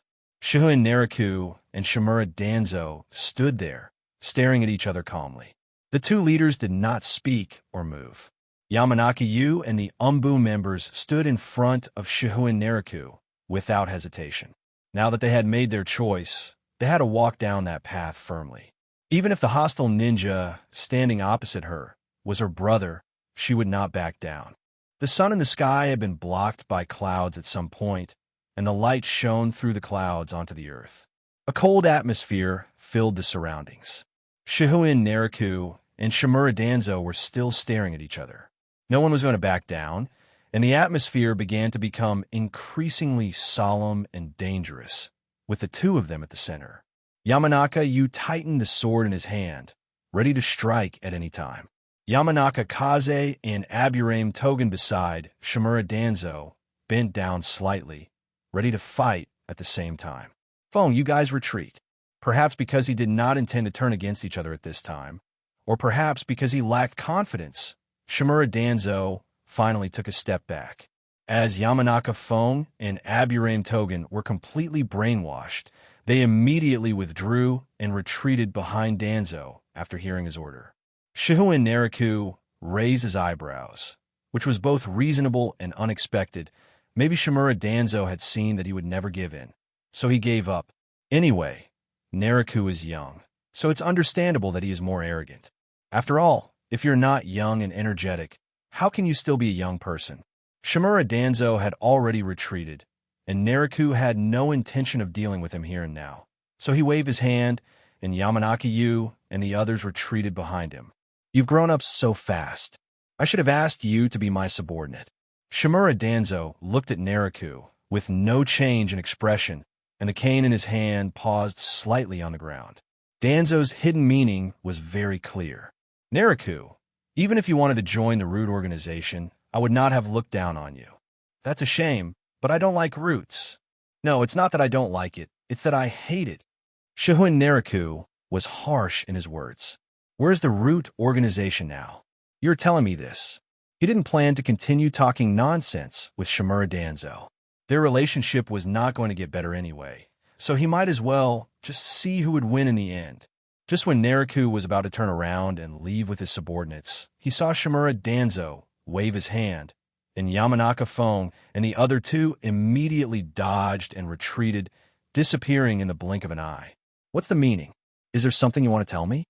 Then Naraku asked Yamanaka, Yu and others to go back to Umbu to complete the task while he stayed behind. Naraku was not worried that Shimura Danzo would attack him directly.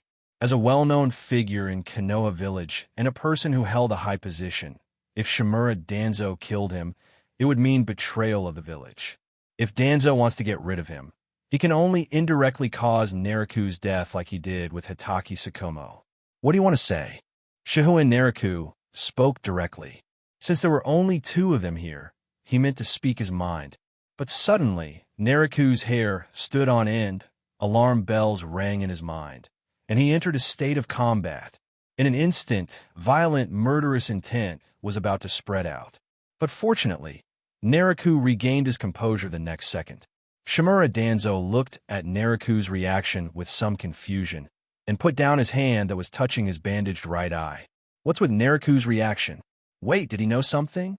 Danzo's face was gloomy, but no matter how he thought about it, he felt that Naraku should not know what was happening to his right eye that was wrapped in a bandage.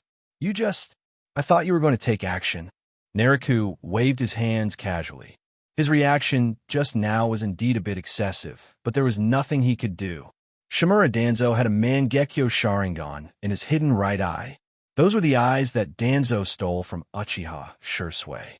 And this Mangekyo Sharingan houses the strongest illusion in the ninja world, distinguished heavenly gods. Distinguished heavenly gods can silently interfere with the consciousness, causing the enemy to be completely controlled unconsciously and lose autonomy. That's why Naraku overreacted.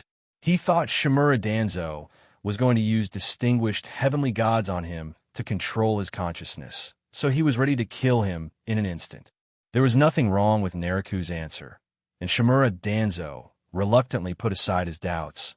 But a person as extremely suspicious and cautious as him would never completely trust anyone. It is conceivable that Danzo will secretly test Naraku in the future to find out what he knows. This attitude is understandable because distinguished heavenly gods is related to many of Shimura Danzo's plans and hides many of his secrets, and he would never let anyone know this. Some time ago, Hiruzen asked me to Shimura Danzo stop talking and simply told them everything about Sarutobi Hiruzen's previous discussion with them about the 5th Hokage candidate. Why? Shihouin Naraku was stunned. He really didn't know about this. Sarutobi Hiruzen actually planned to make him Hokage? Although he is a candidate, Naraku is confident that Kakashi cannot compete with him. As long as he can become a candidate, the position of Hokage will definitely not fall into the hands of others. But the sudden news also disrupted Naraku's plan and caught him off guard. After all, in his opinion, the 5th Hokage would definitely be Tsunade. Around this established fact, he secretly did a lot of things. Splitting up the medical emergency team was one of them, in order to wait for Tsunade to return and bring more benefits to himself. But now he was going to become the 5th Hokage himself? A bit sudden. Seeing Shihouin Naraku obviously upset, Shimura Danzo smiled inwardly with satisfaction. It was indeed not beyond his expectations. This is normal. All the ninjas in Konoha dream of becoming Hokage. If you take a look around a ninja school, you'll find that 9 out of 10 students who have not yet grown up also dream of becoming Hokage. This dream that has been established since childhood is an irresistible temptation for any Konoha village ninja.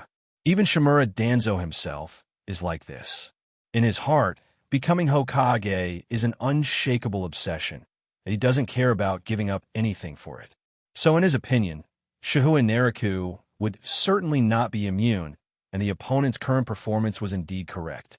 With a smile on his face, Shimura Danzo turned around and slowly walked away with his cane. You must be excited to hear this news, but you still have a rival, Hatake Kakashi. Go and compete with him for that position. With these thoughts flashing through his mind, Shimura Danzo slowly walked away and disappeared. This guy. Watching Shimura Danzo's figure disappear, Shihouin Naraku was speechless. He really never forgets his conspiracy. Danzo did not hide his thoughts at all and told Naraku clearly that he wanted Naraku and Kakashi to fight hard for the Hokage. This is an open conspiracy. Even if ordinary people knew Danzo's intention, they would not be able to break free. The temptation of Hokage was too great, and no one dared to say that they were not tempted. Even Shihouin Naraku couldn't say that he didn't have any ideas, but he thought differently from the others. He wanted to be Hokage just to get a chance to win the lottery and break through his limits to become stronger. It's a bit troublesome. I need to think about it carefully. Naraku frowned and thought, but he couldn't make a decision in a short time. Adult Yamanaka suddenly appeared and woke up Naraku, who was in deep thought. Oh, you haven't gone back yet. Let's go. Let's go back together. Naraku knew that Yamanaka and the others were worried about his safety, so they did not leave, but just waited in the distance. They saw Danzo leave, but Naraku stood there for a long time without moving, so they came over. Konoha Umbu Base. Sitting in his office, Shihouin Naraku was thinking about something. Lying back on the chair with his feet on the corner of the table, Naraku swayed slightly. Midokado Hamura and Udatain Koharu are worried about the fading of their power, so they oppose my candidacy and support Hatake Kakashi. The 3rd Hokage should be more inclined towards me, otherwise Nara Shikaku wouldn't have supported me. He must have seen what Sarutobi Hiruzen meant to say, and that's why he spoke up. Shikaku is a smart man. Although Danzo didn't say it, he definitely doesn't support anyone.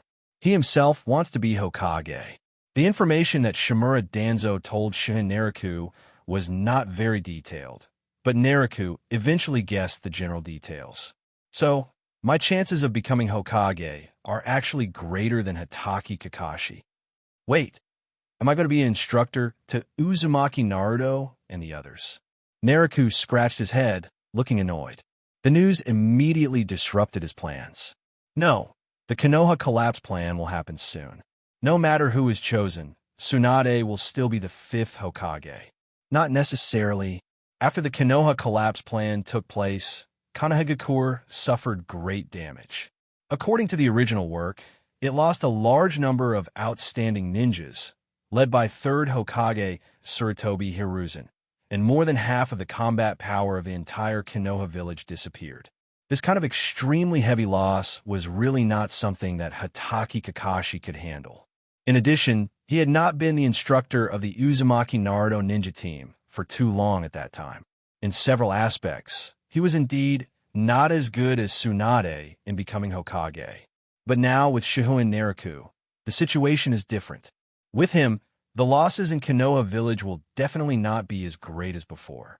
In this case, with Naraku's strength and qualifications, he can really leave Tsunade behind and become Hokage directly.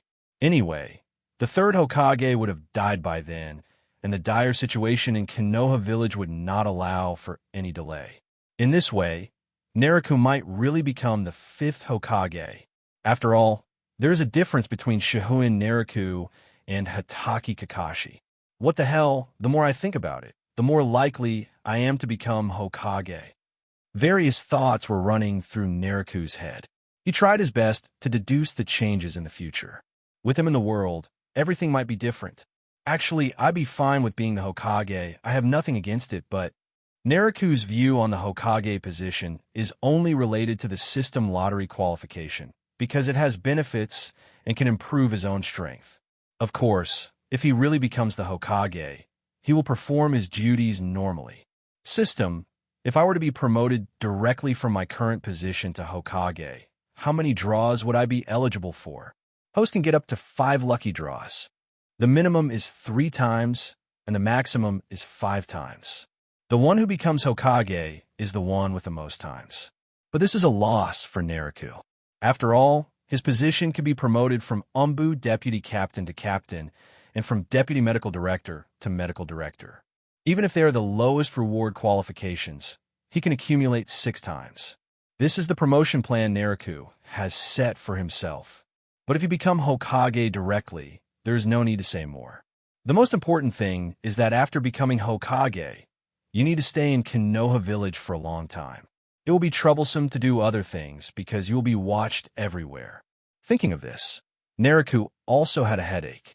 Becoming Hokage now would have too much impact on him, and there were many disadvantages but not many advantages. No, we still have to follow the original plan. Hatake Kakashi leaves Umbu and becomes the instructor, and I will become the Umbu Captain General. When Tsunade returns and becomes the 5th Hokage, I will become the head of the medical department, and in addition to the future positions of assistant to the Hokage, this will maximize the benefits. After thinking for a long time, Naraku made up his mind and decided to follow his original plan. Becoming Hokage directly is a huge loss. This poses a huge hidden danger to the improvement of his strength. Naraku has never forgotten how dangerous the late Hokage world is, with Kaga-level enemies popping up all the time, not to mention the mysterious Akatsuki clan. So for him, improving strength is the most important thing. Then the most important thing now is to ensure that Hatake Kakashi becomes the instructor of Uzumaki Naruto and the other 3. Naraku must now get himself demoted from the 3rd Hokage. Let me think. Before Shihouin Naraku could figure out how to get himself eliminated, the order from 3rd Hokage Tobi Hiruzen arrived. What the hell? You want me to be a bodyguard for Uzumaki Naruto? Naraku was completely stunned when he received this task. No, couldn't the 3rd-generation old man have already decided to make him a candidate for Hokage? Big things to do. After quickly coming out of the Umbu base, Naraku prepared to go find the 3rd Hokage. It would be a good idea to directly refuse the position of Hokage, etc. Because he was thinking about something, Naraku didn't hear anyone calling him at all, but ran quickly towards the Hokage building. It was not until Hatake Kakashi appeared beside him that he reacted. What? I have something to do today. Is it time to go look after Uzumaki Naruto? Helplessness flashed in Hatake Kakashi's dead fish eyes. He also received orders from 3rd Hokage, Tobi Hiruzen. Huh, how did you know?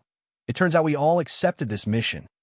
Naraku heaved a sigh of relief when he realized what was happening. It turned out that things had not been finalized yet, and there was still time. I see. The 3rd-generation old man intends to use this mission to see who is more suitable to be the instructor between him and Kakashi. Okay, done. Naraku was relieved now and followed Hatake Kakashi to find Uzumaki Naruto. Ninja School. Shihouin Naraku almost laughed out loud because he saw an extremely funny scene. Uzumaki Naruto, Naraku Shihouin, and Akimichi Choji were angrily kicked out of the classroom by Yumino Irika and made to stand in the aisle as punishment because they slept in class. As a result, the 3 of them did not learn their lesson at all. They chatted in the aisle, ate snacks, and even fell asleep while standing there. Hatake Kakashi, who was standing aside, had no smile on his face, but looked at Uzumaki Naruto with a complicated expression. Swish! Kakashi is an adult. Naraku is an adult. Tenzu appeared on the lush tree where Naraku and Kakashi were standing. After all, it was a mission, so he greeted them respectfully. Just do your own thing and don't worry about us. Yes. Tenzan glanced at the silent Kakashi. At this moment, Hatake Kakashi was in a state of depression and had no intention of paying any attention to him. Naraku waved his hand, and Tenzu had no choice but to leave. When Tianzong returned to the ninja team he led, he immediately attracted everyone's attention. You 2 adults should have other tasks. Let's continue. Yes. Glancing at the hiding place of Tenzo and the ninja team, Naraku had no intention of getting involved with them. Whether it was protection or surveillance, these people had their own rules to follow. The Yamanaka clan's Perception Ninja and the Hyuga Branch House Ninja are really suitable candidates. The ninjas from these 2 families were indeed suited for surveillance or protection, and Uzumaki Naruto basically could not escape the sight of these people. By the way, Naraku stroked his chin curiously. He remembered something. The ninjas of the Hyuga family are the perfect people to monitor and protect Naruto because of their Byakugan. Have they discovered that their eldest daughter, Hyuga Hinata, likes Naruto? At this time, Hyuga Hinata was the heir of the Hyuga main family, and his status was not low. Could it be that Hyuga Hayashi has long had the idea of making Uzumaki Naruto his son-in-law and enjoying a married life with people rolling their eyes all day long? Interesting. These 2 guys are really... Sarutobi Hiruzen was holding a pipe and exhaling a puff of smoke. In front of him was a crystal ball on which were 2 figures, Master Naraku and Hatake Kakashi. Sarutobi Hiruzen was observing the 2's movements through the telescope technique. He had often used this ninjutsu to monitor the entire Konoha village. Originally, Sarutobi Hiruzen asked Naraku and Kakashi to temporarily become Naruto's bodyguards, just to see how they performed and to decide who would eventually become Naruto's instructor and Hokage candidate. Now it seems that neither of them is reliable. Naraku was leaning against a tree trunk and looking bored. It seemed that he didn't take the mission seriously at all. Kakashi was even worse off. He had been daydreaming for a long time. Others couldn't tell, but Sarutobi Hiruzen knew what Kakashi was thinking at a glance. At this moment, Sarutobi Hiruzen had the intention of eliminating both of them. Naraku didn't take it seriously, but Kakashi's problem. Sarutobi Hiruzen put his pipe aside with some worry. After so many years, Hatake Kakashi still hasn't gotten over the past. This is a big problem. Even if there is no such thing as a Hokage candidate, with Kakashi's current mentality, he is not even qualified to be a Jonin. Alas, each has its own advantages and disadvantages. Let's see. Shihouin Naraku and Hatake Kakashi were both hidden in the dense branches of a large tree, and their figures could not be seen from the outside. Naraku, who was leaning against the tree trunk, occasionally glanced at Naruto, who was dozing in the school corridor, his mind full of random thoughts. But then he was speechless. Hatake Kakashi fell into his own depressed atmosphere and hasn't come out of it yet. That's enough. Hey, Kakashi. Naraku stepped lightly on the tree trunk under his feet, and the slight shaking movement finally woke Kakashi up. I know those things hit you hard back then, but after all these years, you still haven't recovered. This can't go on. Kakashi looked at Naraku's serious expression. He knew that he couldn't continue to be immersed in the memories of the past, but such things were beyond human control. Okay, stop being sad. Ninja school is over now. Naraku and Kakashi watched as the bell rang for the end of the ninja school, and the children ran and played as they left the school, laughing. This scene was very lively and interesting. The adults waiting at the entrance of the ninja school also picked up their children one after another, but most of them deliberately avoided the location where Uzumaki Naruto was. They said harsh words and taught their children not to play with Naruto. The ninja school gradually became quiet. Uzumaki Naruto watched the adults take their children away one by one.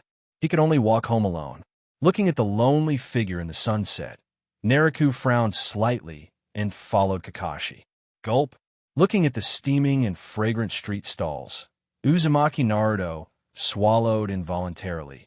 Then he reached into his pocket, and the clinking of several coins made him give up his idea. Forget it. I don't like eating these either. There are a lot of instant noodles at home, and I like eating instant noodles. As if trying to convince himself, Uzumaki Naruto tried hard to divert his gaze, but the saliva about to flow from the corner of his mouth betrayed him. However, the owner of the snack stand soon saw him, and a look of disgust and resistance fell on Uzumaki Naruto, making his expression darken, and he immediately turned and ran away. He should have money. Shihouin Naraku and Hatake Kakashi stood in front of the food stall. Of course, Hatake Kakashi saw what happened just now, but he was a little confused. The village must have given Uzumaki Naruto living expenses. Didn't you see the look in the stall owner's eyes? Besides, he probably has no money right now. No money. Hatake Kakashi was a little confused, but he reacted without Naraku's reminder. Indeed, Konoha Village gives Uzumaki Naruto living expenses every month.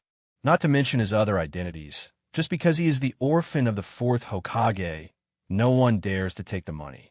Another person who sends living expenses to Uzumaki Naruto is Tobi Hiruzen. He visits Uzumaki Naruto at the beginning of every month and gives him living expenses. But the problem is, how old is Uzumaki Naruto? He doesn't know how to spend money or save money. After receiving the living expenses, it didn't take long for him to spend all of them, and this is what a normal child would do. However, as future Uzumaki Naruto grew up and became a ninja, he did start to save money, until Jiraiya took his money and went drinking.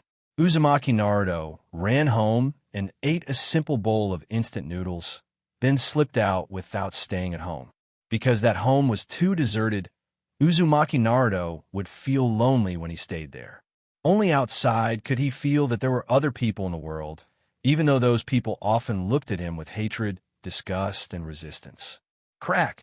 Shihouin Naraku and Hatake Kakashi pushed open the door and walked into Uzumaki Naruto's messy home.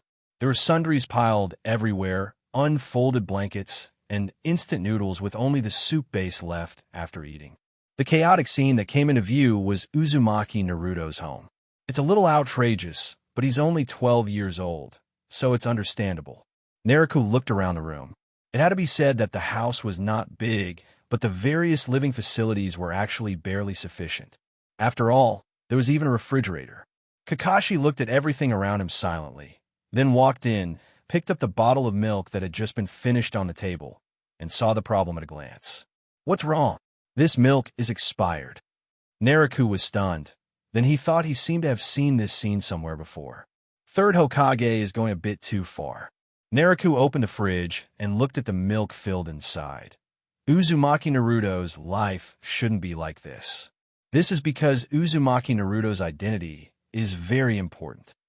Third Hokage, Sir Tobi Hiruzen, appeared, smoking a pipe, and he walked slowly into the room. Nine-Tails Jinchuriki can't have any problems.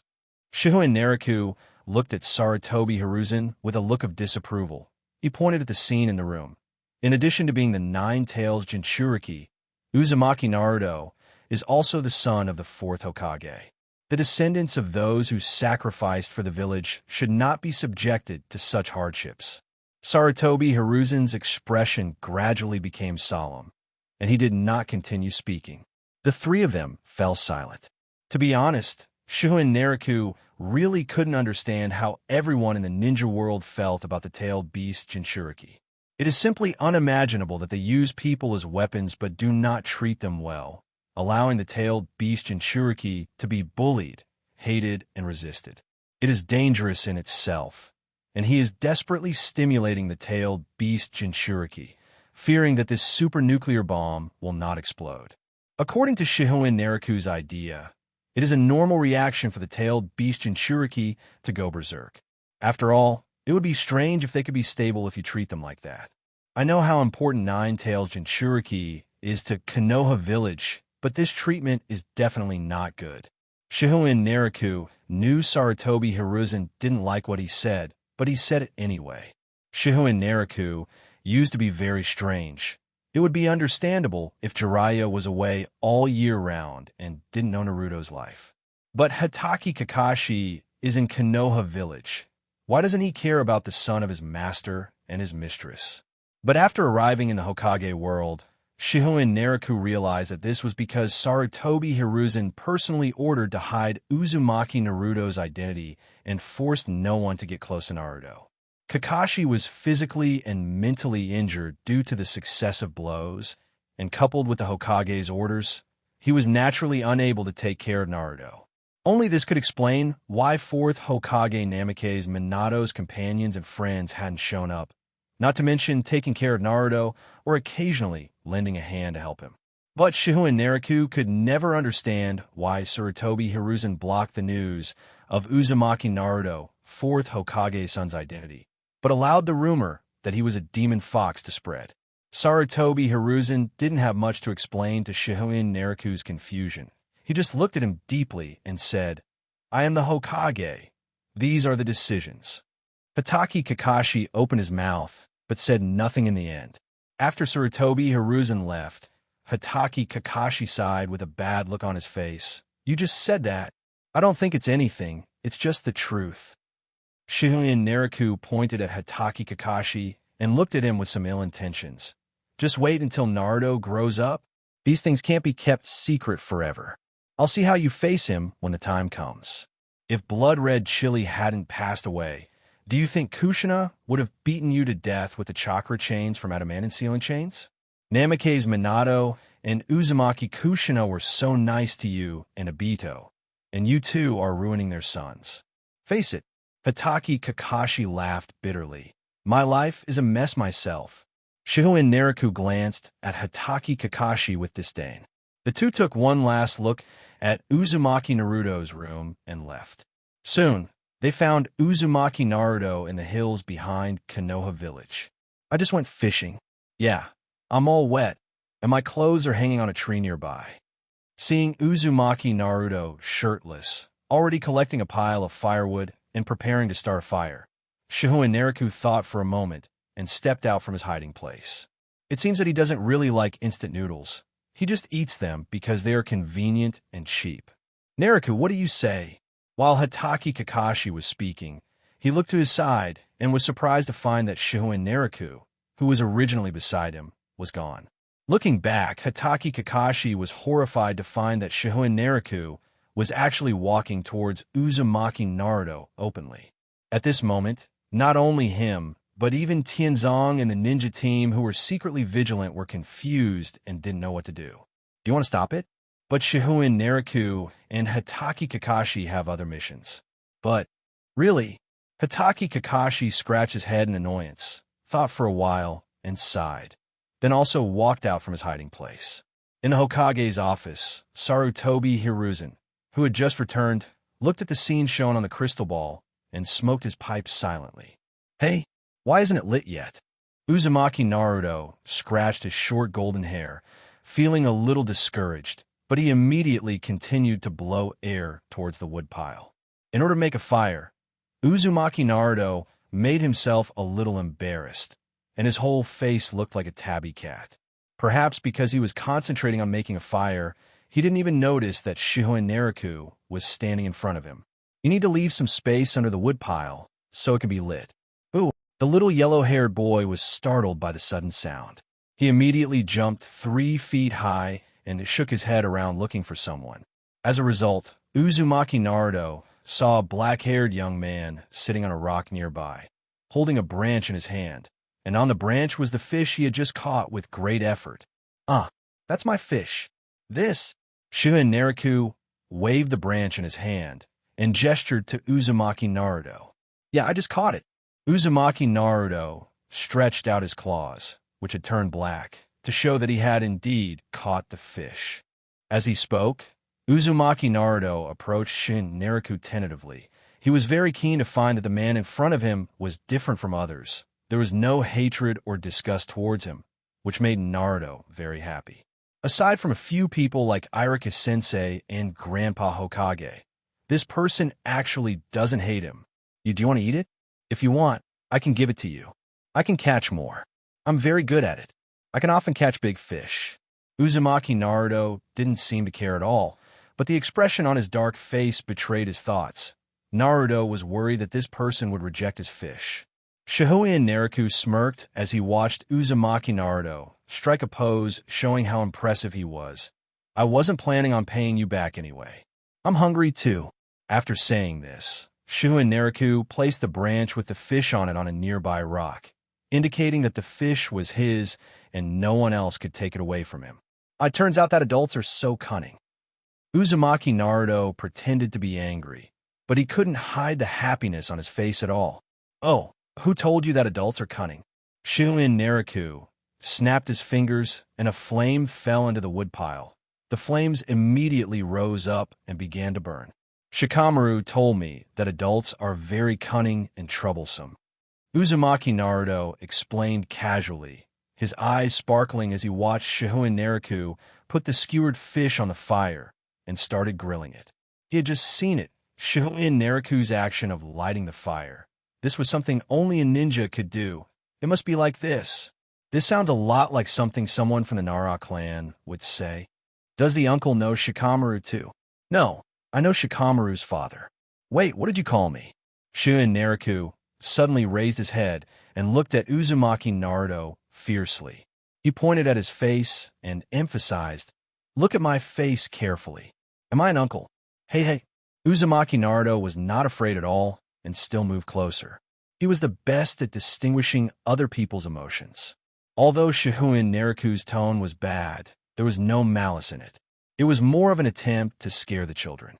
"Why are you getting so close?" Shihouin Naraku curled his lips and then returned his gaze to the grilled fish. "Hey, big brother, were you performing a ninjutsu just now? Are you a ninja from the village?" Uzumaki Naruto blinked and stared at Shihouin Naraku expectantly, but his dark face at this moment made his expression look a little funny. "Big brother? Never mind. I'll accept it reluctantly." "You mean this ninjutsu?" Shihouin Naraku opened his palm towards Uzumaki Naruto, and with a puff, flames burned in his palms, and the dancing flames illuminated Uzumaki Naruto's dark face. "Wow!" Uzumaki Naruto shouted in surprise for a moment. He stared excitedly at the red flame in Shihouin Naraku's palm, his expression full of longing. The firelight was not dazzling, but it was very warm.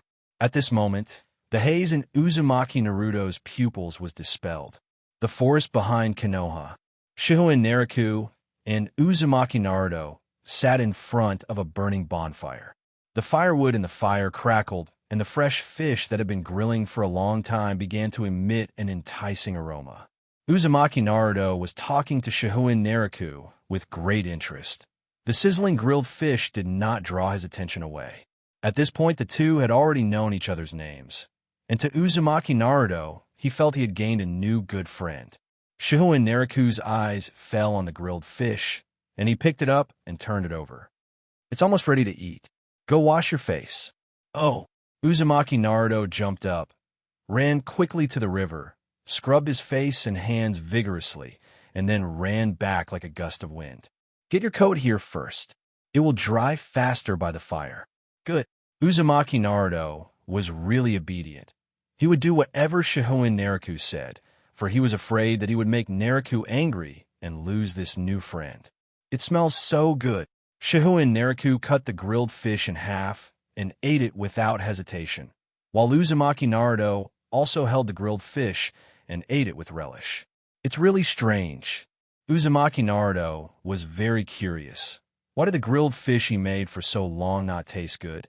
Why is the grilled fish I made so bad? Ignoring Uzumaki Naruto's curiosity, Shihouin Naraku looked back and saw Hatake Kakashi standing behind a big tree not far away, and he didn't know why he didn't come out. Hatake Kakashi also had a headache, mainly because he really didn't know how to face Uzumaki Naruto, nor did he know what to say to him. So he could only watch Uzumaki Naruto and Shihouin Naraku in the dark, sitting in front of the fire and eating grilled fish, and Hatake Kakashi himself felt very miserable. "Hey, the guy passing by, can you help me buy some food in the village?" Hatake Kakashi was looking at the two of them, but found Shihouin Naraku waving at him. He pointed at himself unconsciously, and then saw Shihouin Naraku nodded to confirm that he was not mistaken and was talking about him. By this time, Uzumaki Naruto had been awakened and turned his head to look at where Shihouin Naraku was waving and immediately saw Hatake Kakashi, who had no choice but to come out from behind a big tree. Who is this person? When did he show up? Hatake Kakashi's appearance is still very attractive, especially since he uses the Kinoa forehead protector and mask to cover most of his face, leaving only one eye exposed. So all of a sudden, Uzumaki Naruto kept staring at Hatake Kakashi, making Kakashi feel a little uncomfortable. Shihouin Naraku raised an eyebrow at Kakashi, indicating that he did it on purpose. "Please, brother, go and come back soon." Blinking his dead fish eyes, Hatake Kakashi turned and left under Uzumaki Naruto's curious eyes, then quickly walked to the place where Tenzo and the ninja team were hiding. Tenzo looked at Hatake Kakashi, who appeared in front of him in a daze, and then he heard Hatake Kakashi say to him, "Tenzo, you're my most recognized junior, and I will leave the shopping to you. Hurry up." "So you have to bully the juniors you recognize, right? Hatake Kakashi senpai, why don't you take a look at what you're talking about?" Of course, Tianzong could only mutter these words in his heart. However, Tianzong's reaction was not slow. He turned around and looked at the ninjas in the ninja team, with an expression that said, "Xiang Zhuan, the task of buying things is now handed over to you. Hurry up. A higher-ranking official can crush people to death." The Umbu ninja, codenamed Xiang Zhuan, looked at his boss speechlessly, then turned around and quickly ran towards Konoha village to buy things. There was no other way. For the Umbu ninja, orders were orders, and they had to be completed. As a result, an extremely rare scene appeared at the food stalls and snack shops in Konoha village. The Umbu ninja, whose entire body was hidden in robes and masks, swept away a lot of food at a whirlwind, threw down some money, and disappeared in an instant like a gust of wind, while the guests and the boss present had not yet reacted to what had happened. The food was passed along the way, from Umbu member Xiang Zhuan to Tenzo, and then from Tenzo to Hatake Kakashi, and Hatake Kakashi handed the food to Shihouin Naraku. "Sit down. Why are you standing?" Shihouin Naraku opened the packed food and placed it in the middle of the three people. "Naruto, eat together. You gave me half of the grilled fish just now, so I'll treat you to a meal." Uzumaki Naruto didn't reach out, but looked at Shihouin Naraku hesitantly. Even he could see that the fish he caught couldn't compare to all the things in front of him. Shihouin Naraku also saw the embarrassment in Uzumaki Naruto's heart, so he simply took out a bunch of meatballs and bit them in his mouth. "Eat quickly. I tell you, Naruto, I am very rich. I am the Jonin of Konoha village. Jonin, are very rich." Hatake Kakashi also picked up a snack and put it in his mouth. "Anyway, Umbu will reimburse the money for these things, so it would be a waste not to eat them." However, Shihouin Naraku was right when he said that he was rich. Although he didn't know the exact amount, Hatake Kakashi knew very well how rich the medical emergency team was, and, as the supervisor, it was impossible for Shihouin Naraku to not have some money in his hands. Uzumaki Naruto's eyes lit up, and he came closer. Brother Naraku is a Jonin? That must be very powerful. Shihouin Naraku raised his head, looking extremely proud, and boasted. There are few people in the entire Konoha village who are stronger than me. A brat like you who is still in the ninja school will never understand. At this time, Uzumaki Naruto became a little suspicious and asked, Really? Isn't Grandpa Hokage the strongest ninja? Hokage is the strongest ninja. This is the view buried in the hearts of many children in Konoha village since childhood, and Uzumaki Naruto also thinks so. Shihouin Naraku waved his hand nonchalantly, a hint of disdain on his lips. So you kids your age don't understand? The Hokage is indeed very strong, but he is old and is definitely no match for a young man like me.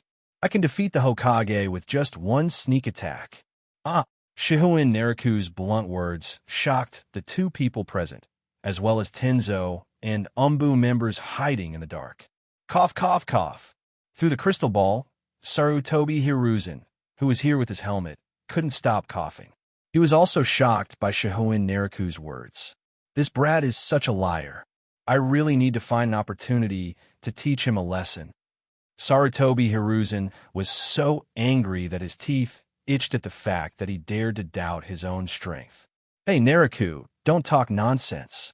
The Hokage-sama is indeed very powerful. Naruto is not wrong. Hitaki Kakashi finally couldn't help but speak. Cut. Shihouin Naraku pouted, which gave Hitaki Kakashi a headache. It's really strange. Why do I feel like something is wrong with Naraku today? Hitaki Kakashi reacted quickly, although he didn't know what happened, but Shihouin Naraku was indeed a little abnormal today. Although Uzumaki Naruto still didn't quite agree with Shihouin Naraku's words, he still believed him because the other party was a very powerful ninja.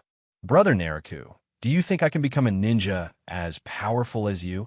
Uzumaki Naruto said hesitantly, looking at Shihouin Naraku with round eyes, waiting for his answer. Shihouin Naraku pretended to be serious, looking Uzumaki Naruto up and down, and Naruto couldn't help but straighten himself up and cheer himself up. Although you are far inferior to me, you do have the potential to become an excellent ninja. Upon hearing Shihouin Naraku's evaluation, Uzumaki Naruto was so happy that he almost laughed out loud. It was really unexpected that someone could praise him so highly even though he was the last in the class. Seeing Uzumaki Naruto couldn't help himself with his happiness, Hitaki Kakashi asked curiously in a low voice, Are you so sure? Nonsense. Shihouin Naraku also replied in a low voice. How can a child born from the fourth Hokage and the descendants of the Uzumaki clan have poor talents? Recalling the amazing talent of his teacher Namake's Minato, Hitaki Kakashi nodded in agreement. He knew too well how powerful his teacher was. He was a ninja who could scare off the enemy with his name alone. Believe it or not, even if this kid can refine chakra now, you can't compare to him. Shihouin Naraku raised his eyebrows provocatively, a teasing smile on his face. Wow, are you looking down on me by saying that? But thinking about the Uzumaki blood in Naruto, Hitaki Kakashi knew that he couldn't compare with him in chakra amount. The two were chatting here, while Uzumaki Naruto, who had been happy for a long time, suddenly became depressed. This is rare. After all, Uzumaki Naruto's personality has always been optimistic and confident. What's wrong with you? You suddenly become depressed. Brother Naraku, I'm so proud of myself for becoming a ninja, but I'm the worst student in school. Although he said he didn't care, as the last one in the group, Uzumaki Naruto was still a little frustrated. The tail end. Naruto, you have to know that the truly strong ones start from the bottom and work their way up to become strong. Shihouin Naraku's expression became very serious. He looked at Uzumaki Naruto, reached out and patted his shoulder, and said, Among the Jonin of Konoha village, there is such a ninja. He is not good at ninjutsu, let alone illusion. He only has a talent for taijutsu. And he was almost abandoned by the ninja school because everyone thought he could never become a ninja, but he never gave up. Since he couldn't learn ninjutsu and jinjutsu well, he devoted all his efforts to taijutsu. As soon as Hatake Kakashi heard what Shihouin Naraku said, he knew who he was talking about, his good friend Might Guy. Uzumaki Naruto, on the side, listened to Shihouin Naraku's words attentively, not even willing to blink. So, where's this person now? Uzumaki Naruto couldn't imagine how a person who was not good at ninjutsu and jinjutsu and only knew taijutsu could become a ninja. Now, Shihouin Naraku gave a thumbs up, a smile on his face, and said, "Now he is the strongest taijutsu ninja in Konoha village. His taijutsu is stronger than anyone else. Even the third Hokage is no match for him in taijutsu. This man is already a very powerful Jonin. He has made great contributions to Konoha village and defeated countless enemies." Hatake Kakashi nodded in agreement. He used to think that Might Guy had a talent for taijutsu, but now he realized that only Might Guy had a talent for taijutsu. Hatake Kakashi, who has fought with Might Guy many times, knows too well how powerful his opponent's punches and kicks are. After every head-on battle, he is inevitably injured. Meanwhile, Tobi Hiruzen, who was in the Hokage building, was very satisfied watching Shihouin Naraku motivating Uzumaki Naruto. He liked this way of teaching, and it could bring out better qualities in Naruto. The example of Might Guy is also very appropriate, and is indeed something that Uzumaki Naruto should learn from. "Naruto, do you know how this guy managed to succeed?" Uzumaki Naruto shook his head, then looked to Shihouin Naraku for an answer. "It's never-ending hard work. It's the will to never give up. It's a confidence that no one can match. If running 1,000 meters doesn't make you stronger, then run 10,000 meters. If swinging your fist 1,000 times doesn't make you stronger, then swing it 10,000 times. That's the answer." With every word Shihouin Naraku spoke, Uzumaki Naruto's eyes grew brighter, until by the end his entire being seemed to be on fire, the last bit of frustration that was left in Uzumaki Naruto having long since disappeared. Hatake Kakashi couldn't help but give a thumbs up to Shihouin Naraku. These words really made his blood boil. "I see. I will definitely be like this person and never give up. Keep practicing and become a ninja. This is my way of ninja." The fighting spirit burning in Uzumaki Naruto at this moment directly infected everyone present. Shihouin Naraku was also surprised. "It turned out that I was the one who inspired Uzumaki Naruto's ninja way. Having said that, I do have some talent for talking." The high-spirited Uzumaki Naruto excitedly swallowed the food in his mouth, his blood boiling, and he didn't know how to vent. "Brother Naraku, I'm going to unleash my self-created transformation technique to show you my will and determination." The excited Uzumaki Naruto couldn't help showing off. He jumped to an open space on the side, and then made seals with his hands. Wait. Seduction technique. With a bang, the smoke rose, and a curvy blonde beauty appeared in front of everyone. The blonde beauty struck a very seductive pose and blew a kiss to Shihouin Naraku and Hatake Kakashi. "How about it? This is my own transformation ninjutsu." Even Irika-sensei was defeated by this move. At this moment, all the high morale on the scene disappeared, and the surroundings fell into an awkward atmosphere. The corner of Hatake Kakashi's mouth twitched, and he didn't know what to say. Is Uzumaki Naruto really the son of Namikaze Minato and Uzumaki Kushina? Is there a possibility that I got the wrong one? Bang! Seeing the blonde beauty transformed by Uzumaki Naruto walking towards him, Shihouin Naraku kicked him away with a flying kick. Uzumaki Naruto fell directly into a dense grass, startling a flock of birds. Boring ninjutsu. Hatake Kakashi gave an evaluation of this transformation ninjutsu. When Shihouin Naraku heard this comment, he suddenly thought of something and became very happy. Who would have thought that this ridiculous transformation ninjutsu that appeared at the beginning would save the world in the future? From the love-brained Haruno Sakura to the ancestor of chakra, Otsutsuki Kagaya, all fell under this ninjutsu. Mangekyo Sharingan, Rinnegan, Wood Style, Nine Tails Chakra, they're nothing compared to the harem technique. From this perspective, Uzumaki Naruto is a well-deserved genius. Uchiha Sasuke or something, not even close. In the Hokage's office, Tobi Hiruzen took out a piece of white paper and wiped his nose, which had a very obvious bloodline on it. Ahem, Naruto is such an unexpected kid. Sarutobi Hiruzen was sure that he was caught off guard and was hit unexpectedly. Luckily, no one saw it. For older people, the threat of seduction is too great. The third Hokage has decided to have Uzumaki Naruto seal up this dangerous ninjutsu. Otherwise, more people will be harmed. Ugh, why is there bird shit? After a while of commotion, Uzumaki Naruto rolled out from the bushes. While brushing off the grass debris on his body, he complained, "Why did Brother Naraku kick me? Obviously, my seduction skills are very powerful. I should have hit the point just now. You are thick-skinned anyway." Shihouin Naraku rolled his eyes. He casually helped to pat the grass debris on Uzumaki Naruto's body. Naruto's body stiffened, and then he tried hard to hold back the tears that were about to roll down. "We just saw your best ninjutsu. So what are you worst at? Let's take a look. Maybe we can help you learn it. Remember, we are Jonin." "Oh, okay." Uzumaki Naruto took the opportunity to turn around and wiped his eyes inadvertently, and Shihouin Naraku and Hatake Kakashi pretended not to see it. Even the slightest bit of care was almost too much for this child who longed for affection to bear. Alas, Uzumaki Naruto concealed the obscurity in his heart and cheered up. He felt that he was in a very good condition today, and he would definitely be able to perfectly unleash the clone technique that he was not good at. He has confidence. Doppelganger technique. Bang, poof. There was a sound like a leak, and everyone looked over and saw a lump of mud-like substance appearing at Uzumaki Naruto's feet. And this is Uzumaki Naruto's clone. Failed again. But next time, I will definitely succeed. I have mastered the key.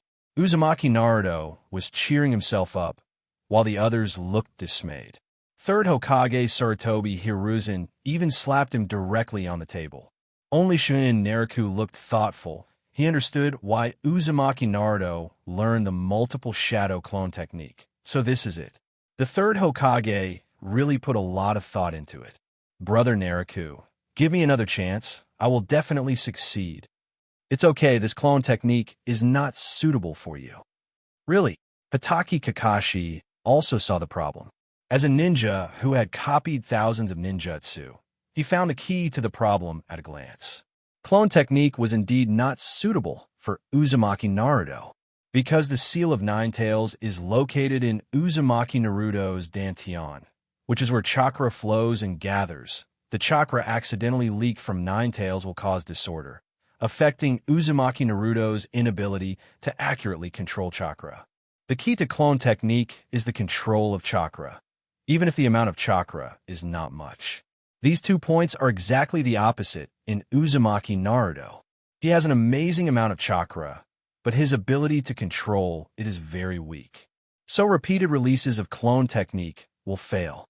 The multiple shadow clone technique inadvertently fits Uzumaki Naruto's characteristics. It requires a large amount of chakra, but is not very strict in terms of controllability. This is why Uzumaki Naruto was able to learn it quickly. Anyway, Uzumaki Naruto is not afraid of waste. He is not afraid that some chakra will become disordered because of Nine Tails. As long as more chakra flows and gathers successfully to complete the process of releasing ninjutsu, it will be fine. There will be no need to worry about it in the future, as Nine Tails and Uzumaki Naruto would reconcile, and this problem would disappear. Seeing that Uzumaki Naruto didn't understand why the clone technique failed, Hatake Kakashi advised, "Since you can't do anything with the clone technique for now, you can choose to practice the body replacement technique. You don't need to practice your transformation technique." But Uzumaki Naruto scratched his hair in annoyance and muttered worriedly. "Teacher Irika said that the graduation exam is clone technique. My transformation technique is so amazing. Why didn't Irika-sensei test me on this?" Bang! Shihouin Naraku snapped his fingers, attracting Uzumaki Naruto's attention, and then he nodded to Kakashi and gestured to the big tree not far away. Hatake Kakashi understood Shihouin Naraku's thoughts, and he was not unhappy about it. It was a pleasure to teach his teacher's children, and it felt interesting. Look at him. Shihouin Naraku put 2 fingers together and aligned his eyes, then pointed at Hokage Kakashi, asking Uzumaki Naruto to look carefully. Uzumaki Naruto was stunned, then looked at Hokage Kakashi, who was holding the intimate paradise. Hokage Kakashi kept walking. Chakra gathered at his feet inadvertently. Then he walked towards the big tree step by step. In the surprised eyes of Uzumaki Naruto, he stepped on the tree trunk as if walking on flat ground, then climbed up the tree in a few steps, and even when hanging upside down, he did not fall down. Uzumaki Naruto saw clearly that Hokage Kakashi, the seemingly unmotivated guy, climbed up the tree step by step, instead of running up the tree. How is this done? Uzumaki Naruto turned to look at Shihouin Naraku, wanting to know the answer. Go ask yourself.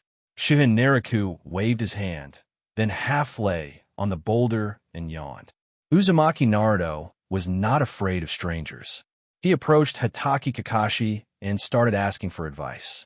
Hokage Kakashi looked back at Shihouin Naraku, who was already half lying down, and could only begin to explain to Naruto the specific steps of treading water training.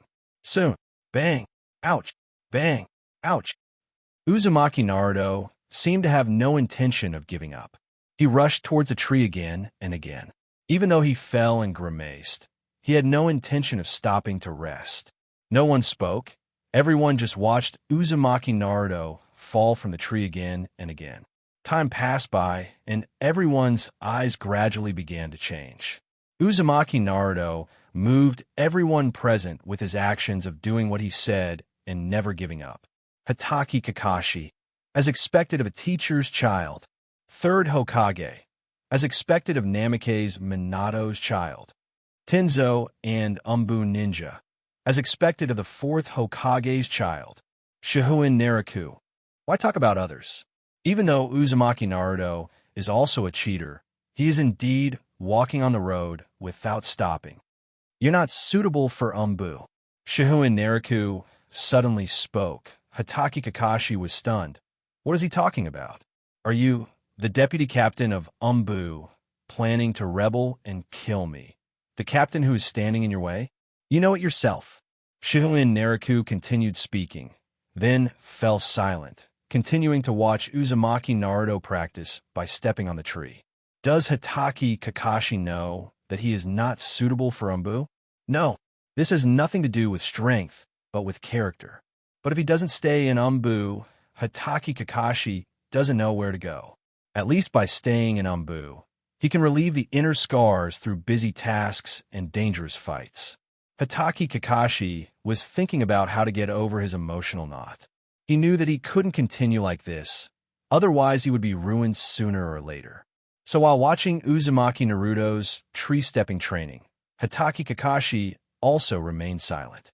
And Tobi Hiruzen in the Hokage's office, whose eyes were fixed on the sprinting figure of Uzumaki Naruto, had been silent for a long time. Tenzo and Umbu team. The crescent moon is cold and hangs high in the sky. The cold air spread in the silent forest, making people feel a little chilly. Uzumaki Naruto lay on the ground, his eyes slightly closed, and a soft snoring sound was heard. After practicing climbing trees for most of the night, Uzumaki Naruto finally couldn't hold on any longer. He fell off the tree again and fell asleep on the ground. However, his appearance scared everyone, and they thought that Uzumaki Naruto had overconsumed and something unexpected had happened. Hokage Kakashi went forward to check and confirmed that Uzumaki Naruto really fell asleep because he was too tired. He waved behind him, and Tenzu appeared in front of him with the Umbu team members. Since he's already asleep, take him back and let him have a good rest. Yes. Tenzo walked forward and gently picked up the sleeping Uzumaki Naruto, but this action almost woke Uzumaki Naruto up. Fortunately, he just reached out and scratched his cheek, then fell asleep again. Uzumaki Naruto muttered something, but his voice was too low and too vague, so no one could hear clearly. Swish! Tenzo nodded slightly to Shihouin Naraku and Hokage Kakashi, then left directly with the Umbu team. Looking at their departing figures, Hatake Kakashi suddenly said, "Did you see just now? Yeah, that's so obvious." Naraku dusted himself off and stood up, looking like he had expected this to happen. After all, he not only has the blood of the Uzumaki clan, but he is also a nine-tails jinchuriki. With his recovery ability, all the bruises and scars on his body will be completely healed after a good night's sleep. The two of them saw clearly just now that the bruise on Uzumaki Naruto's arm from the fall had faded a lot. This kind of resilience is truly enviable. Strong recovery ability is also a talent, and it is also Uzumaki Naruto's advantage. Putting other problems aside, just with this advantage, he can grow rapidly. Let's go back and rest. Shihouin Naraku glanced at the marks left by the kunai on the tree, yawned, and waved goodbye to Hatake Kakashi. Walking on the road, Shihouin Naraku thought about his performance today. That should be about it. Based on what I know about the third-generation old man, he will definitely be spying on me in secret, and he will definitely not like what I am doing today. I finally pushed Hatake Kakashi out and had him teach Naruto how to practice by stepping on trees. It was a good move. I guess Hatake Kakashi will leave Umbu soon and become a mentor, so I can move up step by step according to my plan. After reviewing today's actions, Shihouin Naraku confirmed that he had done nothing wrong and immediately felt relieved. The next day, according to the third Hokage's instructions, Shihouin Naraku and Hatake Kakashi still had to follow Uzumaki Naruto. After a good night's sleep, Uzumaki Naruto was full of energy and went to school. As for his body, which was covered with scars from practicing for half a night, it has completely recovered and no sign of it can be seen from the outside. Not only teacher Irika, but other students as well, felt that Uzumaki Naruto was unusually arrogant today. It was as if he had suddenly obtained some martial arts secrets and could become a ninja as long as he learned them. Uzumaki Naruto was so confident that he wanted to lift his head to the sky. It's a bit strange. What happened to this boy Naruto? Yumino Irika, who seems to be very strict with Uzumaki Naruto, but actually cares about him very much, is a little surprised about Uzumaki Naruto's performance today. Could it be that something good has really happened? No, this guy must be causing trouble. Yumino Irika was extremely alert. His eyes would glance at Uzumaki Naruto from time to time. And sitting in the seat, Naraku and Akimichi Choji, who were among Uzumaki Naruto's few good friends, also felt that something was wrong with Uzumaki Naruto. "Naruto, do you want to eat?" Akimichi Choji, who regards delicious food as more important than his life, secretly opened a bag of potato chips and handed it to Uzumaki Naruto. No, eat it yourself." Uzumaki Naruto didn't even look at the tempting potato chips in front of him. Crack! Naraku took the opportunity to quietly reach out and grab the potato chips, then threw them into his mouth. Akimichi Choji took back the potato chips and started eating them, but he also asked directly, "Naruto, what's wrong with you today?" Sure enough, even Akimichi Choji noticed that something was wrong. Naraku glanced at his good friend. He knew that Akimichi Choji was a person who was different from his appearance and had a very delicate heart, so it was normal for him to sense Uzumaki Naruto's emotions. Hey, Uzumaki Naruto buried his head under his arms. Unable to stop grinning, he was so proud. "Someone taught me something very powerful. When I learn it, I will tell you." Someone is secretly contacting Naruto? Naraku was stunned, but he quickly reacted. This is Konoha village, and someone is always watching Uzumaki Naruto. If someone has ulterior motives, they will be taken away before they can even touch him. Thinking of this, Naraku felt relieved. "Then when you learn it, you must tell me." Akimichi Choji was eating potato chips with a crunch and did not forget to give Uzumaki Naruto some instructions. Good. Uzumaki Naruto readily agreed. If it was before, Uzumaki Naruto would have skipped classes. He really wanted to go to the back mountain, where he met Shihouin Naraku and Hatake Kakashi, but he had promised Grandpa Hokage that he would not skip classes again, so he could only bear it and wait for school to be over in the afternoon. The sun gradually rose higher, and it was noon.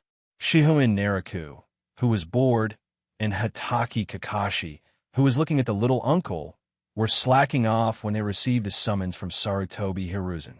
Believe it or not, the third-generation old man definitely just woke up. Shihouin Naraku raised his eyebrows, very sure of his guess. Sarutobi Hiruzen had definitely been spying on them last night, so he must have gone to sleep in the middle of the night. After all, they're elderly and have poor sleep, so we only found them at noon, which is very fast. Hatake Kakashi put away Intimate Paradise and thought about Sarutobi Hiruzen's orders and Shihouin Naraku's strange behavior. He always felt that something had happened, but he was the only one who didn't know it yet. The two soon arrived at the Hokage building. Hokage adults. Third-generation old man. Sarutobi Hiruzen widened his eyes and stared at Shihouin Naraku. What's wrong with this guy? Why does he seem to be getting more and more arrogant? He even doesn't want to call me Hokage, and just calls me old man. The change is too big. I called you here today because of something concerning Uzumaki Naruto. After spending time together yesterday, let's talk about what you think of him. Sarutobi Hiruzen puffed on his pipe and turned his gaze away with a pair of slightly cloudy eyes. Indeed, he looked like he had not slept well. Shihouin Naraku spread his hands towards Hatake Kakashi, motioning him to speak first. Hatake Kakashi hesitated for a moment, thinking back to yesterday's interaction, and then answered very politely. Uzumaki Naruto's basics are very poor. Even compared to other children in the ninja school, he is one of the worst. From his running speed and the posture when swinging the kunai, you can see that he has many flaws. On the outside, he is confident, lively, and playful, always full of energy and unyielding tenacity. But on the inside, he is very sensitive, has low self-esteem, and cares a lot about what others think of him. At first, I had some second thoughts about Uzumaki Naruto, but after his tree-stepping training, I think he can become a very good ninja. But in this process, he needs to be trained well, his problems need to be corrected, and after some polishing, Uzumaki Naruto will have a chance to succeed. That's it. Third Hokage, Sarutobi Hiruzen requests Shihouin Naraku and Hatake Kakashi, and rates Uzumaki Naruto. Hatake Kakashi was very fair and expressed all his inner thoughts based on his own impression of Uzumaki Naruto. Just like he said, Hatake Kakashi really didn't think highly of Uzumaki Naruto at first, until Naruto started to practice by stepping on trees, and then he changed his opinion. All ninjas will encounter countless dangers and difficulties in their growth process. Perseverance is the only beacon that can accompany everyone through the thorny road. Before setting foot on the wide road that will lead you to the destination, you must walk along a muddy path, wade through a river with lurking undercurrents, and pass through a dense forest with dangerous terrain. Uzumaki Naruto's character of never giving up is the only thing he can rely on. So Hatake Kakashi was moved and said harsh words, but deep down in his heart he had already accepted Uzumaki Naruto. Sarutobi Hiruzen listened to Hatake Kakashi's comments carefully. These words were consistent with his understanding of Uzumaki Naruto, and also consistent with his understanding of Hatake Kakashi.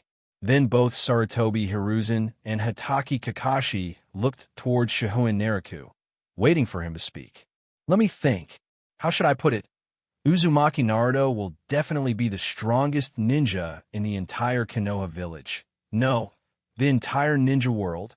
Oh, except me. Shihouin Naraku pinched his chin and gave an answer. Naraku. Hatake Kakashi thought he was joking and called out to him, asking him to be serious. Why have you changed so much in this period of time? Sarutobi Hiruzen angrily banged his pipe on the table, then coughed a few times and glared at Shihouin Naraku with a serious face. Be serious, don't joke. Shihouin Naraku spread his hands helplessly. Why was it that no one believed him when he told the truth? Uzumaki Naruto has so many cheats. It is not normal for him to reach the top of the ninja world. Now Naraku's own system is even more powerful, so it won't be difficult for him to crush the entire ninja world. I almost forgot about Uchiha Sasuke. Never mind. Naraku will take first place for himself and let Uzumaki Naruto and Uchiha Sasuke fight for second place. Since no one believes him now, Shihouin Naraku can only keep his opinion to himself. Let me think. People in Kinoa village grew up hearing the legend of the first Hokage, Senju Hashirama, and so did I. I often heard stories from my teachers in ninja school, and when I was young, I played games with my friends about the first Hokage's pacification of Sengoku. When I grew up, I also read a lot of village records about the first Hokage's deeds, so I have a relatively good understanding of the first Hokage. Of course, this also includes the anime I watched in my previous life, Shihouin Naraku muttered to himself. At this time, Tobi Hiruzen and Hatake Kakashi still didn't understand what Shihouin Naraku wanted to say. I clearly asked you to evaluate Uzumaki Naruto. Why did you mention he became first Hokage? Shihouin Naraku ignored the two people's confusion and continued. Although I haven't had much contact with Uzumaki Naruto for the time being, for some reason, I see the same qualities in him as in first Hokage, Senju Hashirama. I don't understand what this trait is, but it's in the text describing the first Hokage, and it's also in Uzumaki Naruto. So if this era is going to see a huge change in the end, then in my opinion, Uzumaki Naruto is the ultimate child of destiny. Shihouin Naraku finished his evaluation of Uzumaki Naruto. He muttered in his mind, "No one will understand the meaning of my words now, but later you will understand what I mean." TSK, spoilers are so cool. Naraku, Hatake Kakashi shook his head, not knowing what to say. Tobi Hiruzen was equally dissatisfied. He looked at Shihouin Naraku with some annoyance. When something happened to Tsunade, Jiraiya taught you for a while. He was the one who told you these words about the child of destiny, right? Thinking of this, Tobi Hiruzen was very dissatisfied. From the beginning to the end, he was not impressed by Jiraiya's talk about the child of destiny. In Tobi Hiruzen's opinion, this was an excuse Jiraiya came up with to evade responsibility and act like a fool in the world. When the war with the Rain Country ended, Tsunade and Orochimaru returned to the village, but Jiraiya stayed there to help train ninjas from other countries. Later, he left the village and searched the world for the so-called child of destiny. Tobi Hiruzen became furious when he thought about this. If Jiraiya, Tsunade, and Orochimaru had been safe from the beginning and had all been in Konoha village, many of the things that happened later would not have happened. There are 3 students, and none of them is worry-free. It's even better now. Among the senior leaders trained by the village, another one is influenced by Jiraiya. If Shihouin Naraku really wants to wander around the world like Jiraiya, Tobi Hiruzen will be so angry that he will have a cerebral hemorrhage. All right, I know your opinions. Get busy. Tobi Hiruzen waved his hand and told Shihouin Naraku and Hatake Kakashi to get out. He didn't sleep well last night, and he had a headache after being up all day today. Standing up, Tobi Hiruzen paced back and forth in the office, smoking his pipe more frequently, and soon the smoke gradually increased. Looking at the first Hokage Senju Hashirama, second Hokage Senju Tobirama, and the young fourth Hokage Namake's Minato hanging on the wall, Tobi Hiruzen couldn't help but sigh. In this life, the only person who has given me peace of mind is Minato. With an outstanding image, strong abilities, and a gentle yet tough character, Namake's Minato is truly the junior that gives him the least worries. In fact, when Namake's Minato gradually grew up, Tobi Hiruzen was inclined to let him become Hokage and basically did not consider Orochimaru. From the beginning to the end, Shimura Danzo recommended Orochimaru. Namake's Minato did a really good job after becoming the fourth Hokage, but who knew that something unexpected would happen? Thinking of Shihouin Naraku and Hatake Kakashi, Tobi Hiruzen's brows never relaxed. Alas, these two people have their own problems. Shihouin Naraku and Hatake Kakashi walked on the streets of Konoha village in no hurry. Unless the ninja school was over, Uzumaki Naruto would definitely be at school, so there was no need to keep an eye on him. Both knew that their mission was not to watch over Uzumaki Naruto. Hatake Kakashi was walking on the road. This time he did not take out the little book to read, but said, "Naraku, what you said just now was a bit too much. You even dragged the first Hokage into this." This is not a good thing for Uzumaki Naruto. It is normal for Hatake Kakashi to have such thoughts. Who is first Hokage? Senju Hashirama. He is the ninja god who pacified the troubled times and established Konohagakure. Since Senju Hashirama and Uchiha Madara established Konohagakure, the ninja world began to imitate Kinoa and establish other ninja villages, and the chaotic times began to disappear. Let me put it this way. If there's a book recording the history of the ninja world, the space occupied by Senju Hashirama, and it may not be as much as that occupied by the rest of the ninja world combined. Not to mention Konohagakure, in other places in the ninja world. Even the forces hostile to Konoha sincerely acknowledge the power of Senju Hashirama. With this kind of historical status, you think a ninja school with a low grade and a low grade who is at risk of graduating will catch up? Even when joking, we have to follow the basic law. Okay? You guys are really... Shihouin Naraku felt a little funny. He patted Hatake Kakashi on the shoulder and said seriously, "History was created by our predecessors like the first Hokage, but the future is determined by us. Young men like Uzumaki Naruto, who have unlimited potential, who can be sure that they will not be able to catch up with their predecessors. Each of them has been leading the way for decades, and we'll see who will be the hero." Ding-ling-ling. The school bell rang, and Uzumaki Naruto rushed out of the ninja school like an arrow. Naruto. As soon as Yumino Irika shouted, he found that Uzumaki Naruto had disappeared. "Why are you running so fast?" And in that direction, is Naruto planning to go to the forest behind the mountain? Yumino Irika felt that there was something wrong with Uzumaki Naruto, so he planned to find him tomorrow to ask what had happened. Uzumaki Naruto ran energetically to the place where he met Shihouin Naraku yesterday, but unfortunately, he didn't find anyone. Uzumaki Naruto even ran around the area just in case, but still couldn't find anyone else. After mumbling a little in disappointment for a while, Uzumaki Naruto regained his spirits, ran to the big tree from yesterday, and looked up at the marks he had scratched on the trunk. Good. We must succeed today. Forming seals with both hands and controlling chakra to gather at his feet, Uzumaki Naruto once again rushed towards the tree. When you concentrate on training, time passes quickly. After 3 hours of training, Uzumaki Naruto, who was out of breath, temporarily stopped training. I'm so hungry." Uzumaki Naruto rushed to exercise as soon as he got out of school. He didn't have time to eat, so after the high-intensity exercise, he naturally became very hungry. After jumping into the river and catching a fish, Uzumaki Naruto lit a fire and started grilling the fish. From time to time, he would raise his head and look around, expecting Shihouin Naraku and Hatake Kakashi to appear, but until the fish was cooked, no one stood in front of him. Brother Naraku and the others are Jonin. They should be very busy. They will definitely show up when they are done. Trying hard to get rid of his disappointment, Uzumaki Naruto encouraged himself that when Shihouin Naraku and the other two showed up next time, he would definitely learn how to step on the tree and give them a scare. Thinking of this, Uzumaki Naruto felt full of strength.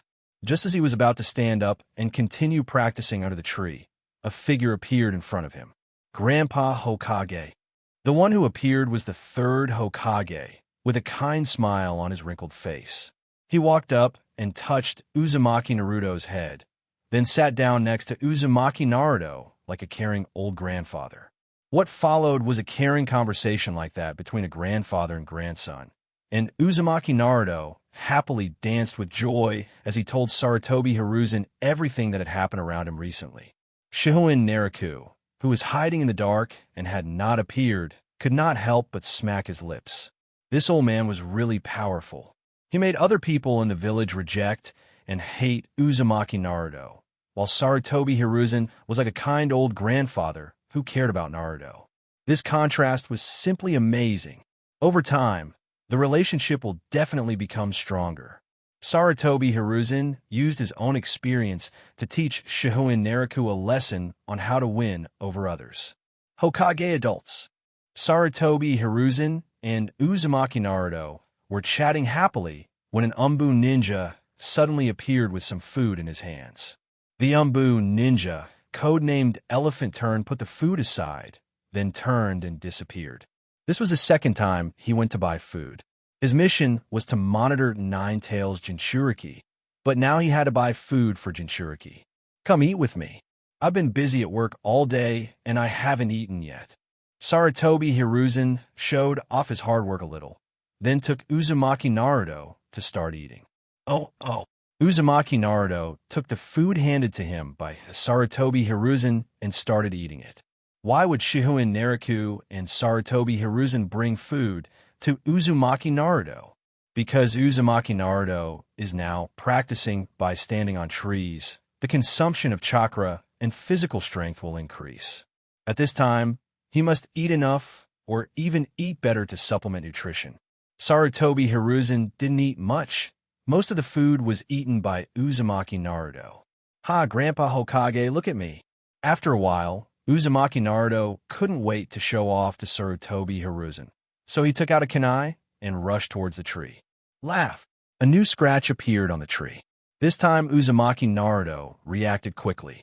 When the chakra under his feet could no longer be maintained, he rolled over and stood firmly. He did not fall badly like last night. How's that? It's great, isn't it? Uzumaki Naruto laughed happily, reaching up to scratch his head, looking towards Tobi Hiruzen expectantly. That's amazing. Many people in the ninja school can't do this.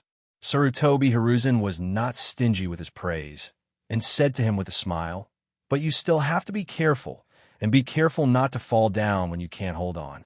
No matter how badly hurt I am, as long as I get night's sleep, I'll be fine. Uzumaki Naruto didn't care. Things like getting hurt were not a big deal to him. Be careful then. I know. Watching Uzumaki Naruto rushing towards the tree once again, Tobi Hiruzen was satisfied with his persistence and kept sitting in front of the fire and watching. However, Tobi Hiruzen was not like Naraku and Kakashi. Although he also sat by the fire and smoked his pipe, he would occasionally remind them of the key points of stepping on trees. With his reminders, Uzumaki Naruto made rapid progress indeed. Well, my teaching ability is much better than Kakashi and Naraku.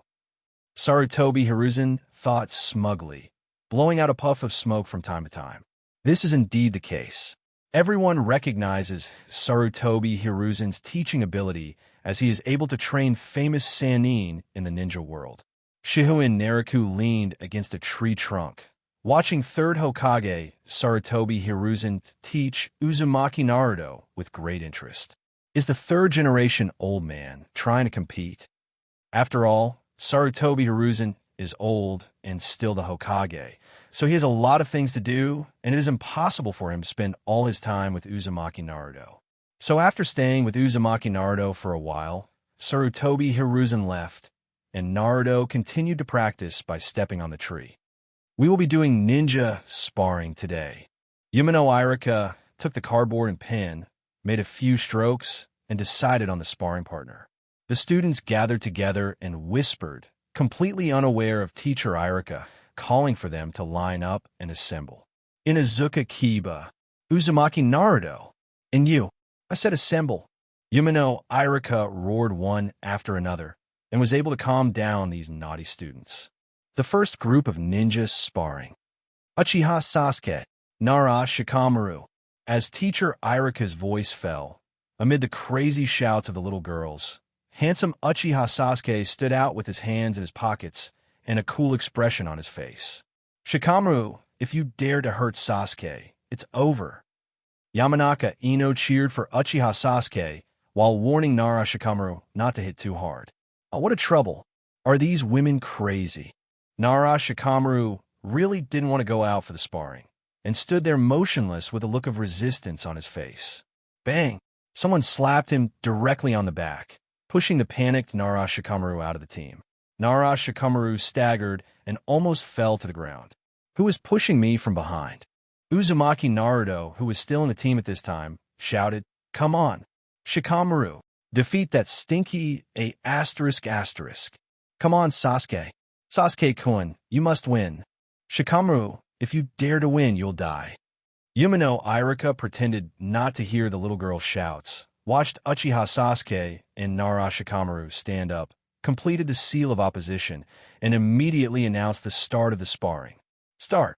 1 minute later, Naraku Shihouin was defeated. Amid the cheers of many girls, Uchiha Sasuke still walked back to his previous position coolly and completely ignored the girls. However, his behavior made the girls like him even more. Shikamaru, what's wrong with you? How could you lose to that guy? Seeing Naraku Shihouin coming back in a state of low energy, Uzumaki Naruto was very disappointed. He could see that Naraku Shihouin had not taken the sparring seriously just now. Looking at his expression, if teacher Irika had not allowed it, Shikamaru would have admitted defeat directly. I couldn't beat him in the first place. Naraku Shihouin spread his hands helplessly. Besides, there's no need to be so serious about ninja sparring. Humph. Just wait and see. I will definitely be able to punch that Sasuke guy away. Uzumaki Naruto excitedly punched the air, eager to start ninja sparring with Uchiha Sasuke right away. Crack! Akimichi Choji took out a bag of potato chips and started eating while saying, "But Naruto, you can't beat Sasuke. He's the strongest one in the class. It is obvious who will win between the first and the last in the class. I'm different from before." Uzumaki Naruto was full of confidence. He had been practicing tree-stepping for 3 days, and he felt that he was more powerful than before. Just wait and see. Crack. Akimichi Choji was eating potato chips. He couldn't figure out where Uzumaki Naruto's confidence came from. But as a friend, he would not pour cold water or laugh at you. The next group. The ninja sparring that started on the playground of the ninja school attracted the attention of Shihouin Naraku and Hatake Kakashi. After all, they had also been through this stage. So the ninja sparring directly brought back memories for the two of them and reminded them of themselves at that time. TSK, I really miss you. I remember when you were in the ninja school, you always won first place in every ninja sparring. Watching the ninjas sparring on the playground, Shihouin Naraku recalled the scene in his memory and couldn't help but smile and said, "Just like that Uchiha Sasuke, you were very popular at that time. Every time you played against him, many girls cheered for you with your expressionless face. But I'm not bad either. How many times have I won our ninja duels?" Hatake Kakashi unconsciously straightened his chest slightly and said calmly, "I've only won 3 or 4 times, and they won when I wasn't paying attention." Shihouin Naraku immediately retorted that this was a matter of his reputation, and he couldn't talk nonsense. Bullshit. I won fairly, and it definitely wasn't 3 or 4 times. I remember at least 5 or 6 times. One of them was a very clean victory for me. I finished the ninja sparring within 3 minutes, and you lost miserably. Hatake Kakashi glanced at Shihouin Naraku with his dead fish eyes. He put away the intimate paradise in his hand and said, "Why did you win so quickly that time? Don't you remember?" "Oh yeah, that time." Shihouin Naraku pinched his chin and thought hard. Although both of them were geniuses when they were in the ninja school, Hatake Kakashi was indeed more powerful. In ninja sparring with each other, Shihouin Naraku won less and lost more. After all, Hatake Kakashi didn't have any knot in his heart at that time, and his strength was improving every day. He graduated at the age of 5, became a Chunin at the age of 6, and was promoted to Jonin at the age of 12. His speed of progress really crushed all people of the same age at that time, even including older ninjas. However, after reaching its peak, it must decline. For a long period of time afterwards, Hatake Kakashi's strength completely stagnated, and it is still the case until now. Recalling these memories, Shin Naraku suddenly burst out laughing. "I remember now. You lost so easily that time because I stole the Imperial book from Family Elder and gave it to you. TSK, you haven't learned well since childhood." Hatake Kakashi pretended not to hear anything, his eyes still fixed on the ninja sparring on the playground of the ninja school. "Hey, Naruto is here." The next group, Uzumaki Naruto, Hyuga Hinata. "This," Shihouin Naraku gasped. Yumino Irika's ninja sparring arrangement was awesome. As expected, Irika is the teacher who cares the most about Uzumaki Naruto. He started to create opportunities for Naruto to get along with others so early on and arranged a virtuous daughter-in-law for him in advance. Look at the kind of teacher this is. If there were more teachers like him, there wouldn't be so many single people in the world. Unfortunately, most teachers play the role of breaking up couples. Shihouin Naraku perked up and stared at the playground without blinking. Uzumaki Naruto and his wife Hyuga Hinata are sparring with each other, and it's going to be interesting to watch. At the ninja school's playground, upon hearing the name of ninja sparring from Sensei Irika, Uzumaki Naruto and Hyuga Hinata reacted differently. Uzumaki Naruto was very disappointed. He thought he might face Uchiha Sasuke soon. He didn't think about the fact that Sasuke had won once, so unless he also won, there would be no chance for them to meet. With his hands behind his head, Uzumaki Naruto walked out of the team carelessly and stood on the playground. On the other side, after hearing her own name and Uzumaki Naruto's name appear together, Hyuga Hinata's face turned red like a tomato in an instant. She stood there for a long time and prepared herself mentally before she moved her body hesitantly and stood up. Forget about ninja sparring. Hyuga Hinata stood in front of Uzumaki Naruto, not even daring to raise his head. He was like a quail, trying to shrink his body. Uzumaki Naruto looked at the strange girl in front of him, not understanding what was wrong with her. Instead, he put up the seal of opposition, wanting to win quickly so that he could fight Orochimaru Sasuke. But after waiting for a long time, Hyuga Hinata was still huddled together and didn't even look up at him. Teacher Irika was also helpless. He knew what was going on, but Hyuga Hinata was the eldest daughter of the Hyuga clan, so he couldn't say anything. Hyuga Hinata took a lot of courage and was about to raise her head, but Uzumaki Naruto came closer at some point and stared at Hyuga Hinata, wanting to see what was wrong with her. Looking at Uzumaki Naruto, who was so close to him, Hyuga Hinata's whole body turned red, as if he had turned into a steam engine, with steam coming out of his head. Unable to bear the stimulation, Hyuga Hinata leaned back and fainted. What? Uzumaki Naruto was confused. He didn't do anything. What happened? What a strange guy. Shihouin Naraku, who was standing on the big tree, was laughing so hard. Witnessing this scene with his own eyes, it was so funny that he couldn't help laughing. Is it that funny? Hatake Kakashi looked at Shihouin Naraku's exaggerated smile in confusion. Isn't it that little girl who has a crush on Uzumaki Naruto? It can be seen at a glance. What's so funny? But he also recognized her. He could tell from her appearance that the girl was from the Hyuga clan. It should be the Zong family. Is it a bit troublesome? Trouble? No trouble. Shihouin Naraku waved his hand. Who dared to make trouble? Hyuga Hinata was not the heir to the Hyuga family later on, so why did no one dare to carve the cage bird on her forehead? And her daughter, Uzumaki, also awakened her Byakugan, so why didn't anyone carve a cage bird on her? Uzumaki Naruto, come on, are you moved by these 2 six-paths super large Raisin Shurikens in my hands? Thanks to Hyuga Hinata, Uzumaki Naruto had already won the ninja sparring match before he even made a move. Of course, Uzumaki Naruto was a little unhappy. This was not in line with his plan. Naruto originally thought that he could make a big splash. Who knew that the plan would fail before it even started? He glanced at Haruno Sakura secretly, only to find that the girl's eyes were all on Uchiha Sasuke, and she didn't notice him at all. Uzumaki Naruto could only return to the team dejectedly. The next group, ninja sparring continues. Shihouin Naraku also saw Uzumaki Naruto's expression.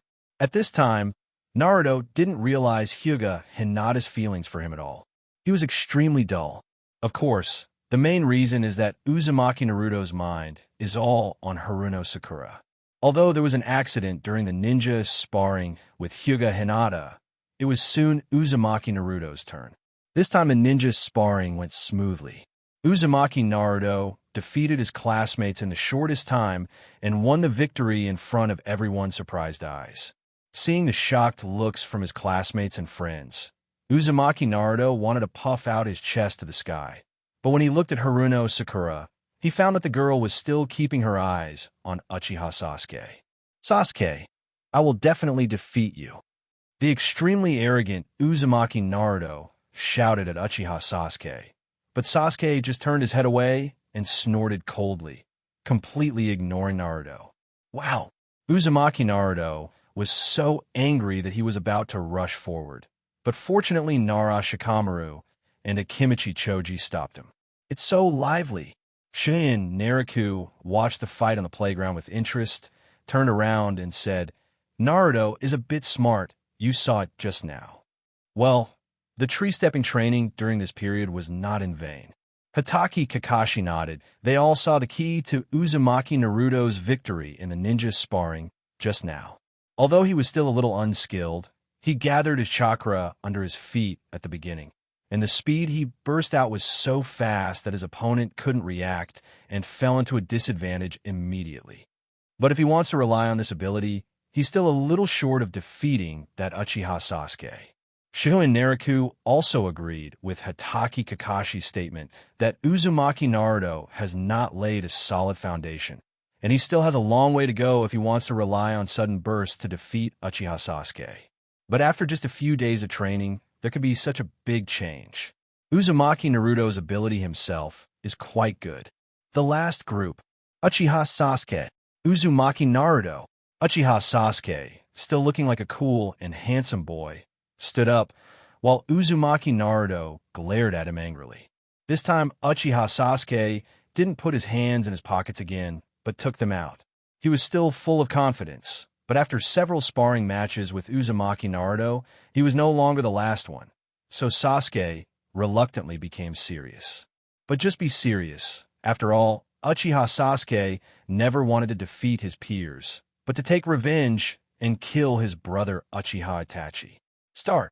At Iruka-sensei's command, Uzumaki Naruto and Uchiha Sasuke instantly rushed towards each other. The ground beneath Uzumaki Naruto's feet stirred up sand, and he increased his speed, swinging his fists at Uchiha Sasuke. Condensing chakra under his feet is no longer a big problem for Naruto now, but he still can't maintain it for a long time, because with his control ability, he cannot output a large amount of chakra for a long time under the interference of Nine-Tails chakra. Snort! Seeing the fist so close to him, Uchiha Sasuke dodged it by leaning sideways, then supported himself on the ground with one hand and kicked towards Uzumaki Naruto with his right leg. The fist missed the opponent, and Uzumaki Naruto, who didn't have time to retract his strength, could only watch himself being kicked by Sasuke, and then he almost fell over. But at this moment, the chakra under his feet steadily sucked him to the ground. He endured the pain in his body, hugged Sasuke's legs with both hands, and then exerted force to throw him out. Uchiha Sasuke rolled over and stood on the ground. At this time, Naruto had already pounced on him. As he was not yet stable, Sasuke could only punch back. The two fists collided instantly. He was not standing steadily to begin with, and the collision of their fists caused Sasuke to stagger back involuntarily. Seeing this, Naruto immediately saw hope of defeating Sasuke. While retracting his fist, he suddenly squatted down and swept his leg to hit Sasuke. But Sasuke took this opportunity, turned over backwards, supported himself with his hands, bent his whole body into a bow shape, and instantly kicked Uzumaki Naruto's shoulders with his legs, kicking him directly away. Naruto rolled on the ground for a few times, but before he could stand up, Sasuke appeared and kicked him directly. Naruto didn't care about the embarrassment. He continued to roll, stood up with a somersault, and then rushed toward Sasuke without hesitation. But just when the other party was about to turn around to avoid him, he punched him. Bang! Uchiha Sasuke stretched out one hand and tightly grasped Uzumaki Naruto's fist. Bang! Uzumaki Naruto's other hand also caught Uchiha Sasuke's fist. The two of them were in a stalemate. Is this Naruto? Yumino Iruka looked at the scene in disbelief. What's going on, Naruto? The laziness in Shikamaru's eyes had disappeared, and he was watching the battle on the field with shock on his face. No way. Naruto can't be a match for Sasuke. This was the surprise cry of the girls who had been cheering for Uchiha Sasuke. Crack! Akimichi Choji had an expression on his face that said Naruto was really awesome, and he grabbed another handful of potato chips to eat. He had just participated in a ninja sparring match, and of course, he lost without a doubt. The fight consumed a lot of energy, so he had to eat something quickly to replenish it. Not bad. Whether it's what you said to him, Kakashi, or what the third-generation old man told him, Naruto remembered it all. This guy's combat IQ is indeed not low. Shihouin Naraku watched the battle on the playground and commented with interest. He was not surprised at the improvement of Uzumaki Naruto. In the early stage, Naruto's progress might not be noticeable due to his foundation, but as long as he does not give up training, Uzumaki Naruto's improvement in strength will surprise all those who look down on him. The blood of 9 tails in the Uzumaki clan is Uzumaki Naruto's foundation. When the time comes, this foundation will become the fuel for Uzumaki Naruto's progress and drive his strength to soar wildly.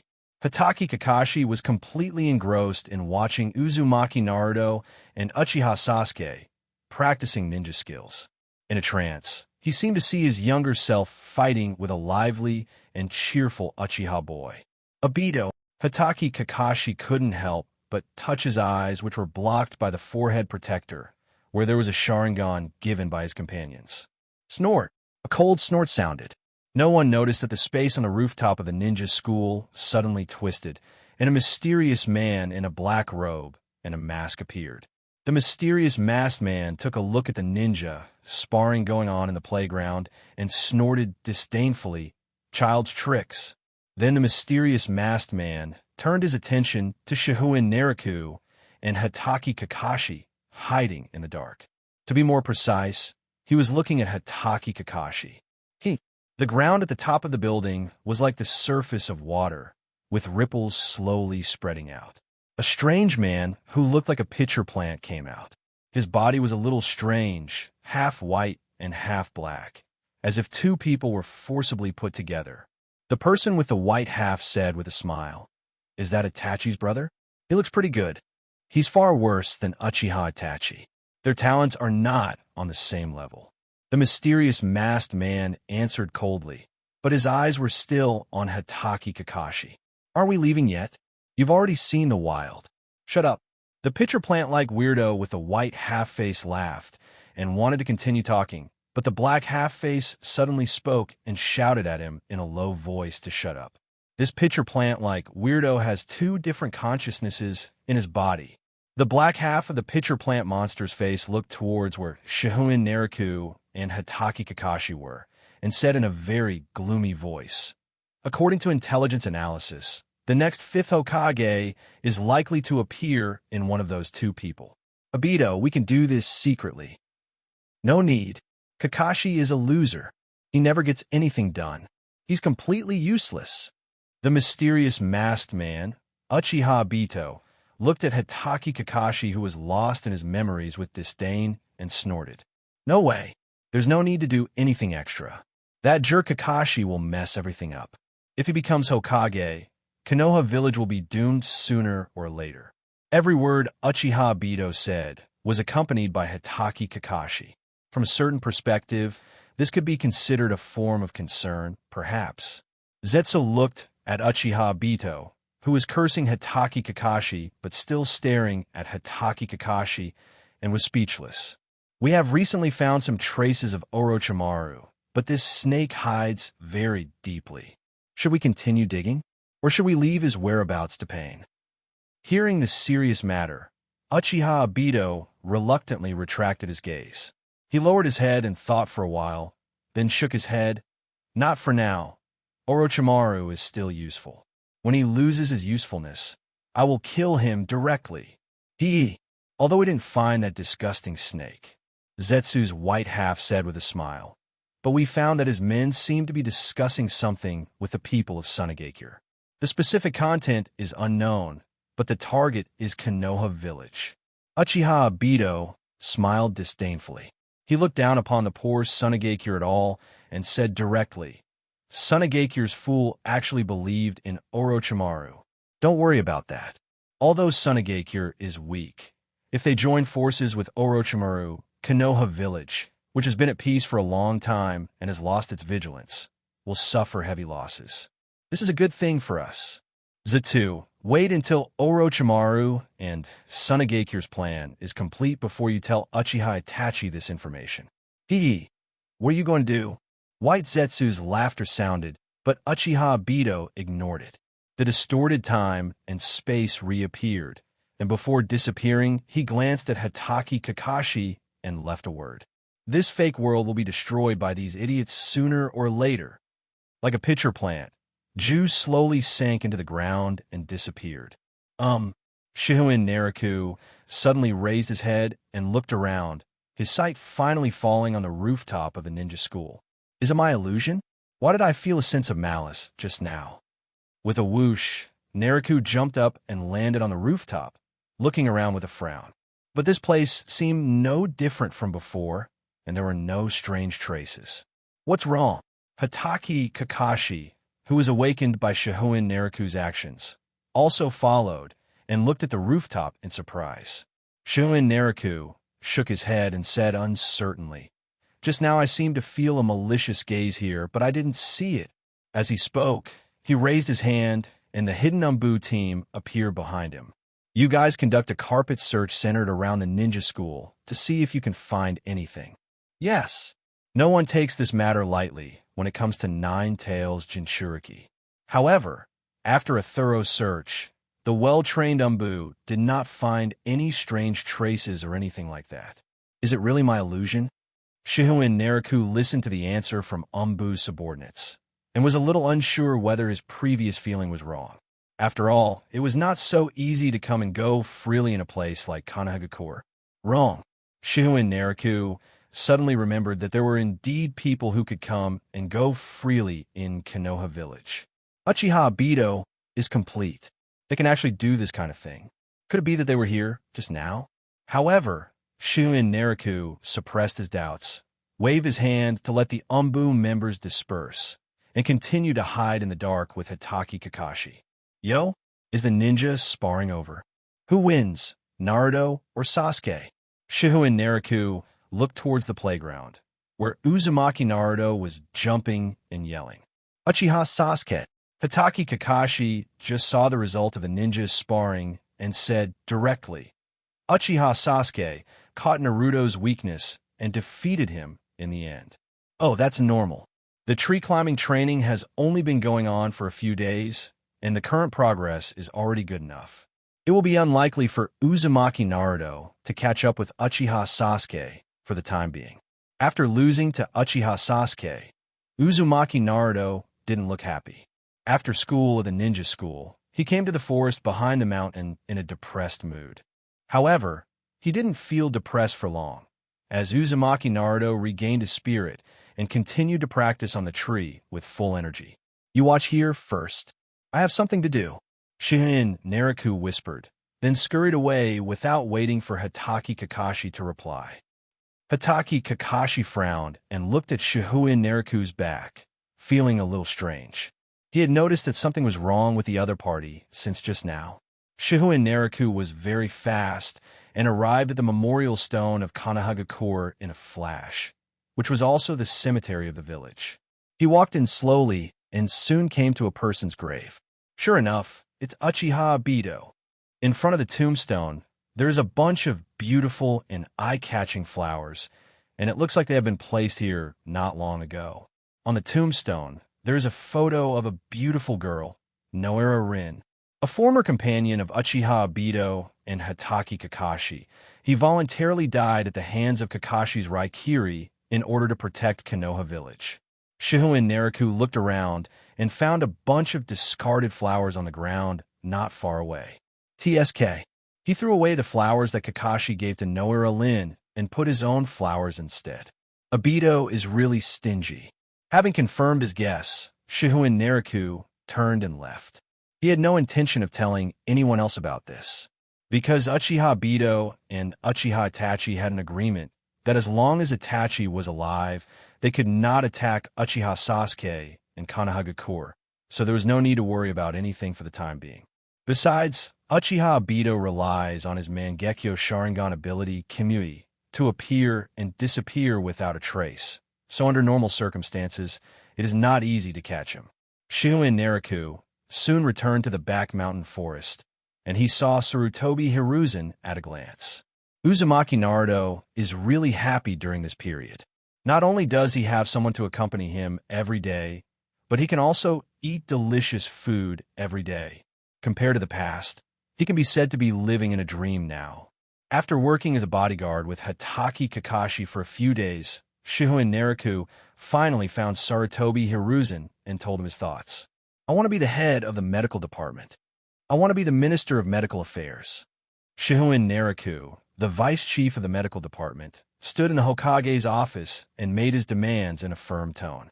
Sarutobi Hiruzen held the pipe, forgetting to light it, and looked at the sudden appearance of Shihouin Naraku in surprise. Why? He didn't believe that Shihouin Naraku didn't know that the Minister of Medical Affairs had no real power at all, and it was just a nice title. Not long after Shihouin Naraku took control of the medical emergency squad, the medical department basically became his one-man show, and the director was just an old man appointed by Sarutobi Hiruzen. He had a lot of experience, but was only responsible for some simple tasks and conveying the Hokage's mission. When Shihouin Naraku became the deputy minister, the situation did not change much. The most important medical emergency team was managed by Shimura Danzo and the two elders, while the remaining branches, such as the corpse disposal team and the animal training and rehabilitation team, were still in the hands of Shihouin Naraku. Therefore, whether or not he is the Minister of Medical Affairs has no impact on Shihouin Naraku's power. Shihouin Naraku looked at Sarutobi Hiruzen and said directly, "Now, I am in charge of the division of the medical emergency team. If I become the director of the medical department, it will be more convenient, and I can complete the division task as soon as possible." Seeing Shihouin Naraku's determined expression, Sarutobi Hiruzen hesitated for a moment, but still said, "Okay, if you want, you will be the head of the Konoha Village Medical Department." Ding! Host is promoted to Director of Konoha Village Medical Department. Congratulations to Host for obtaining 5 draw qualifications. The remaining draw qualifications are 7. Friendly reminder, it is more likely to get magical items when you draw 10 times in a row. A system prompt appeared, but it's a pity for Shihouin Naraku. Although he got the maximum 5 qualifications for this draw, with the remaining 2 times before, he can only draw 7 times, which is not enough for 10 consecutive draws to get good things. Sarutobi Hiruzen watched Shihouin Naraku leave, and suddenly an idea flashed in his mind. Is Naraku taking this opportunity to show that he doesn't want to be a candidate for Hokage? No, the news hasn't been notified to them yet, so Naraku and Kakashi probably don't know about it. But they both think quickly, so maybe they can guess something. Sarutobi Hiruzen, who had some guesses in his mind, discovered in the next few days that Shihouin Naraku was no longer around Uzumaki Naruto with Hatake Kakashi. He immediately sent someone to inquire, and Shihouin Naraku's answer was as it should be. He was busy with the splitting of the medical emergency team and had no time to go to Uzumaki Naruto. Anyway, Hatake Kakashi was there, so it didn't matter whether he went or not. This time Sarutobi Hiruzen was certain that Shihouin Naraku must have guessed something, so he asked him directly for the position of medical director and stayed away from Uzumaki Naruto. Shihouin Naraku's sudden action caught Sarutobi Hiruzen off guard. He really didn't expect that Naraku would be unwilling to become a candidate for Hokage. On the other hand, Sarutobi Hiruzen actually trusts Shihouin Naraku a little more, but the other party is almost saying that he is unwilling and he can't force Naraku to become a candidate. That doesn't make sense. Sarutobi Hiruzen tapped his chair, looking hesitant, and after a while he stood up and left the Hokage building, wandering around Konahagakure. Hokage-sama. It really is the 3rd Hokage. This bouquet of flowers is for you, Hokage-sama. Wow, it's Grandpa Hokage. It has to be said that 3rd Hokage, Sarutobi Hiruzen, is a very respectable Hokage in the eyes of ordinary people in Konahagakure. For civilians, they don't quite understand what happens between ninjas, but they do live a good life under the protection of Sarutobi Hiruzen, and that's enough. Ordinary people only care about food, clothing, housing, and transportation, and don't think about anything else. In fact, this also shows why Shimura Danzo is not suitable to be Hokage. You stay in the dark underground all day long, and you are naturally incompatible with the sunny Hokage. No matter what you are like in secret, the Hokage must maintain his greatness and justice in public. Sarutobi Hiruzen wandered around Konoha village for a long time, taking it easy on everyone's love for him, and finally returned to the Hokage building, but he came to the rooftop. A gust of wind blew, ruffling the white robe on Sarutobi Hiruzen. Standing on the roof and looking at the Konoha village below, Sarutobi Hiruzen thought for a long time and finally made up his mind. Now that Naraku has made his intentions clear, let Kakashi do it. Sarutobi Hiruzen has figured it out. It's just confirming the candidate for Hokage. Even if Hitaki Kakashi becomes Uzumaki Naruto's instructor, it doesn't mean he will definitely become Hokage. If any accident occurs, as long as he is still alive, we can just replace him. It won't be a big deal. After all, Sarutobi Hiruzen was appointed Hokage by a second Hokage, a Shinjitobarama on the battlefield, and Konoha village survived at that time, so nothing should go wrong in peacetime. Since he had made up his mind, Sarutobi Hiruzen no longer asked about Shihouin Naraku. Apart from instructing Umbu to take care of Uzumaki Naruto's meals during this period, he would occasionally show up to eat with Uzumaki Naruto and teach him the tricks of tree-stepping training. And Hitaki Kakashi is still hiding in the dark, watching Uzumaki Naruto grow up little by little every day. Success. I succeeded. Uzumaki Naruto was standing on the big tree happily, jumping and skipping, but he accidentally lost his balance and almost fell down. Fortunately, the chakra under his feet helped him stick to the tree trunk, and he did not fall. Be careful. Sarutobi Hiruzen smoked his pipe, exhaled a puff of smoke, and smiled at the happy Uzumaki Naruto. After jumping down from the big tree, Uzumaki Naruto lay on the grass, unable to hide the smile on his face. The joy brought to him by the moment of success was really indescribable. Sarutobi Hiruzen walked closer and stood next to Uzumaki Naruto, watching him roll over and sit on the grass while swaying. Hey, Grandpa Hokage, can I become the village's ninja now? Uzumaki Naruto looked at Sarutobi Hiruzen with hope. He felt that he was now better than everyone else in the ninja school. After all, no one could be like him. No, you still have to pass the ninja school exam. Sarutobi Hiruzen gave Uzumaki Naruto the answer he least wanted to hear. Why is that? Teacher Irika said the graduation exam is clone technique, and that's what I'm worst at. Uzumaki Naruto scratched his head. After practicing stepping on trees for such a long time, he could feel his strength growing, but unfortunately his clone technique was still in a state of sometimes good and sometimes bad. Sarutobi Hiruzen smiled and narrowed his eyes. There's nothing I can do about it. Irika is a school teacher. I can't change the decision he made. You are the Hokage. Even if Uzumaki Naruto was slow to react, he could see that Sarutobi Hiruzen would not help him in this regard. So I had no choice but to give up the idea of taking shortcuts and practice the clone technique honestly. Of course, Uzumaki Naruto didn't know that even if there was someone who couldn't graduate from the ninja school, that person wouldn't be him. That person wouldn't be him. Sarutobi Hiruzen wouldn't allow it, and the entire Konoha village wouldn't allow him to not graduate. Nine-Tails Jinchuriki can't graduate. What a joke. Uzumaki Naruto must embark on the path to become a ninja, which is the path set for him by fate. Konahagakure Medical Department. Russell, Shihouin Naraku, was sitting in his office, writing something on a piece of paper with a pen in his hand. Finish. Shihouin Naraku wrote the last word, then put away his pen and picked up the paper. He coughed nervously. Appointment letter. Appoint Shihouin Naraku as the director of the Konahagakure Medical Emergency Squad Split Team. Deputy Director Sarutobi Juyu. Team members. Shihouin Naraku finished reading the appointment letter he had just written. Yes, he appointed himself. He was planning to exploit a bug in the system to see if it would work. After all, under normal circumstances, accumulating lottery qualifications is too slow, and Uzumaki Naruto is about to graduate, which means that the time for Kinoa's collapse plan is getting closer, and he must improve his strength in the shortest time possible. According to the rules of the system, a demoted position will give 1 chance to draw the lottery. A transfer to the same level position will give 2 chances, and a promotion will give at least 3 and a maximum of 5 chances. Shihouin Naraku, who had studied the system rules for a long time, discovered a bug. He didn't know whether it was intentional or unintentional, but the system didn't seem to stipulate that he couldn't appoint himself.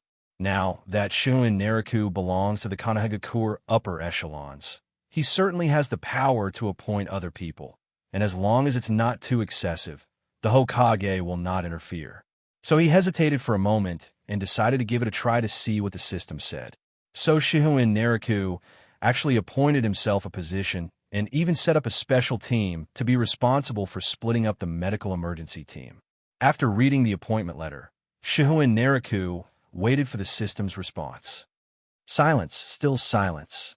Just when Shihouin Naraku was completely disappointed and thought that the bug had failed, the system prompt sound finally sounded.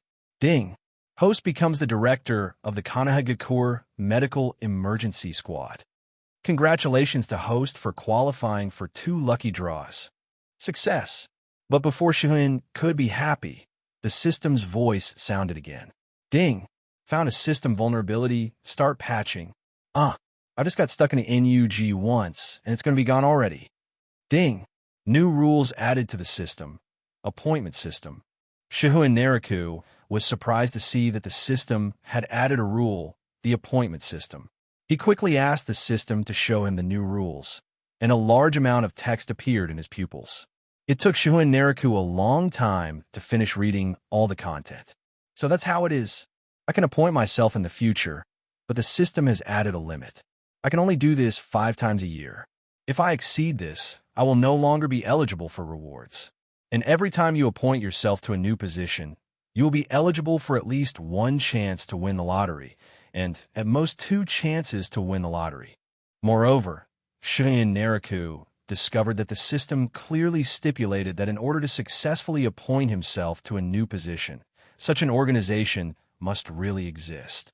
Just like this time he appointed himself as the director of the splitting team, then there must be such a team, and the team must have other members, and these people are indeed busy with the splitting work of the medical emergency team. Everything must be genuine to be eligible for the draw. I see. The system is blocking my idea of causing trouble. I can't just give myself a random position and cheat the system of the lottery qualification. Shihouin could understand the emergence of this rule. If there were no restrictions, he would have completely plucked out all the hair from the system in the shortest possible time. There is a limit of 5 appointments per year, with a minimum of 1 lottery opportunity each time and a maximum of 2. That's fine. If you're lucky, it'll be a 10-draw combo. Shihouin Naraku almost couldn't help laughing out loud. Let me think about it. With the remaining 2 draws from the last 10 draws, plus the 5 given by the Minister of Medical Affairs, and these 2, that means I have 9 draws to qualify for. Then we must collect 10 consecutive draws as soon as possible. I need to think carefully about what positions are available. Shihouin Naraku first called people in and explained the other appointments of the split team. After all, the system said that they had to really do the work. What other positions are there? They must be real and have work to do. After thinking hard for a long time, Shihouin Naraku was really worried for a moment. However, since the medical department couldn't think of any positions, Shihouin Naraku turned around and returned to Umbu. Under Umbu's curious gaze, Shihouin Naraku walked around the Umbu base and returned to his office. Captain Umbu, squad leader, tapping his fingers on the table, Shihouin Naraku leaned back in his chair, thinking about what position to give himself. I picked up a piece of paper and drew on it for a long time. Suddenly, an idea flashed in my mind, and I thought of something. Shihouin Naraku took a pen and wrote 2 words on the paper.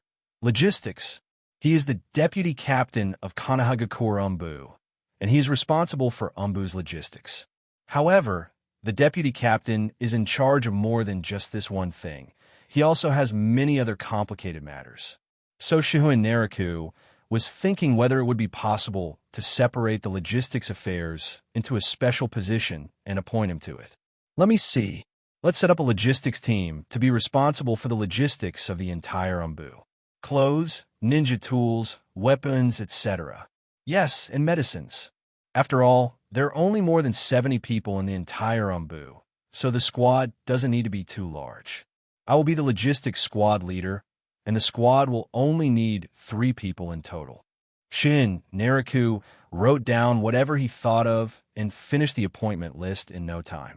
After coughing, he said, "Appoint Shihouin Naraku as the Umbu logistics squad leader. Appoint Yamanaki-yu." The words fell, but Shihouin Naraku still did not hear the system's response. "Almost forgot, Umbu, I'm not the boss. I have the Hokage above me and the Captain General below me.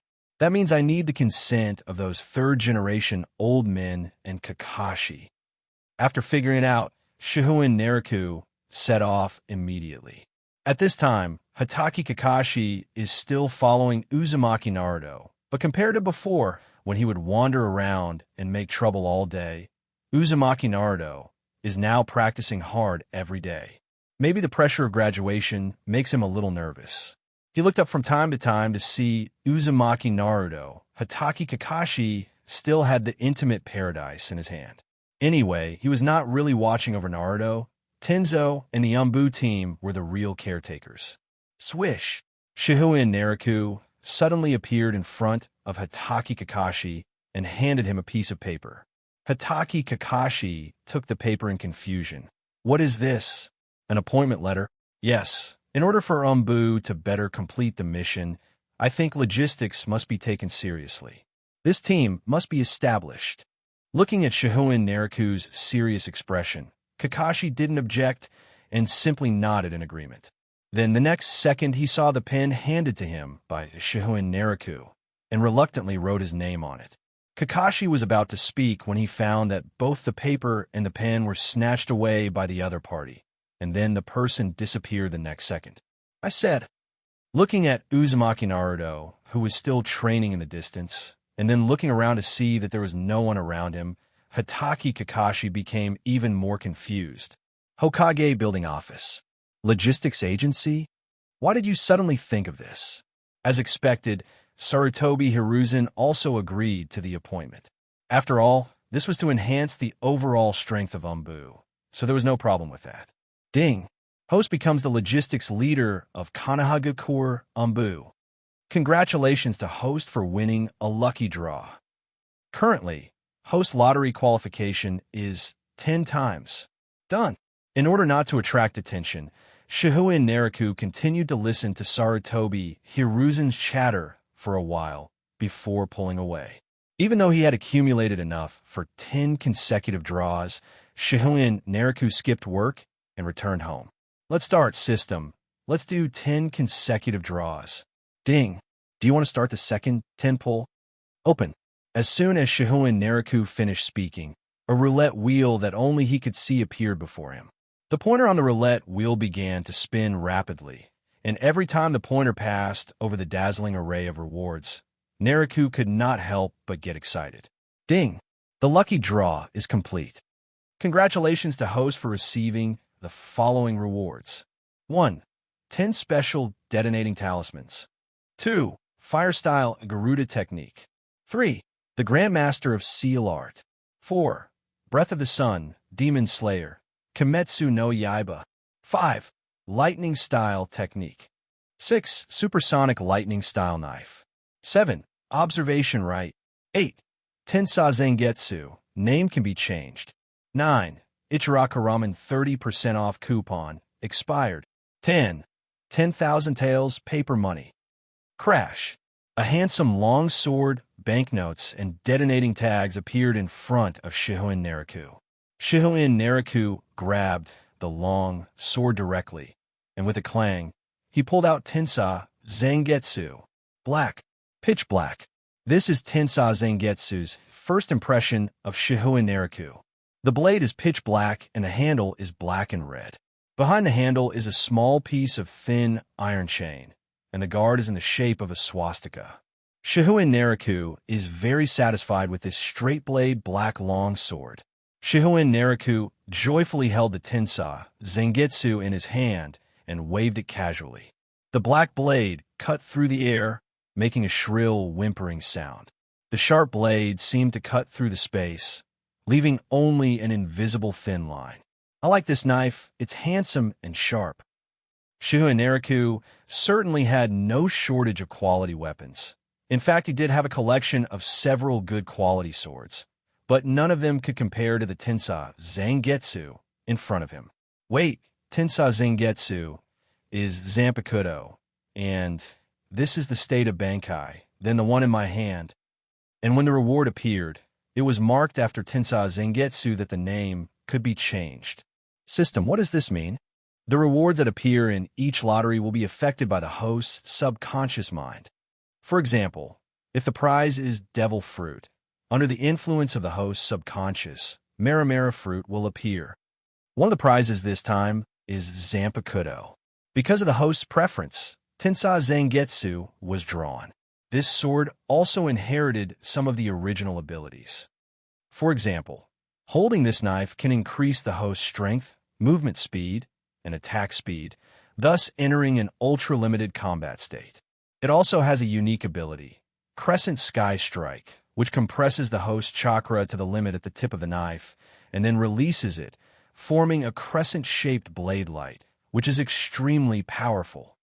Note, specially marked as renameable means that after the name change, the knife will truly become the host's Zampakuro with more magical abilities.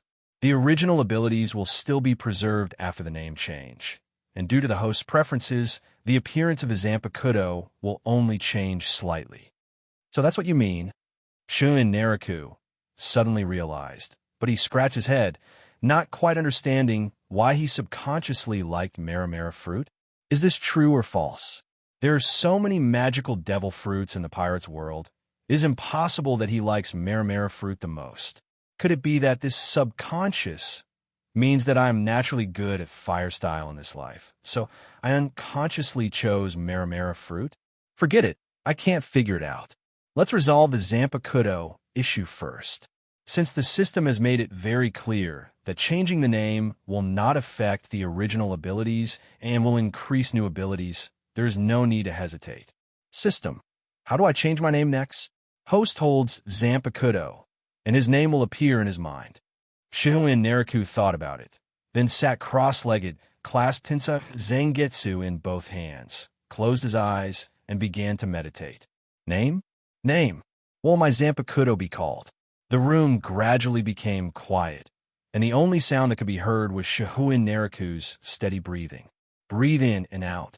Shihouin Naraku, whose mind was completely immersed in the sea of consciousness, seemed to hear a shout. His deep eyes suddenly opened, and Shihouin Naraku called out the name he heard.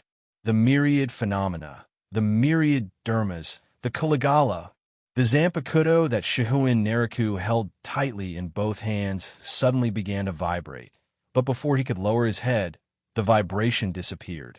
A brand new Zampakuro appears before your eyes. The black scabbard is dotted with plum blossoms, and a golden dragon is wrapped around it, with its scales and claws showing, looking mighty and unrestrained.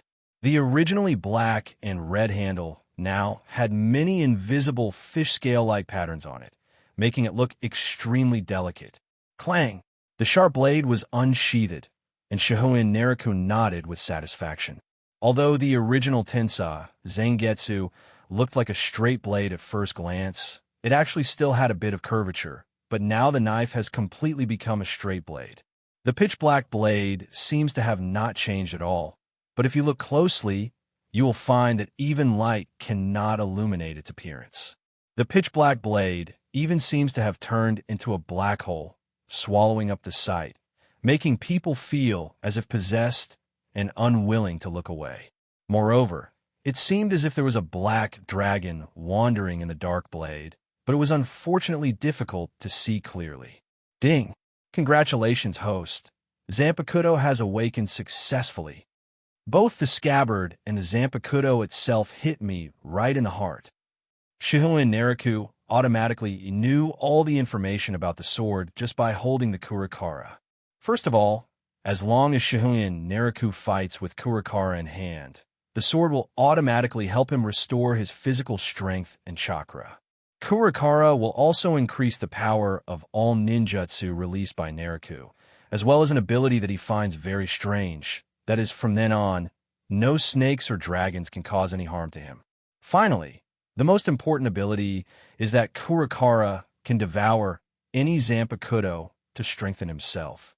That is to say, if Shihouin Naraku draws other Zampakuro in the future, Kurakara can devour it and gain new power. Of course, it may not be just Zampakuro. As for what else it can devour, Shihouin Naraku needs to explore it himself. This lucky draw is amazing. It's worth all the brain cells I lost. Kurakara alone greatly enhances Shihouin Naraku's strength, not to mention the other prizes.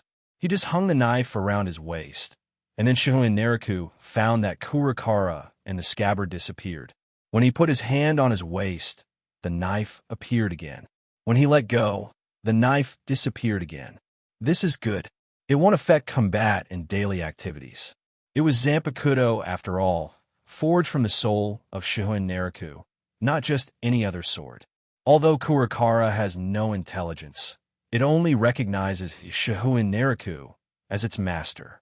He was not afraid of losing Kurakara because only he could use the knife. Anyone else who used it would die, and anyone who dared to claim it for himself would be burned to ashes by the flames. Let me see what other rewards there are this time. A fire style, a lightning style, and a detonating talisman. Wait, why is there a 30% discount coupon for Ichiraka ramen as a reward? The key is that it's expired. What's the point of taking it? Shihouin Naraku picked up the discount coupon in bewilderment and looked at the date on it. Sure enough, it was from 9 years ago and had expired long ago. Good man, why don't you just give me one from 10 years ago? Maybe I can give it to Uzumaki Naruto as an antique as a birthday present. Well, thinking about it, Shihouin Naraku realized the use of this discount coupon. Anyway, Uzumaki Naruto is a loyal user of Ichiraka ramen, so maybe if he takes it to Otsutsuki Ichiraku, he will recognize it. Observation Haki. This comes just in time. Combined with the elementalization of the Maramara fruit, no one will be able to sneak attack me from now on. This will be of great help in battle. Shihouin Naraku felt his observation Haki, and the moment he entered the state, his 5 senses became extremely sharp. He seemed to have gained a superpower. Although he was standing in the room, he could hear outside. A breeze blew through the petals, and bees fluttered their wings. A leaf from a big tree slowly fell on the water, causing ripples. In the distance, children were chasing and playing on the street, with their clothes fluttering. A hawker's windmill was creaking as he shouted.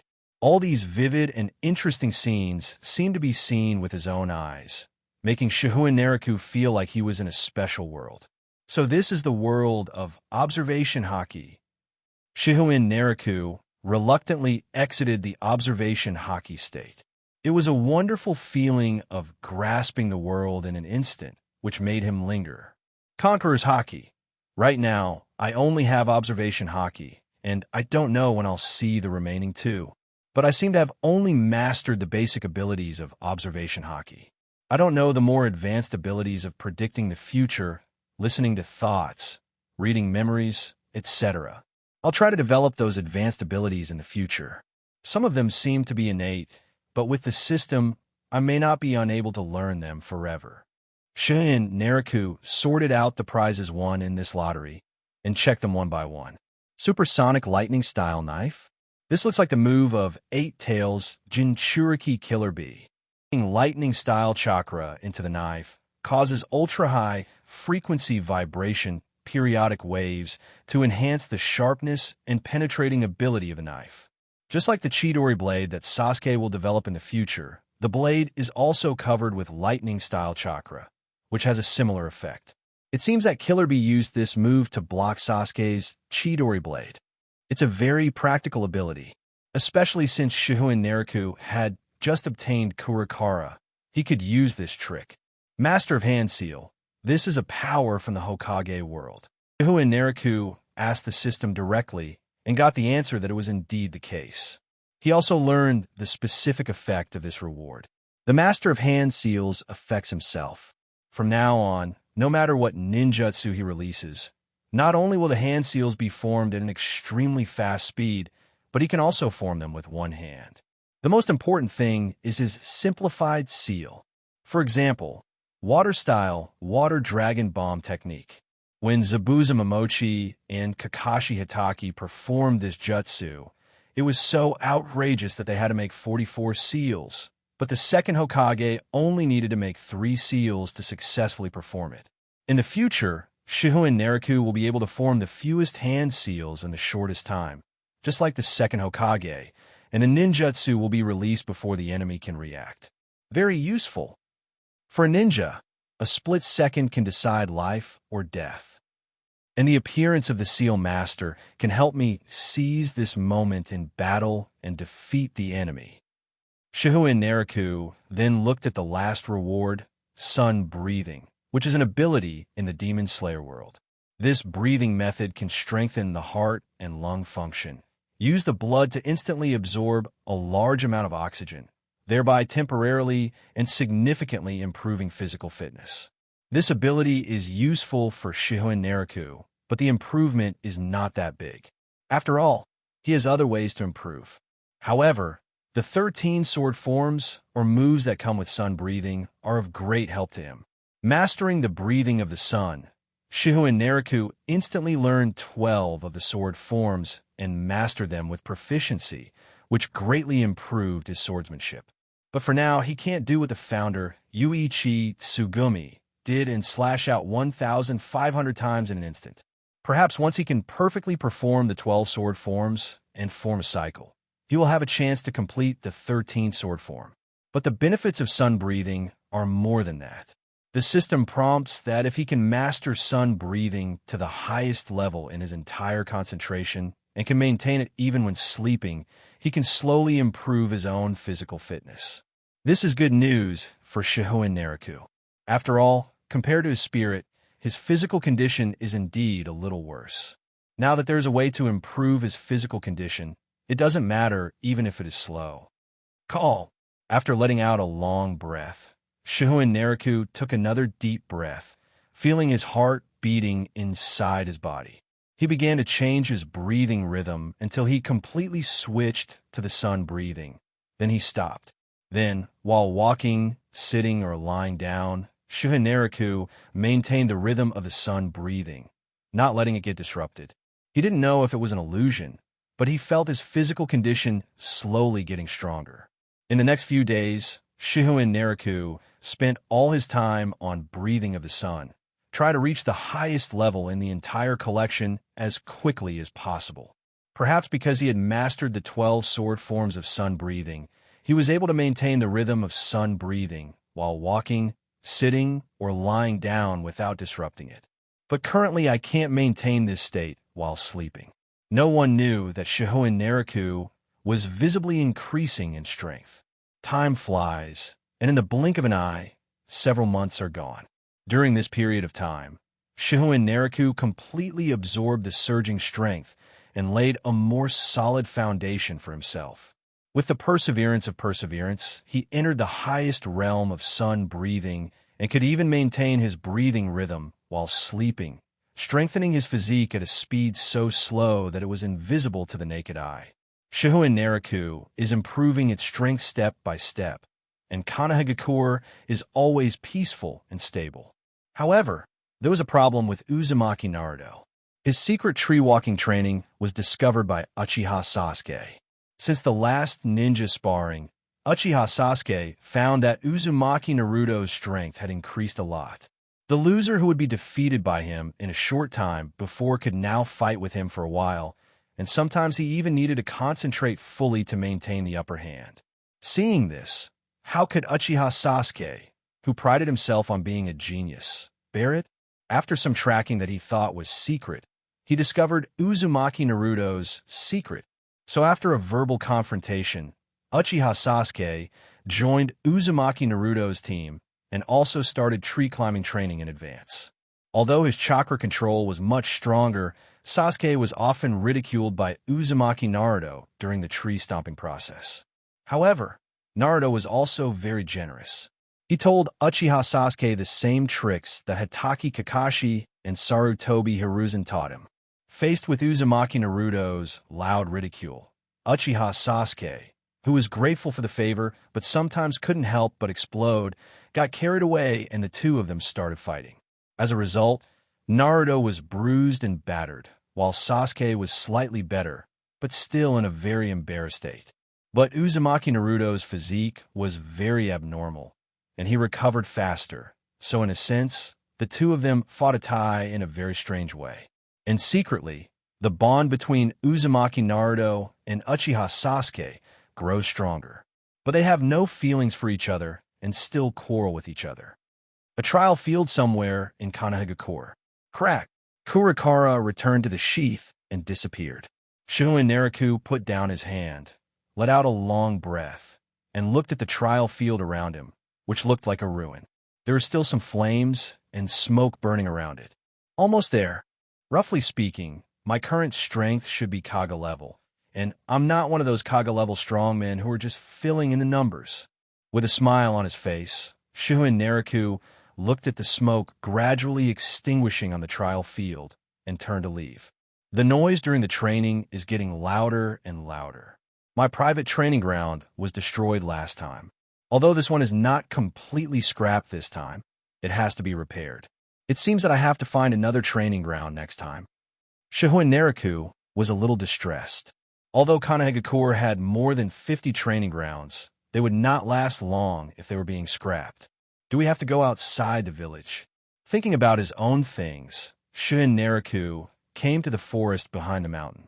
He had been busy with his own affairs for the past few months and had not come to Uzumaki Naruto's place at all. Anyway, he had already told Tobi Hiruzen about his plans in a vague way, and Shihouin Naraku guessed that the other party had understood what he meant. Otherwise, why has no one come to him to keep an eye on Uzumaki Naruto for so long? Having just finished his training, Shihouin Naraku was in no hurry and leisurely came to the forest behind the mountain. However, as soon as he approached, he heard a noise. Stupid Sasuke, you lose. This was Naruto's smug laugh. Idiot! The voice was a little unfamiliar, but Shihouin Naraku recognized it as Uchiha Sasuke. It seems that wherever these two go, they can't avoid quarrels. There is no way. The reincarnation of Indra and Ashura Chakra is like this, sometimes good, sometimes bad. There is no end. Shihouin Naraku stood on the stone with his hands in his pockets, looking down at Uzumaki Naruto and Uchiha Sasuke, who were pressing their heads together. Uzumaki Naruto's entire face was bruised and swollen, while Uchiha Sasuke was a little better, but there were traces of bloodlines at the corners of his mouth and arms, and his clothes were torn in many places. Shihouin Naraku sat cross-legged on the boulder, supporting his chin with one hand, watching the two little devils arguing below. It's really destined. Uchiha Sasuke, who always looks cold, can't help but break down his defense whenever he meets Uzumaki Naruto. Even if he becomes cold again afterwards, Sasuke will break down again as long as he is teased by Uzumaki Naruto again. It's fate. Speaking of which, the only thing missing from this group is Haruno Sakura. Haruno Sakura was able to join the ninja team of Uzumaki Naruto and Uchiha Sasuke because of Naruto's love for her, because this team was built around Nine Tails Jinchuriki. Shihouin Naraku knew exactly what Tobi Hiruzen meant. It was about developing a bond, the same old thing. However, the existence of Uchiha Sasuke was also due to the Sharingan, since the Sharingan was a natural nemesis of the tailed beasts. Who are you? Shihouin Naraku was lost in his thoughts and didn't come back to his senses. The moment Uchiha Sasuke turned his head, he found Naraku sitting cross-legged on a boulder with his chin supported by one hand. Naraku-sama. Following Uchiha Sasuke's line of sight, Uzumaki Naruto spotted Shihouin Naraku, and he immediately ran over happily. Bang! Shihouin Naraku snapped his fingers, and a faint spark suddenly appeared, quickly flew through the air, and lightly hit Uzumaki Naruto's forehead, causing him to stop involuntarily and rub his forehead with his hand. "Why did you hit me, Brother Naraku? You'll be graduating from Ninja Academy soon, so you still have time to have fun here." Uzumaki Naruto immediately retorted loudly, pointing at Uchiha Sasuke, who had regained his cold expression, and said, "We are just practicing. It was Sasuke just now." Seeing Shun Naraku reaching out and tapping him, Uzumaki Naruto could only shut up, but he still muttered quietly with his head down.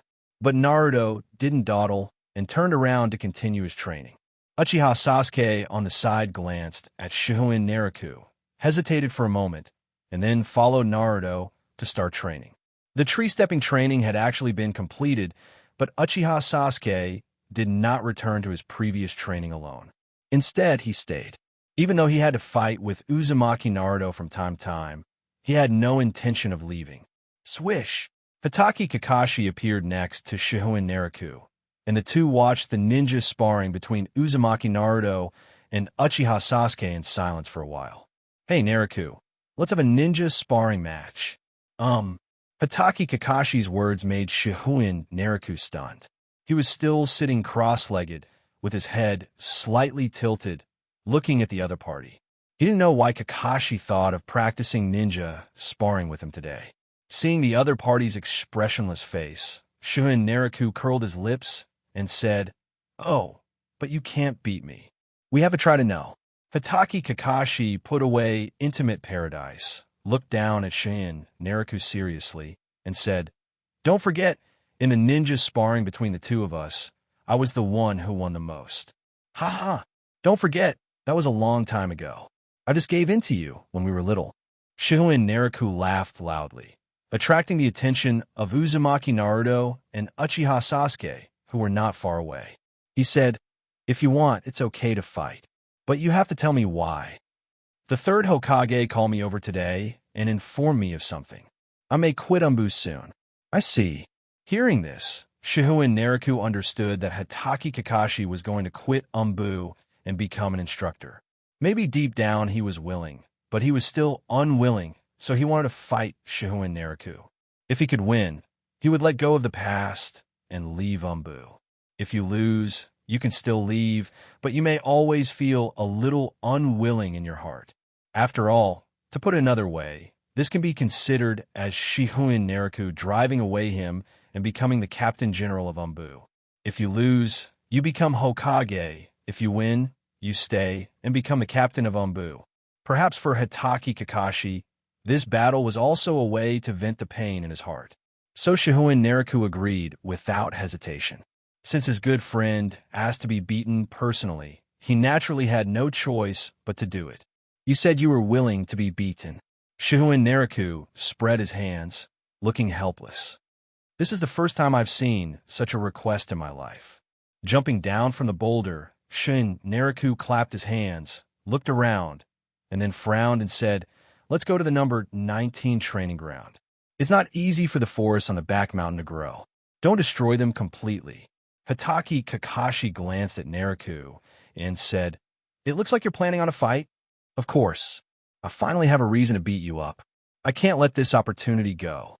Shihouin Naraku raised an eyebrow, raised his hand to signal Uzumaki Naruto, then turned and left. "What?" Uzumaki Naruto was just about to show off his training success in front of Shihouin Naraku, but he didn't expect the other party to leave at this moment, so he immediately left Uchiha Sasuke behind and rushed after him. "Brother Naraku, why are you leaving so soon? You haven't seen how powerful I am now. Kids, go back and rest early. We have things to do." Uzumaki Naruto pouted in dissatisfaction as he watched Shihouin Naraku dismiss the child, but then he saw Hatake Kakashi following him and leaving. "Uncle Kakashi is leaving too? You guys." Hatake Kakashi was speechless. Naruto called him uncle and Naraku big brother. Isn't there a generation difference between them? They're the same age. "We're going to fight, but you are not allowed to watch the excitement. Go back quickly or practice on your own." Shihouin Naraku waved his hand, signaling Uzumaki Naruto to leave quickly. "Fight!" Uzumaki Naruto's eyes instantly lit up, and an excited expression appeared on his face. Seeing Shihouin Naraku and Hatake Kakashi gradually going away, Uzumaki Naruto immediately followed them quietly, but he still had some loyalty and did not forget Uchiha Sasuke, so he waved behind him, motioning Sasuke to follow. Uchiha Sasuke stood there and thought about it, then followed. The two of them sneaked behind Shihouin Naraku and Hatake Kakashi. Of course, Naruto and the others had been discovered long ago, but Naraku and Kakashi didn't care. Training ground number 19 is located southeast of Konahagakure. It is huge in area and the environment is very suitable for combat, but it is a little far away. Shihouin Naraku asked in advance whether Hatake Kakashi needed to go back and prepare a genin tool or something like that, and Kakashi simply shook his head, indicating that he had already prepared it. It seems like you have already planned this. Glancing at the other person thoughtfully, Shihouin Naraku shrugged. Shihouin Naraku and Hatake Kakashi walked in the front, while Uzumaki Naruto and Uchiha Sasuke followed stealthily behind, using the surrounding environment to hide their figures from time to time, and no one knew what they were hiding from. Glancing at the silent Hatake Kakashi, Shihouin Naraku smiled. It seems that even though he doesn't say it, he still takes it very seriously in his heart. The most important reason why Shihouin Naraku chose the number 19 training ground was that it was far away. Walking all the way there would allow Hatake Kakashi to slowly adjust his condition, both mentally and physically, to reach perfection, so that he could face him in the best possible condition. Yo, my dear friends, just as Shihouin Naraku and Hatake Kakashi, who was adjusting their condition, were walking on the road, a green figure suddenly appeared from a distance, stood in front of the two of them after a few jumps, cheered loudly, and was about to hug them, etc. Shihouin Naraku quickly reached out to stop the enthusiastic Might Guy. What happened to Kakashi? Might Guy also noticed that something was wrong with Hatake Kakashi. Where was he going to complete the Umbu mission? Was he going to fight? But why didn't Shihouin Naraku and Hatake Kakashi wear Umbu battle costumes? Seeing Might Guy's confused look, Shihouin Naraku smiled provocatively. We're going to have a fight. Do you want to come? Oh, upon hearing this, Might Guy jumped back and did a 360-degree turn in the air. And oh, problem, a thumbs up was raised, and Might Guy showed a white fan with a flash of light. Then, as if he remembered something, Might Guy waved suddenly behind him, and Shihouin Naraku saw three figures running towards him from a distance.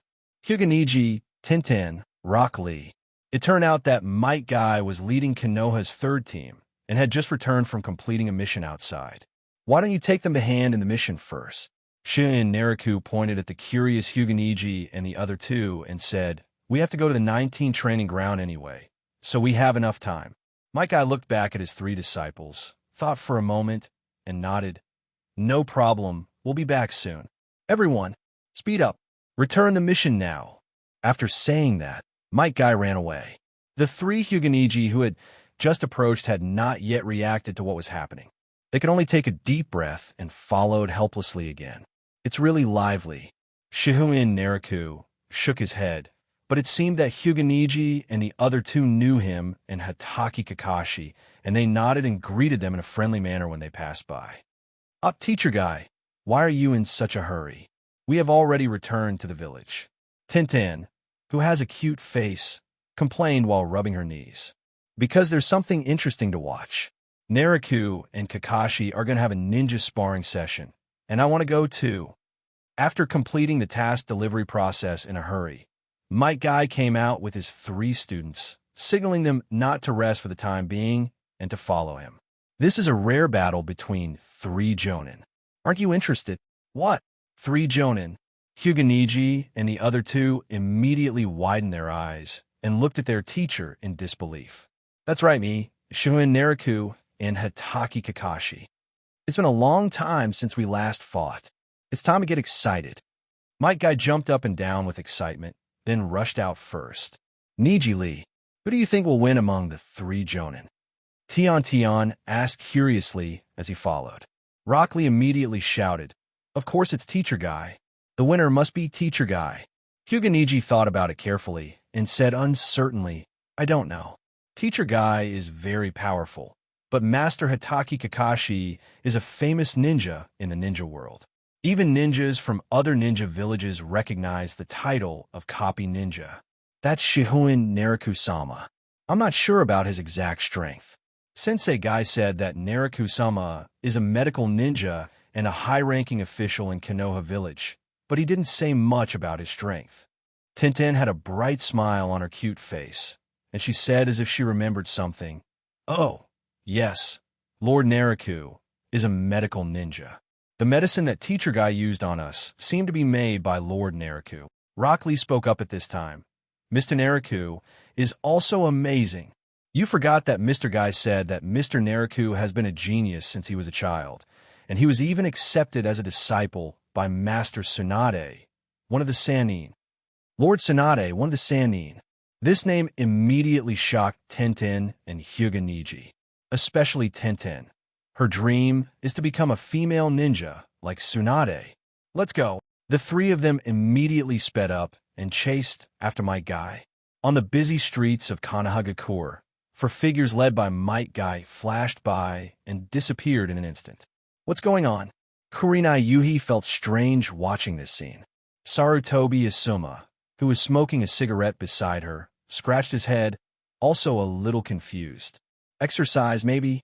Both of them are aware of Might Guy's powerful strength, so they don't question his seemingly ridiculous training method.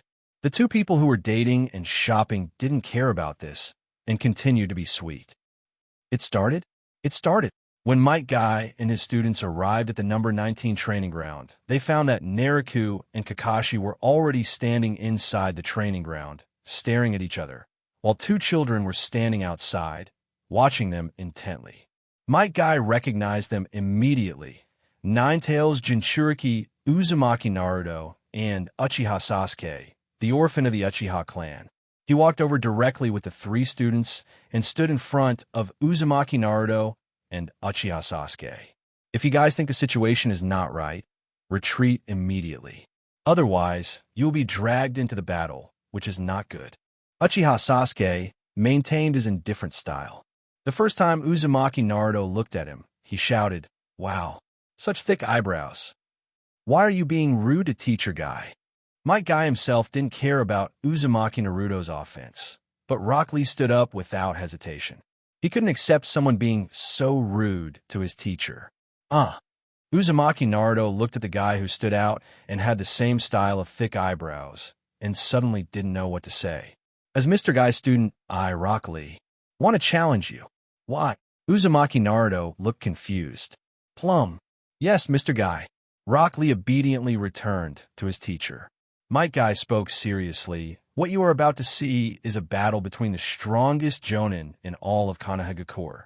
Watch carefully, as this may have an impact on your ninja career. Yes, clear. New. Uzumaki Naruto and Uchiha on the side were stunned for a long time after hearing these words. Uchiha Sasuke's eyes flashed with the ambition of revenge. These two people turned out to be the strongest Jonin.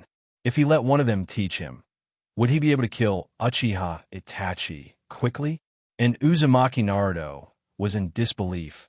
He didn't expect Hatake Kakashi and Shihouin Naraku to be so powerful. Shihouin Naraku and Hatake Kakashi didn't pay any attention to what was happening outside the court. The two of them were staring at each other from a distance. Shihouin Naraku relaxed all over, his eyes fixed on Kakashi. Hatake Kakashi closed his eyes, trying hard to adjust his body and mind. It seemed that the genius he once was gradually returning. Wow! A gust of wind blew by. The stirred-up leaves and dust were flying in the air, temporarily blocking the view. At this moment, Hatake Kakashi suddenly opened his eyes. The laziness in his eyes had long disappeared, leaving only a fleeting gleam of light.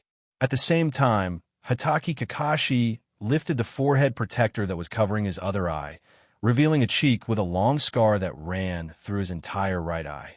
In the right eye socket, a scarlet 3-tomo Sharingan was slowly rotating. Swish! Everyone outside the arena, except Might Guy and Uzumaki Naruto, turned their eyes to Uchiha Sasuke, who was in shock. Why? Why does that guy have Sharingan? Sharingan is the Uchiha clan's bloodline limit. Uchiha Sasuke was stunned. He looked at Hatake Kakashi in disbelief, or more precisely, at his Sharingan. He was sure that, apart from himself, the only one left in the entire Uchiha clan was Uchiha Itachi, whom he wanted to kill all the time. So, where did that guy's Sharingan come from? The scene before him completely stunned Uchiha Sasuke. What's wrong? Uzumaki Naruto turned his head and looked over there. Not understanding what was going on, he also saw that something was wrong with Uchiha Sasuke. Hatake Kakashi's eyes are indeed a little strange, but why is everyone reacting like this? Even though Uzumaki Naruto had offended Teacher Guy before, Rock Lee kindly explained the eye of Lord Kakashi is the Sharingan, and the Sharingan is the bloodline limit of the Uchiha clan. They're the only ones in the entire ninja world who can awaken such an eye. Oh, Uzumaki Naruto understood that it was Sasuke's eyes that went to Uncle Kakashi. However, he had more doubts in his mind, but he could only endure it for the time being. It's about to begin. My guy suddenly spoke up to remind. Some time ago, the root base. You mean Shihouin Naraku and Hatake Kakashi went to the 19th training ground? Yes, Lord Danzo. Shimura Danzo, who was hiding in the dark, tightened the cane in his hand, and finally a smile appeared on his face, which had remained expressionless until now, because his trick had succeeded. The fight finally started. He revealed the news of the Hokage candidates to Shihouin Naraku, so that he could turn against Hatake Kakashi and even fight him in secret. But several months passed before Shimura Danzo heard any good news that would make him happy. Instead, the news that Shihouin Naraku became the head of the medical department made him even more confused. Doesn't Shihouin Naraku want to be Hokage? Shimura Danzo died of disbelief. He felt that this was Shihouin Naraku's way of retreating in order to advance, and that it would definitely be exposed one day.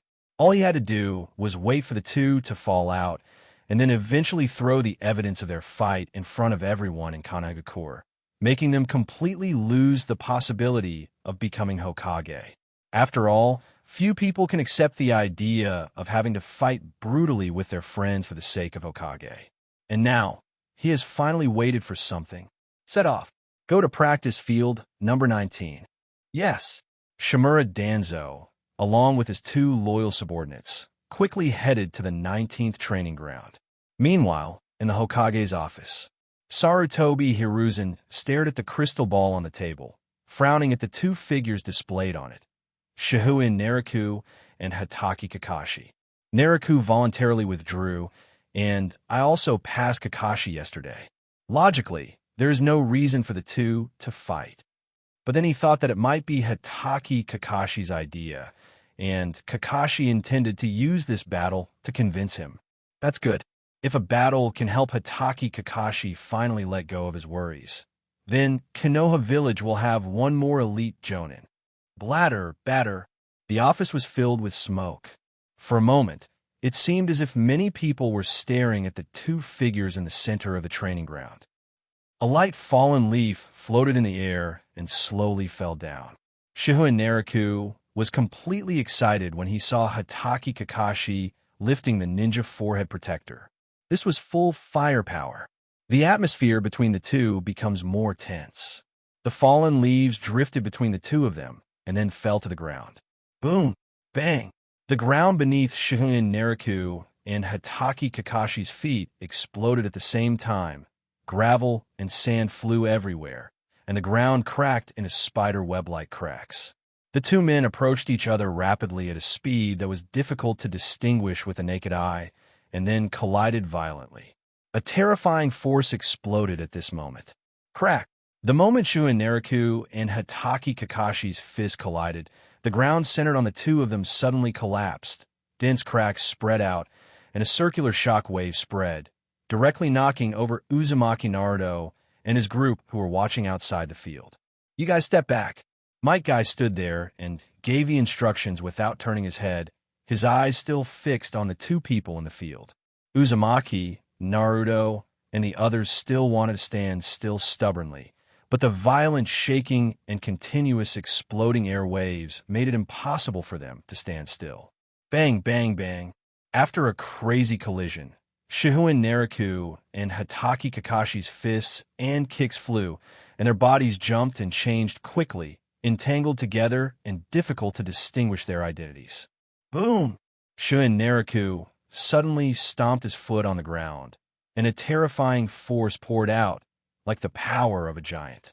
In an instant, the ground collapsed into a huge pit, and smoke and dust rose into the air, covering the surroundings. A strong wind blew towards him, and Hatake Kakashi's hair stood on end. He dodged it by jumping over several times in an instant. However, the storm caused by the strange power still swept Hatake Kakashi into the air, and his hands quickly formed seals. Fire-style Great Fireball technique. Chakra surged in his throat, and the next second a huge fireball burst out of Hatake Kakashi's mouth and blasted down towards where Shihouin Naraku was. A hot breath swept up, but Hatake Kakashi still did not end his actions. He knew clearly that he could not defeat Naraku in this way. So after releasing the Great Fireball, he quickly formed seals with his hands again. Wind-style Great Breakthrough technique. A large amount of whirlwind suddenly spit out from Hatake Kakashi's mouth, and the whirlwind quickly grew into a storm in the air. Fire takes advantage of the wind, and wind helps the fire. The great fireball that had originally fallen with a loud bang. With the help of the storm, its momentum soared wildly. The fiercely burning fireball expanded several times, and the heat wave that was enough to burn the earth poured towards the surroundings, and the smell of scorching heat came towards us. The audience outside couldn't help swallowing their saliva, as if the blazing flames had already burned in front of them. Boom! As if it had no time to react, the wild fireball smashed to the ground and exploded, releasing its own powerful flames to burn and scorch everything around it. Escaped. Didn't dodge. Brother Naraku is dead. Most of the people watching the fight watched in horror as a powerful fireball landed on Shihouin Naraku. Only a few people frowned and looked at the flames that were still burning fiercely, without saying anything. Hatake Kakashi fell to the ground with rapid breathing. Although the two consecutive ninjutsu just now were both sea level, their power could be increased according to the amount of chakra, and Kakashi had indeed consumed a lot of chakra just now. Kacha, Papa Dong Dong. In the burning flames, a figure was surrounded by dancing flames, and the footsteps sounded like drum beats, stepping out firmly and powerfully, with each step being sonorous and powerful. Hatake Kakashi's pupils were shaking wildly. He was clearly hit by the ninjutsu just now. Why didn't the fire style cause any damage at all? There were still flickering flames on the corners of his clothes, but as he walked slowly, they all went out one by one, and Shihouin Naraku's clothes didn't even have the slightest wrinkle. Here it comes! Bang! As if teleporting, Shihouin Naraku stepped down, but the moment he landed, he had already reached Hatake Kakashi's side and kicked him away. Bang! Shihouin Naraku kicked Hatake Kakashi into the air. Then his body seemed to jump in space and appeared next to Kakashi, hitting him hard in the abdomen with his elbow, knocking him to the ground again. Hatake Kakashi's body fell to the ground and rolled several times, leaving a long gap on the ground. Then he hit a huge rock and stopped. Without time to relieve the severe pain all over his body, he rolled to the side in embarrassment. Boom! Crack! The sudden fist seemed to smash through space and landed on the boulder. Cracks appeared on it, and the boulder collapsed in the next second. Taking advantage of the situation, Shihouin Naraku quickly chased after him, punching and kicking mercilessly with huge power, Sharingan spinning rapidly. Seeing through Naraku's actions, observing the flow of chakra, Hatake Kakashi looked for every opportunity to counterattack. Bang! Shihouin Naraku kicked Hatake Kakashi hard, and Kakashi, with his eyes bulging, turned into smoke and disappeared with a bang. Shadow clone. Was it when I blasted the boulder? Boom! Lightning-style Chidori. The shrill sound of birdsong exploded in my ears, and a lightning-shining lightning-style chakra gathered on Hatake Kakashi's palm. Hatake Kakashi holds his right palm, which is shining with lightning, with his left hand, and feels the cells in his body being stimulated by the lightning style and begin to activate. Sizzle. Speed up. Speed up again. At this moment, Hatake Kakashi's speed increased dramatically, as if he turned into a bolt of lightning, striking towards Shihouin Naraku. Sniff, sniff. At some point, dozens of hidden weapons pierce the air, forming an impenetrable giant net that envelops Shihouin Naraku, blocking all his space to dodge. If you want to dodge hidden weapons, you can't dodge Hatake Kakashi's Chidori. He tried to dodge Chidori, but the large number of hidden weapons were enough to pierce Shihouin Naraku all over his body. Shihouin Naraku stood there. His eyes moved slightly, and observation haki instantly expanded, and everything around him appeared in his mind. Sniff, sniff. There was no change in his expression. Shihouin Naraku turned his head to the left, retracted his shoulders, turned his head to the right, bent his left arm, and lowered his right arm. The hidden weapons passed through all the gaps in his body, and none of them hurt him. How is this possible? Everyone watching this fight was dumbfounded.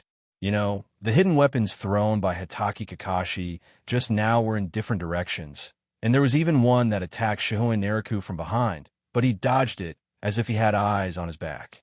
This. Uchiha Sasuke was somewhat dumbfounded and helpless. He was able to dodge the hidden weapons coming from all directions.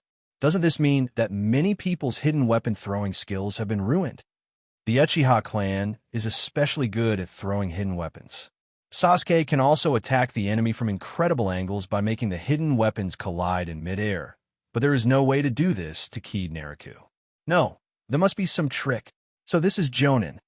Uchiha Sasuke perked up, his eyes fixed on the lightning flashing in Hatake Kakashi's palm. Uzumaki Naruto stared at the battle in front of him and was completely attracted. Hyuga had already opened his Byakugan and was staring at the Jonin in the training ground. If he had such strength, perhaps he could break free from the shackles imposed on him by the Hyuga clan and become a truly free bird. In the Hokage's office, Tobi Hiruzen had lost track of where he had put his pipe. He stared at the battle scene appearing in the crystal ball. When did Naraku become this strong? Kakashi's strength is indeed problematic now, but he shouldn't be suppressed like this. Tobi Hiruzen watched the battle scene and couldn't believe what was happening. Hatake Kakashi, who was charging head-on, saw that the hidden weapon was useless, but did not give up the sprint. Instead, he squeezed his physical strength, increased his speed once again, and rushed towards Shihouin Naraku. Chidori? It seems to be God's will. Shihouin Naraku spread out his palms, and the flames gathered in the palms like dancing elves, forming a rapidly rotating orange-red flame ball in an instant. Come try my special version of the Rasengan. Fire-style Rasengan. Seeing the orange-red ball of fire in Shihouin Naraku's palm was such a familiar scene that Hatake Kakashi's eyes blinked. Shimura Danzo, who was hiding and peeping, widened his eye and said in disbelief, "When did Shihouin Naraku learn the fourth Hokage's Rasengan?" "Sir, it should be developed by Shihouin Naraku himself. It looks similar, but it's more fire-style." "Don't talk nonsense, I know."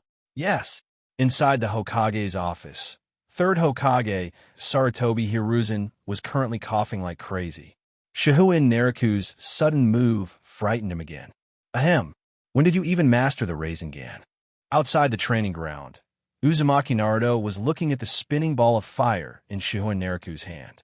He was suddenly entranced, and he clenched his palms unconsciously, as if he was imitating Naraku's movements.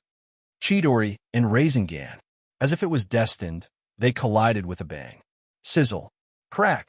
A harsh and uncomfortable sound exploded, and Hatake Kakashi used all his strength to stab out Chidori, while Shihouin Naraku pushed the flame Rasengan in the palm of his hand forward steadily.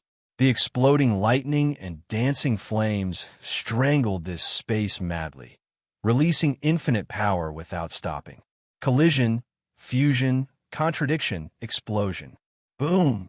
Dazzling lightning and flames rose up, and in an instant white light came into everyone's eyes, and the violent roar was deafening. The explosive air waves swept in wave after wave, and the powerful shock waves overturned everything around. All the people outside the field were blown away by the sudden hurricane. The lightning and thunder that exploded in the air released energy wantonly, and the rising flames burned everything that dared to stand in their way. A terrifying heat wave rose into the sky, scorching the air and burning the sky red. The rising smoke, accompanied by lightning and flames, formed a giant pillar reaching the sky. The huge training ground number 19 was razed to the ground in an instant by such a terrifying energy explosion. The earth shook violently, tearing into bottomless cracks. Here it comes. 8 inner gates. First gate open. Open. Hush. Open. The gate of life. Open. Dumen. Open. Jingmen. Open. The roar resounded through the sky, and Uzumaki Naruto and others hiding behind the big trees and boulders looked at Might Guy in horror, whose appearance had changed drastically not far away. Might Guy's skin was flushed red and green energy was erupting. His short black hair stood up, and a violent wave of air spread out from him, blowing Uzumaki Naruto and the others away while they screamed and tumbled. Boom! The ground beneath his feet exploded, and Might Guy burst into full speed, rushing directly into the terrifyingly powerful explosion. Boom! Someone attacked Kinoa village. Huge explosions continued to be heard, and the smoke, fire, and lightning rising into the sky woke up the entire Konoha. Civilians and ninjas looked towards the explosion site in horror. What's going on? Run! An enemy is attacking. Explosion! What exploded? Enemy! Where is the enemy? In an instant, the entire Konoha fell into panic. Except for a few well-trained ninjas, everyone else became a mess.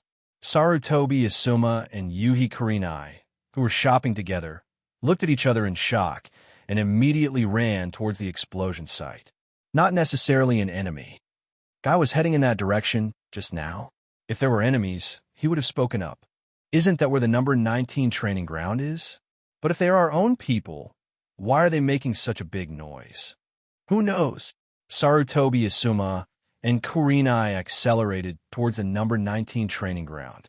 At the same time, the entire Konoha became restless, and some ninjas reacted and followed suit. Assholes. These two assholes. In the Hokage's office, Sarutobi Hiruzen was shaking with anger and slammed his hand hard on the table, causing all the documents on the table to fall to the ground. Someone, go and comfort the villagers immediately. Notify the ninjas, this is not a war. Let the ninja maintain order first, don't panic.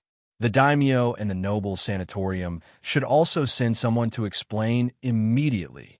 Yes, Sarutobi Hiruzen felt a little headache and rubbed it with his hand. Being old, he did feel a little lack of energy. Even if it's a ninja sparring match, there's no need to be so exaggerated. Sarutobi Hiruzen has made up his mind that when things are over, there will be good fruits to eat for Shihouin Naraku and Hatake Kakashi. Since you were so energetic, just focus on your work, you two bastards. Outside the number 19 training ground, the Umbu members showed up in time, briefly explained the situation, and stopped a large number of ninjas. Then they gave orders to the third Hokage, Sarutobi Hiruzen, to turn around and appease the villagers.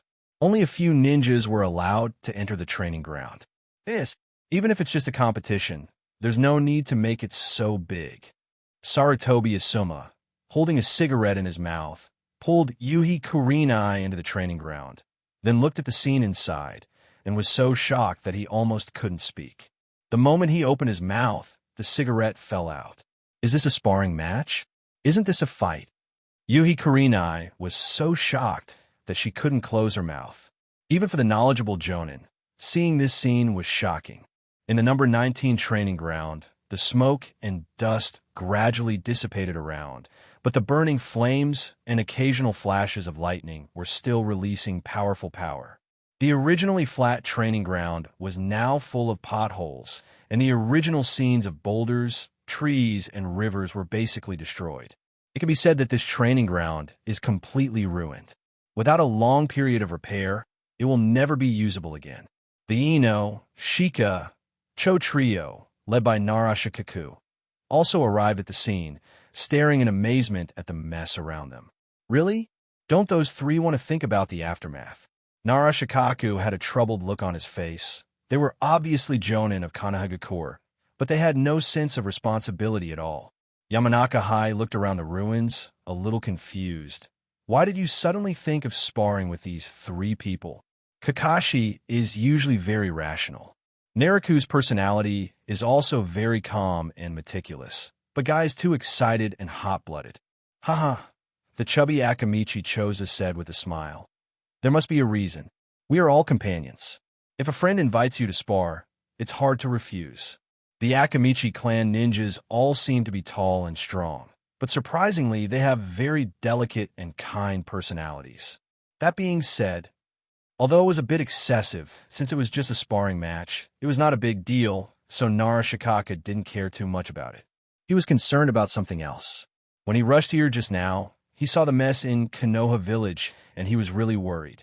Long-term peace is a good thing, but we must not forget that the ninja world is still full of crises. If there is really an enemy attack this time, the losses to Konoha village will be very serious. So secretly, he had begun to think about reporting this to Tobi Hiruzen afterwards. Swish! The chief of the Hyuga clan, Hyuga Hayashi, rushed to the training ground. As the chief, he needed to make arrangements for his clan members, so he arrived a little slowly. As soon as he arrived, he saw Uzumaki Naruto and his group crawling out of the woods not far away in a very embarrassed manner. Hyuga Niji was among them, but he didn't seem to have any problems. Hyuga Hayashi wanted to go forward to show some concern, but when he saw Niji deliberately turning away, his intention to distance himself was very obvious, so he could only sigh and give up. How horrible! Looking at the ruins around him, Hyuga Hayashi was also horrified. This level of damage was beyond the ability of Jonin, Shihouin Naraku, Hatake Kakashi, Might Guy, who among these three people has broken through the limits of Jonin. Just as everyone was looking at the training ground that had turned into ruins, a loud roar suddenly came out from it again. Boom! Boom! Boom! From deep within the training ground, loud noises continued to be heard. The flames burned more violently, and there were even violent collisions, and the ground began to shake once again. What's going on? No way, it's already like this, and the fight isn't over yet. I'm afraid these people are really going to be scolded. All the Jonin present turned their eyes to Hyuga Hayashi. The meaning was obvious. You see far, let me broadcast it to everyone. I roll. Veins bulge around his eyes as Hyuga Hayashi looked into the training ground. His Byakugan instantly spanned a very long distance, and he saw three people fighting in the flames, smoke, and lightning. In the innermost part, the battle isn't over yet.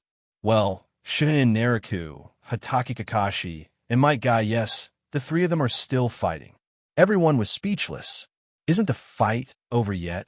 Without mentioning other people, how did Hatake Kakashi maintain that amount of chakra? Deep inside the training ground, three figures were flying around, punching and kicking at the same time, and entangled figures were emitting flames like explosions from time to time. Bang!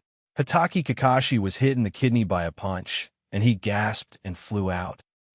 Shihouin Naraku, whose old strength had been exhausted and new strength had not yet been generated, and who had not yet had time to retract his fist, felt a kick coming from the side.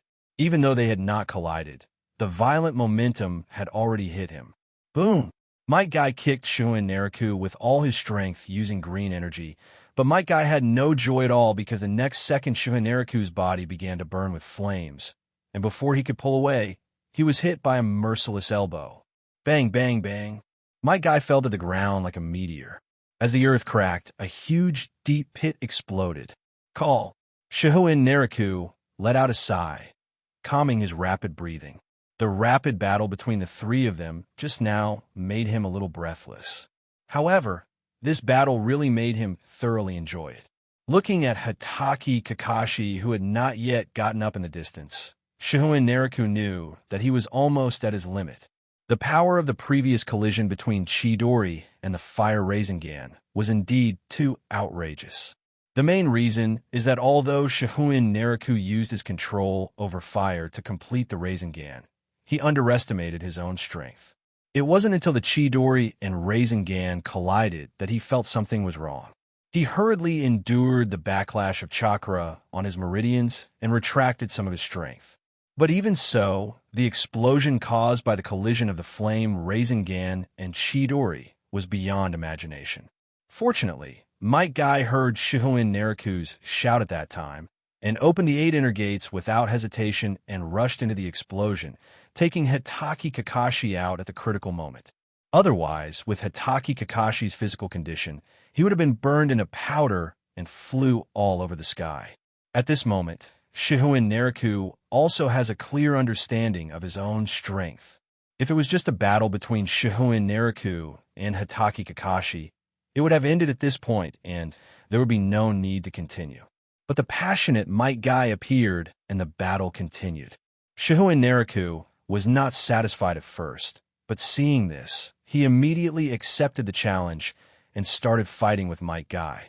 Halfway through, Hitaki Kakashi, who had finally caught his breath, was also dragged in, and a 3-way fight began. Shihouin Naraku was wrapped in flames, with occasional sparks flashing. Might Guy's entire body erupted with green energy, and his congested skin was red. On Hitaki Kakashi's torn clothes, there were zigzagging electric lights exploding. Among the three, Shihouin Naraku and Might Guy were in the best condition, while Hitaki Kakashi was too exhausted. Although he still had some chakra, he had very little physical strength left. So now the battle is mainly Shihouin Naraku and Might Guy, with Hitaki Kakashi occasionally participating, and they mainly rely on talent to fight. It's a pity that they are not fighting alone now, otherwise Hitaki Kakashi can bring out his 50-50 ability. Maybe, even if Shihouin Naraku has Kaga-level strength, he will be pulled down to the same level by Kakashi to fight. With a roar, Might Guy rushed towards Shihouin Naraku with a crazy aura all over his body. Call, breath of the sun.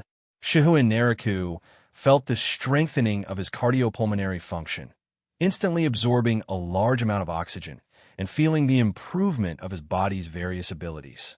Looking at the oncoming Might Guy, flames instantly exploded and Shihouin Naraku rushed forward. Bang!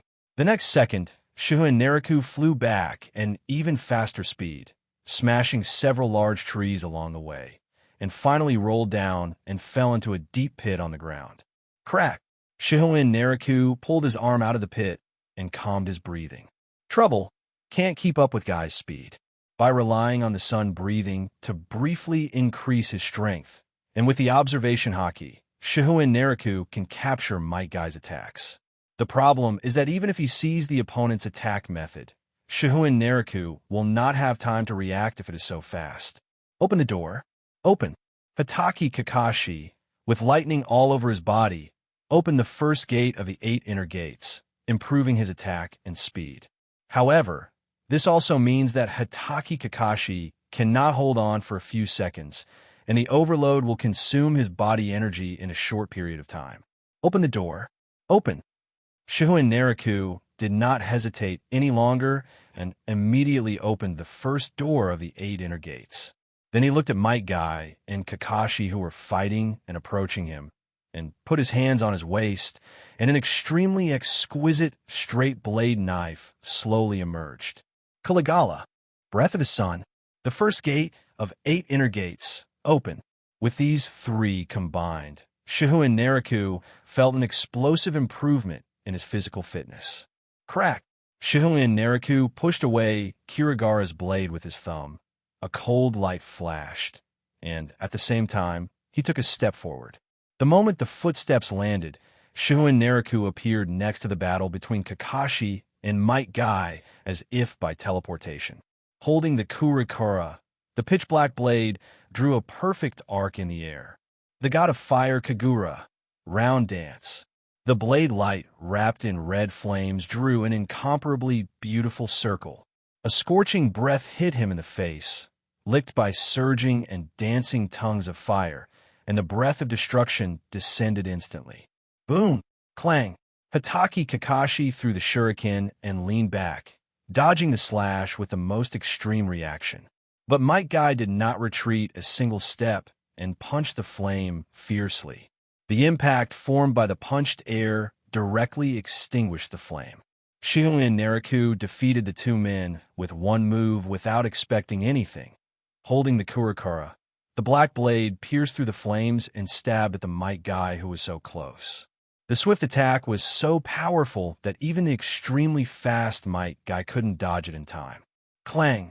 Sparks flew, and the super alloy steel nunchakus that suddenly appeared hit the tip of Kurikara's sword, deviating the blade's trajectory. Naraku meets technique. Hatake Kakashi suddenly appeared in front of Shihouin Naraku, aimed the Sharingan at his eyes, and instantly released an illusion. But Shihouin Naraku's spirit was extremely strong, and his resistance to illusions was very high. So he instantly broke through this low-level illusion that could trigger the illusion of fear in his heart. Konoha Gariki Cyclone. The moment the illusion was broken, Might Guy performed a spinning kick with amazing speed and power, hitting Shihouin Naraku. Swish! Afterimage. Might Guy kicked at the afterimage of Shihouin Naraku. Might Guy's body tilted uncontrollably, but he quickly kicked behind him with a leaf hurricane. Bang! Shihouin Naraku suddenly appeared and raised his arm to block Might Guy's kick. With his other hand, he held Kurikara tightly and chopped it down from top to bottom. Clang! Hatake Kakashi held a kunai and blocked Kurikara's blade. Shihouin Naraku's arm suddenly exerted force, and the strange force that burst out directly crushed the kunai along the dark blade of Kurikara and the blade that swallowed the light cut towards Kakashi. Fortunately, Might Guy swung his nunchaku and hit Kurikara's sword, and Kakashi rolled over to avoid it. But Shihouin Naraku stomped his feet hard and appeared in front of Kakashi, who had not yet stood up, and cut down Kurikara again. Bad luck. Hatake Kakashi secretly groaned. He had already opened the first gate of the 8 inner gates, so why couldn't he keep up with the speed of the two people in front of him? Konoha Badrock Show. With a sudden burst of speed under his feet, he lifted the ground, and Might Guy hit Shihouin Naraku with a fierce elbow, knocking him away. Raikiri. Hatake Kakashi gritted his teeth, and the remaining chakra surged, and the lightning flashed again. It was supposed to be a three-way fight, but now it's just him and Might Guy versus Shihouin Naraku alone. And since he can't hold on any longer, let's decide the winner all at once. His body turned into a flash of lightning, and Hatake Kakashi rushed towards Shihouin Naraku in midair. At the same time, Might Guy roared and rushed out at a speed invisible to the naked eye. Observation Haki is fully activated. Shihouin Naraku in midair clearly saw the two people rushing towards him. Without any leverage, he flipped over in midair. Fire style, great fire extinguishment. Instantly, Shihouin Naraku spewed out a mighty storm of fire from his throat, and the scorching flames, like surging sea water, poured down like an overwhelming force. In an instant, the surroundings turned into a sea of fire. The surging waves of fire swept in like thousands of troops, and the roaring flames carried a scorching breath as if they were going to set the earth on fire. The terrifying high temperature hit them head-on, burning Hatake Kakashi and Might Guy so much that their breathing paused. At this moment, the air around them had been burned to the point of being as hot as purgatory and unbearable. The huge sea of fire covered all directions, and there was no way to escape it. Naraku's fire style. How could it be so outrageous? Hatake Kakashi looked at the scene in front of him in complete disbelief. Also, why can Naraku release such a terrifyingly powerful fire style without any hand seals? Kakashi knew that if he became familiar with the hand seals of certain ninjutsu, he could speed up the release or simplify the hand seals. But now Shihouin Naraku released fire style without any hand seals at all, and Hatake Kakashi saw it clearly. With an angry roar, Might Guy stomped his feet, jumped into the air, and then swung his fists wildly at the oncoming sea of fire. Bang, bang, bang. The sixth gate in front of the 8 inner gates opened, giving Might Guy great power and terrifying speed, and he kept swinging his fists. The violent friction between the high-speed punch and the air produced a fireball like a cannonball. At the same time, the shock wave formed by hitting the air engulfed the fireball, which collided madly with the pouring sea of fire. At this moment, countless flames and shock waves ballooned in the air like a peacock spreading its tail, but hidden beneath the beauty was terrible damage. To the peacock, the sea of fire surged in like a wave, but a passage was blasted out by the continuous shock waves. Well done, guy. Sizzle. There was a flash of lightning, and Hatake Kakashi rushed out. And all around, flames were madly releasing blazing, burning power, turning all obstacles into ashes. As a result, people outside the training ground also saw the 3 people fighting fiercely. Look, there it is. Who is fighting who? Is it true that Kakashi and Guy are teaming up to fight Naraku? Who released this fire style? It has to be Naraku. He's the best at fire style. Kakashi doesn't have that much chakra, and Guy isn't good at ninjutsu at all. Only he can unleash fire style on this scale. This. Crack. Shihouin Naraku's chakra was poured into his feet, and the ground beneath his feet suddenly cracked into cracks like tree branches, and then he stepped down with all his strength. Boom! A deep pit exploded, and Shihouin Naraku, holding Kurakara in his hand, rushed in front of Hatake Kakashi in an instant like a cannonball that shattered the air. The god of fire, Kagura, Biratin. Kurakara drew a beautiful circle of fire from top to bottom, and the picturesque fire circles enveloped Hatake Kakashi, blocking all his positions. Puff! The Raikiri in Hatake Kakashi's hand suddenly pierced through the ground, and then he crouched down, and Might Guy appeared from behind him as if teleporting, kicking Shihouin Naraku violently. The pitch-black blade tip increased in speed, rising suddenly from the ground, and stabbed towards Might Guy's ankle with a chill. However, Might Guy's speed increased again, and he twisted his body forcefully in midair with nowhere to gain support, stepped towards the ground, and avoided the blade that slipped through the air.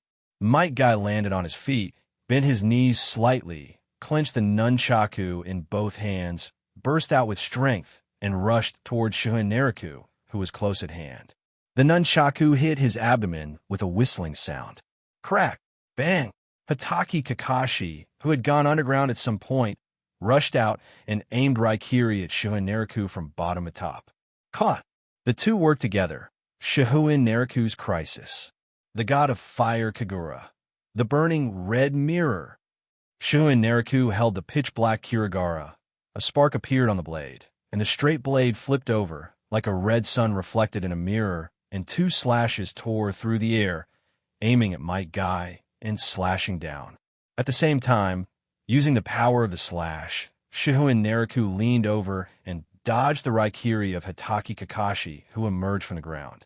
Taking advantage of the force, while his body was leaning forward, Shihouin Naraku's right leg was like a long whip, kicking Hatake Kakashi's side hard. Without waiting for the opponent to be kicked away, Naraku used his clever strength to step on Kakashi's body with his right foot and suddenly exerted force. Clang! Boom! The blade and the stick collided, splashing sparks. With a dull thud, Hatake Kakashi was stepped on by Shihouin Naraku. Shihouin Naraku, holding Kurakara, suppressed the nunchaku thrown by Might Guy with one hand, stepped on Hatake Kakashi with his right foot, and the 3 began to wrestle. Everyone outside the venue was dumbfounded. What kind of outrageous scene is this? Naraku is so strong. He is so strong. Today's young people are really amazing. Each one is more unexpected than the other. I can't believe it. Even if I saw it with my own eyes, I still can't believe it's real. Kakashi and Guy are both strong, but even when they join forces, they are suppressed like this? Yuhi Kurenai was so shocked that she couldn't speak, but she was surprised to find that her lover Sarutobi Asuma had an envious look on his face. What's wrong with you? Are you jealous of them fighting? No, I'm just envious of their ability to break through their limits. Sarutobi Asuma did not hide his envy at all.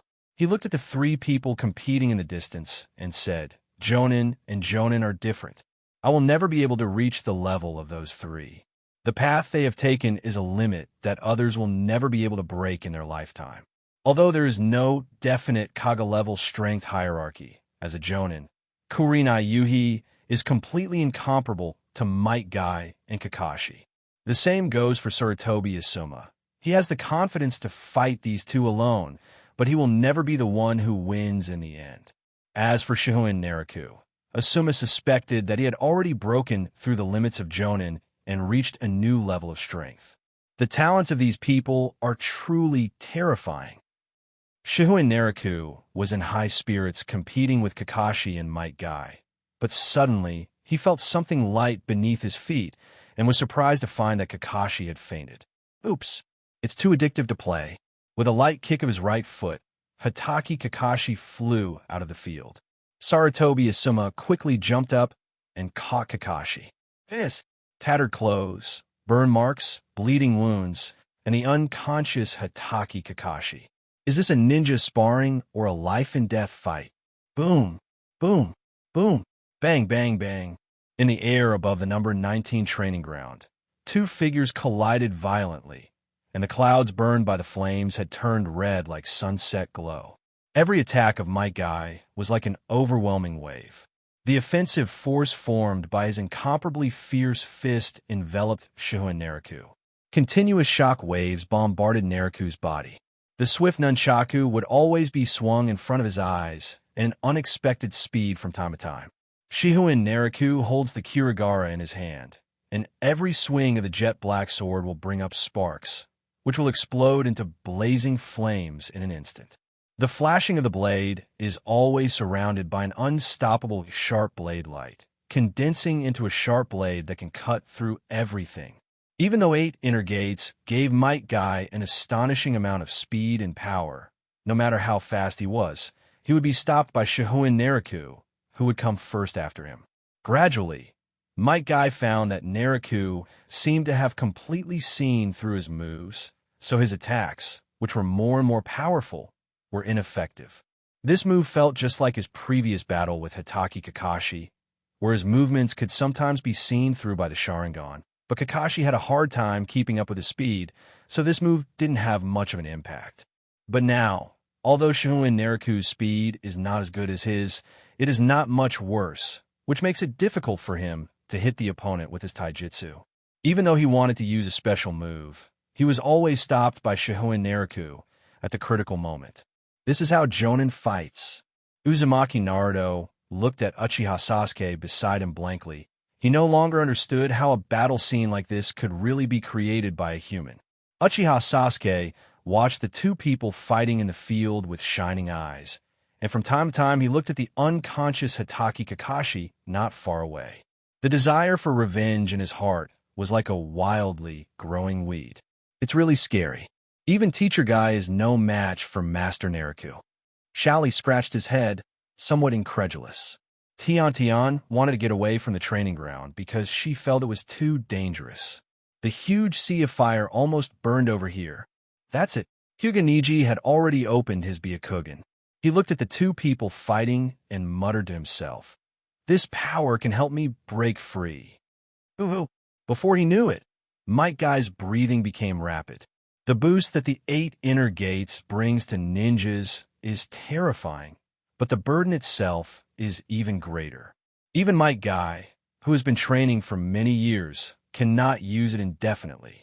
What no one knew was that the Kurikara in Shihouin Naraku's hand was constantly helping its master recover his strength and chakra.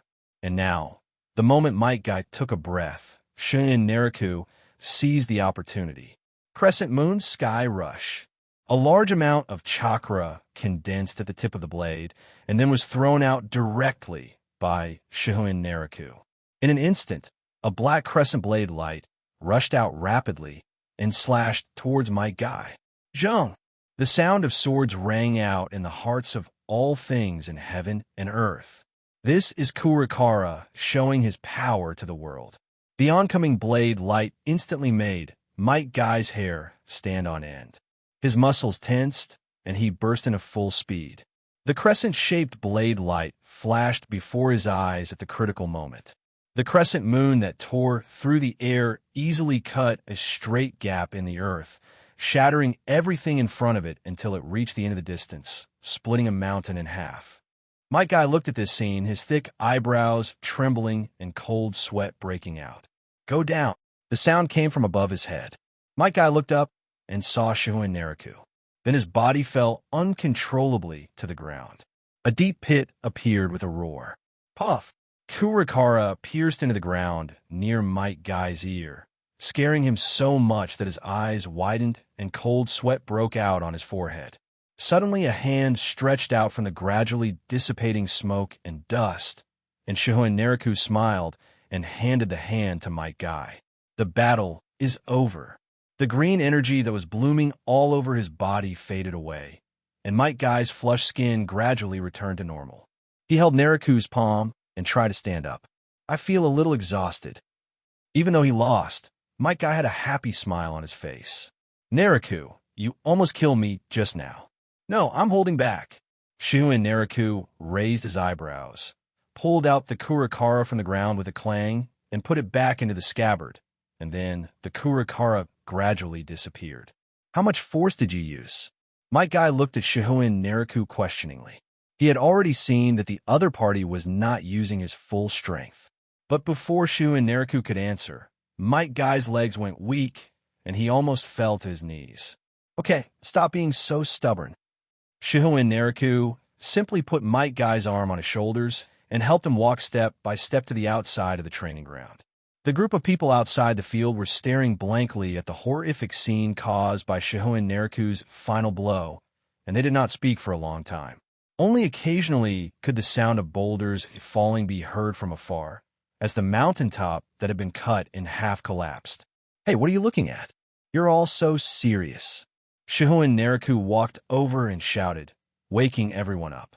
They all looked at him with complicated expressions, and it took a long time for them to speak. "Naraku, you guys are having a really big time. TSK, TSK, TSK. Prepare to be scolded. The old man will definitely not let you go. Naraku, even if it's just a sparring match, there's no need to be so exaggerated. The whole village is alarmed. Are you hungry? Why don't we go eat something together?" Waving his hand casually, Shihouin Naraku looked up at Hatake Kakashi, who was still unconscious, and was a little surprised. He thought the blow was too heavy, forgetting that Kakashi did not have the strength he would have in the future. After thinking about it, he asked everyone to disperse. Then he said to the Uzumaki Naruto guys who were not approaching and looked like a group of little fools, "You guys, go find 2 stretchers. Oh. The group of little guys just ran away, and it was not known whether they understood what was said or not. But it seems that the previous battle really scared them. Summoning technique. Biting his index finger, Shihouin Naraku directly performed the summoning technique. With a bang, a blue-white figure appeared in the smoke. "It's little Naraku. It's been a while since you summoned me." A gentle, peaceful, and even cute voice was heard, and a 5 or 6 meter long blue and white Katsuyu appeared in front of everyone. "This is Shihouin Naraku's summoning beast, the living slug sage, one of the 3 great sages." Everyone present nodded, slightly respectfully, to show their respect. Once upon a time, the shrimp sage followed Tsunade and saved countless Sunagakure ninjas. The entire Konoha village respected the shrimp sage very much. After all, it was a life-saving grace. "Sage Slug, please help save these 2 ninjas." Shihouin Naraku pointed at Might Guy, who was leaning to the side, and the unconscious Hatake Kakashi. "Oh, okay, leave it to me." The shrimp agreed, gently and kindly, then split its body into 2 smaller bodies, which climbed onto Kakashi and Might Guy respectively and began to heal them. The living slug sage split into 2 smaller Katsu, which climbed onto Hatake Kakashi and Might Guy and began to help them heal. As the healing light appeared, the unconscious Hatake Kakashi's expression gradually relaxed, and the same was true for Might Guy. The burn scars on their skin also gradually faded a lot.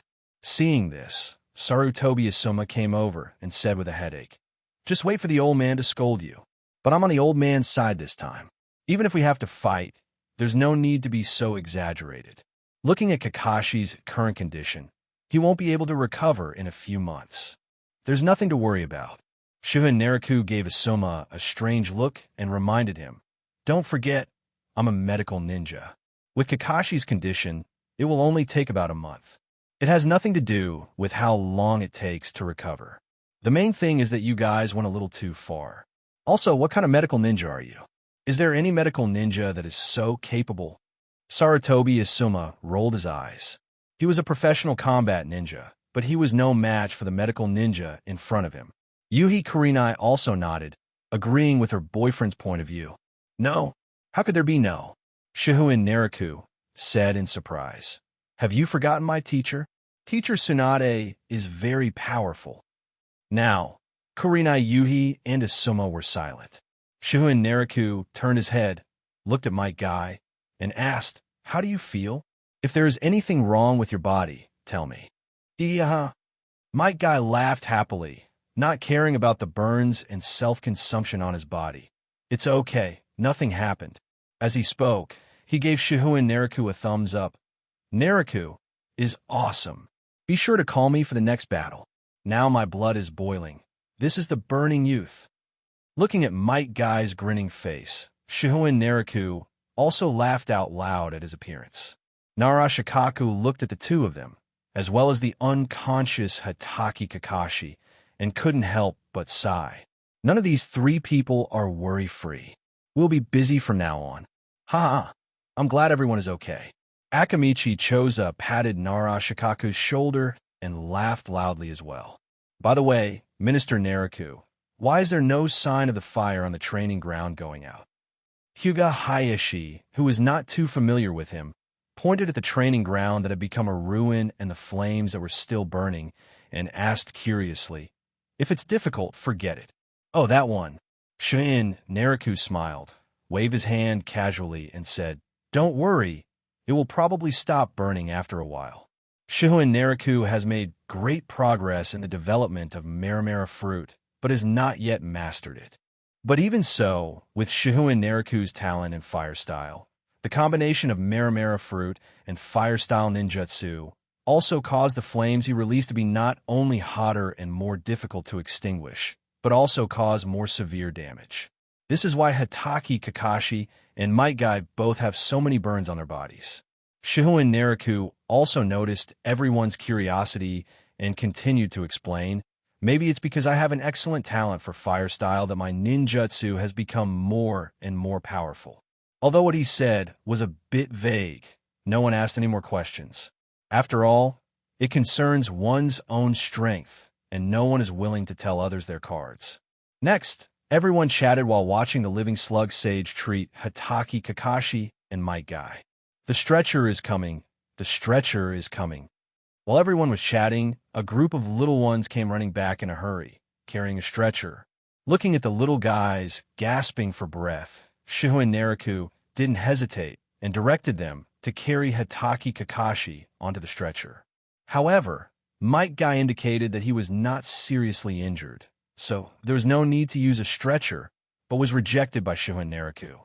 Maybe Might Guy's injury was not as serious as Kakashi's, but he had consumed a lot of physical energy. "Just lie down on it. Are you a doctor, or am I a doctor?" With no other options, Might Guy could only lie on the stretcher obediently. Rock Lee and the other two surrounded him worriedly. Faced with the concern of his students, Might Guy directly stated that he was fine. What is this? So scary."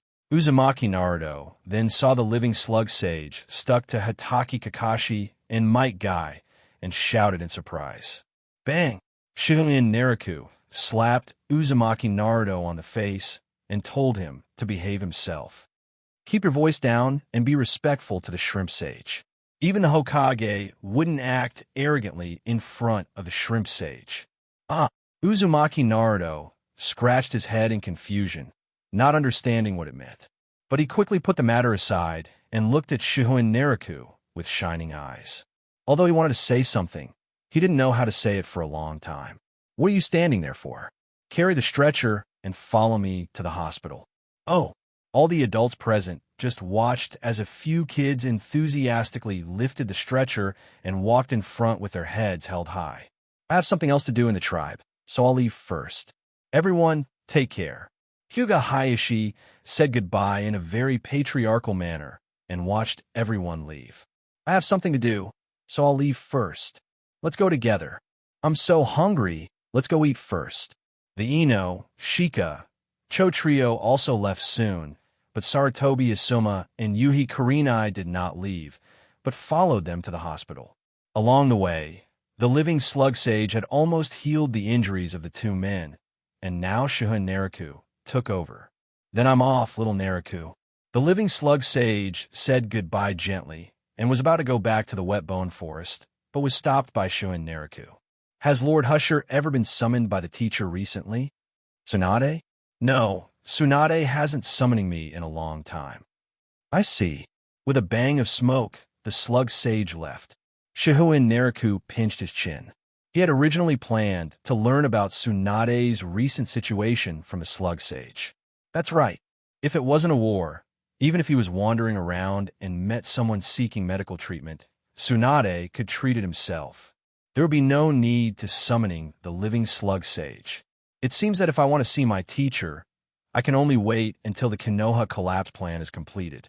Thinking of this, Shihouin Naraku returned to the ward. Guy, just stay in the hospital and you can leave after 3 days. Shihouin Naraku could tell what Mike Guy, who was feeling uncomfortable, was planning and immediately pointed at him and told him to lie down peacefully. Then he stood in front of another bed where Hatake Kakashi lay, still unconscious. After examination, Shihouin Naraku's previous guess was correct. Hatake Kakashi would have to stay in a hospital for at least a month before he could fully recover. Now that I think about it, it's no wonder that everyone thought he went a little too far. But the same goes for Hatake Kakashi. Doesn't he know what his current situation is? Yet he insists on holding on? Look, because of what you did, you caused such chaos in the village. Even if it's a battle, is it necessary to be so cruel? Look, my guy's lying in bed now. It will take at least a week for him to recover his full strength. Hatake Kakashi is even worse. He hasn't woken up yet. Also, Umbu's people have checked the number 19 training ground. Although the fire is out, the place has become a ruin. There is no way it can be used again. I suspect that the destruction of several training grounds in the village was also your doing. Third Hokage, Sarutobi Hiruzen angrily slapped his hand on the table, furious. Shihouin Naraku, who was standing nearby, curled his lips, but Sarutobi Hiruzen was right, as he was also responsible for the other abandoned training grounds. Great job. One battle caused so much trouble. Come on, tell me what to do next. Sarutobi Hiruzen slapped the document in front of Shihouin Naraku and asked him to take a good look at what he had done. Well, Hokage-sama, you can't really blame me for this. It was just a battle. Who could have known that the consequences would be so serious? Besides, the village's reaction was a bit excessive. If a war really broke out, we don't know what would happen now. Shihouin Naraku spread his hands with a helpless look on his face, saying that he was also a victim. Snort. Sarutobi Hiruzen snorted, but part of his dissatisfaction was indeed directed at the village's reaction this time. Just like Shihouin Naraku said, if an enemy really attacks the village, judging by the performance this time, it would be a real disaster. Don't say that such a thing is impossible to happen. Although other people don't know the future like Shihouin Naraku, the entire ninja world has never been peaceful, and there has always been a lot of intrigue between the major powers. If something really happens, it will be too late to regret. Let's not talk about this for now. Your work is not over yet. Sarutobi Hiruzen didn't treat Shihouin Naraku well at all, and issued a punishment order in a straightforward manner. The training ground has become a ruin. You have to pay for the repairs yourself. Also, when Kakashi's condition stabilizes, you have to go out and perform missions. Don't stay in the village all the time. No problem. Shihouin Naraku agreed without hesitation. This punishment was almost equivalent to nothing. The money spent on repairing the training ground was nothing. After being in charge of the medical emergency class for so long, the money he had saved was no small sum. It can also be seen from this that Sarutobi Hiruzen still favors him. Bang! Shimura Danzo stomped the cane in his hand hard, his eyes almost popping out of anger. Hiruzen is being soft-hearted again. Shihouin Naraku caused so much damage and sent the whole village into a panic. You let it go so easily? That's not a punishment. He's shielding Shihouin Naraku. It was clear that Shimura Danzo was very unhappy with the way Sarutobi Hiruzen was handled. You can't say that. Midokado Hamura spoke up for Shihouin Naraku this time. He looked at Shimura Danzo seriously and said, "My guy also said that it was originally just the three of them fighting, but it was just a little louder. Besides, they're the backbone of the village. It is not good to punish them too harshly. They're the future of the village and will support the development of the village in the future."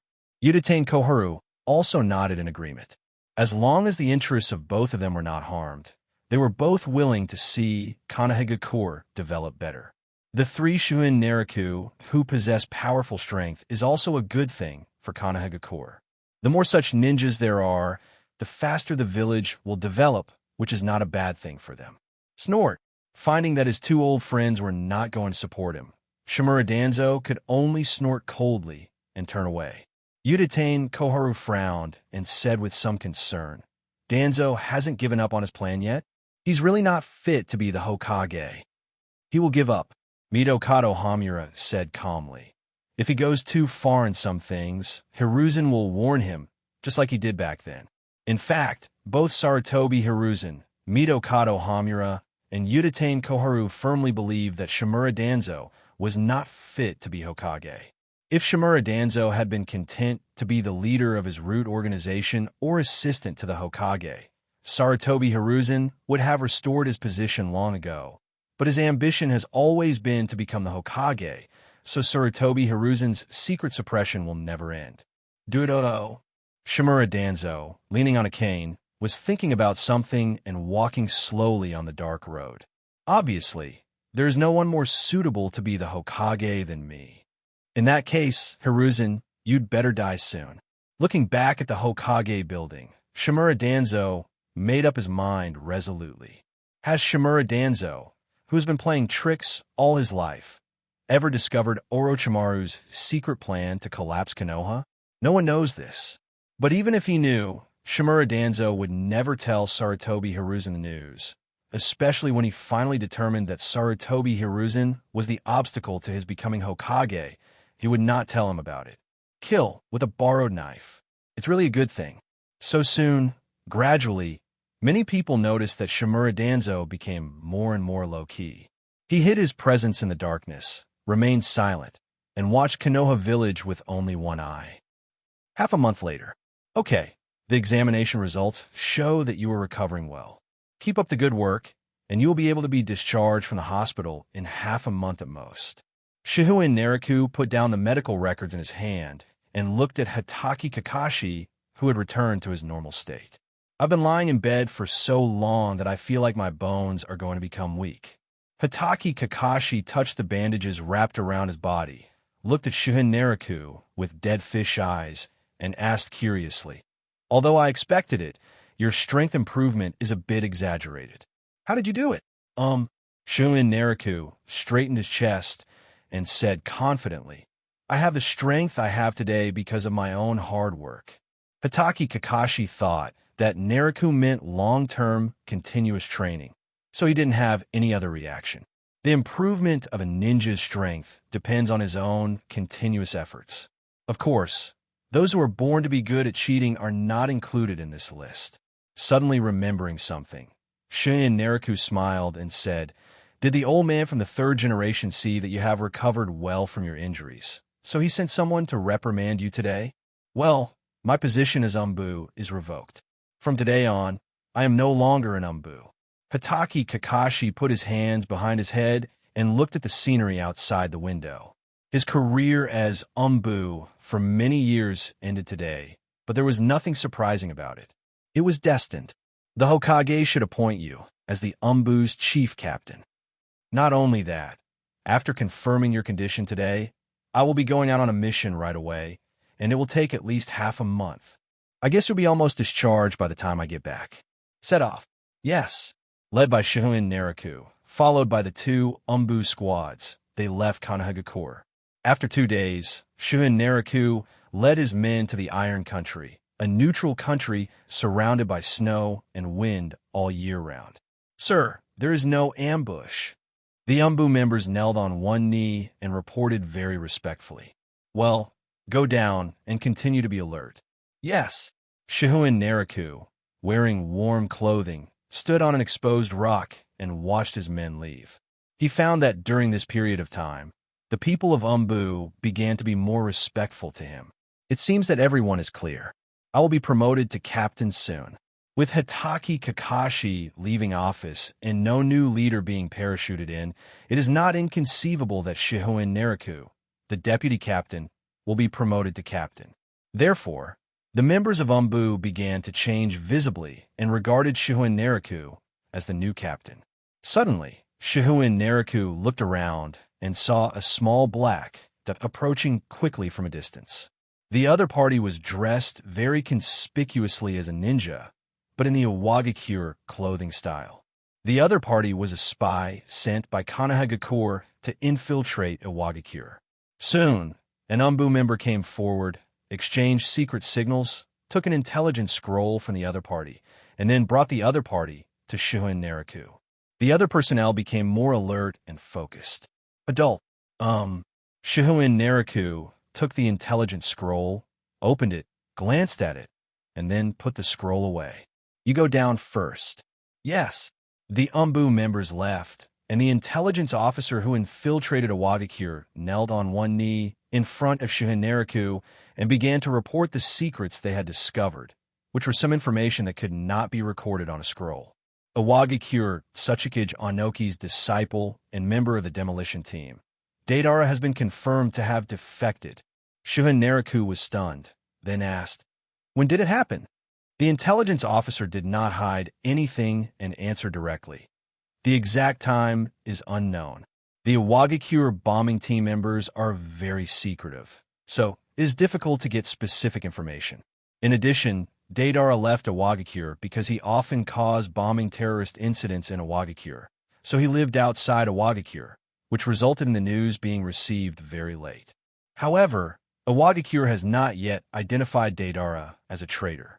Instead, they're preparing to take this opportunity to attack Konohagakure. Shihouin Naraku didn't quite understand Iwagakure's train of thought. If one of your own ninjas defected, you could just go and find them. Why blame Kinoa village? The intelligence officer continued. According to Iwagakure's intelligence, during Deidara's disappearance, someone saw the Kinoa village rebel ninja, Uchiha, Itachi, roaming around Deidara's residence. Shihouin Naraku now understood that Iwagakure's information was indeed correct, and Uchiha Itachi had indeed gone to find Deidara. According to his memory, Akatsuki sent Uchiha Itachi, Hoshigaki Kisame, and Sasori to find Deidara, and then Uchiha Itachi defeated Deidara and pulled him into Akatsuki. And because of this defeat by Uchiha Itachi, it indirectly led to the future battle between Deidara and Uchiha Sasuke. The intelligence officer then continued to report some important intelligence and left quickly. Watching the other party leave, Shihouin Naraku took out a pen and paper, wrote down the information, and gave it to his subordinates along with the scroll, asking them to take it back to Konohagakure to Tobi Hiruzen. If Iwagakure wants to cause trouble, let them go and argue with the third Hokage. It just so happens that Iwagakure Tsuchikage Onoki is also an old man, and the same goes for Konoha village. Both of these old bastards are not easy to deal with, so let them solve this problem themselves. However, Shihouin Naraku guessed that it would end in nothing unless Iwagakure decided to start a war directly. Putting this matter behind him, Shihouin Naraku and his subordinates began to complete other tasks. More than 10 days passed in a flash, and the tasks assigned to Shihouin Naraku by Tobi Hiruzen were basically completed. His subordinates also returned to Konohagakure with intelligence and gains.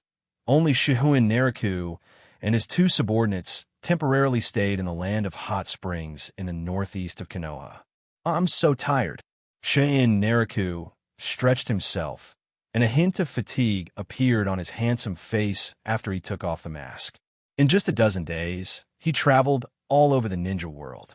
The third-generation old man really knows how to order people around. We happen to be in a land of hot springs. Let's go take a hot spring bath. The natural resources of hot spring country are very rich, with a large number of hot springs, attracting many tourists. This hot spring looks nice. Let's take a rest. Shihouin Naraku waved his hand to let his two subordinates move freely, and then stepped into the hot spring hotel. Phew, it's really comfortable.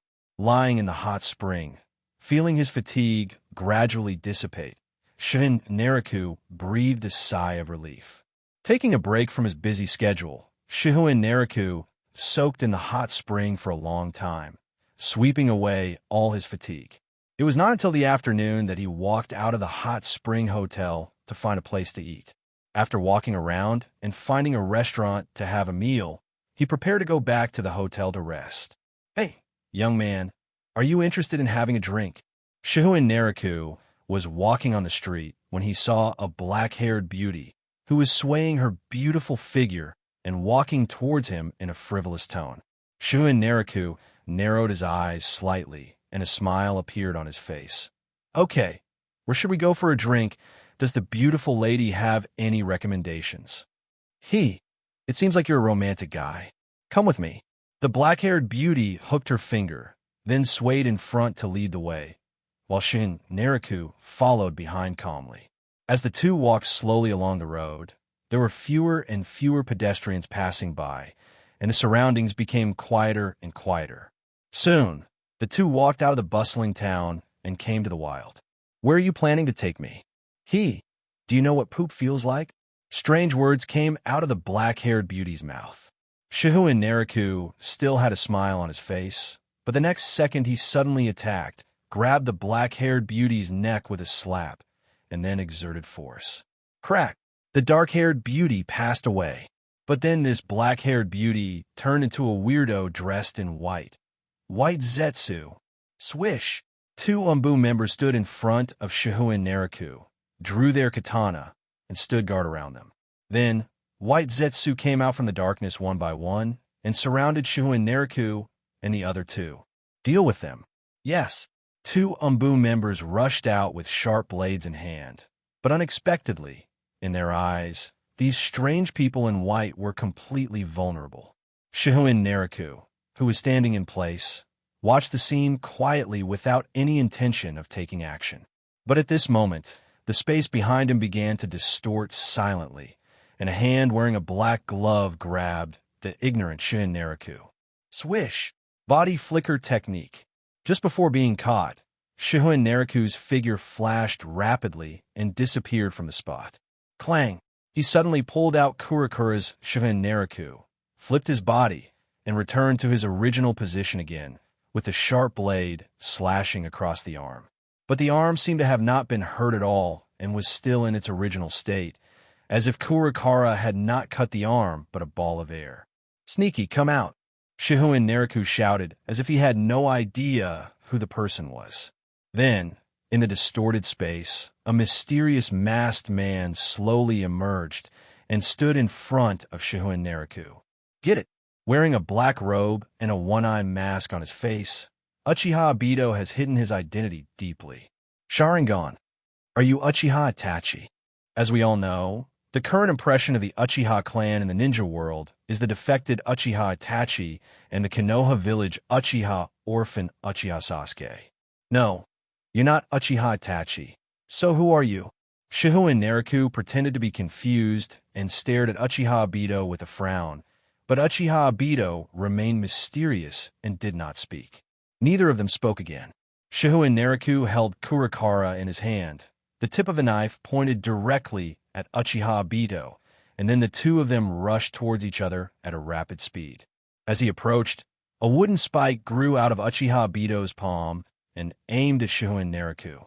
With a flip of his wrist, Kurakura slashed from top to bottom with the blade, instantly chopping off the elongated wooden thorn.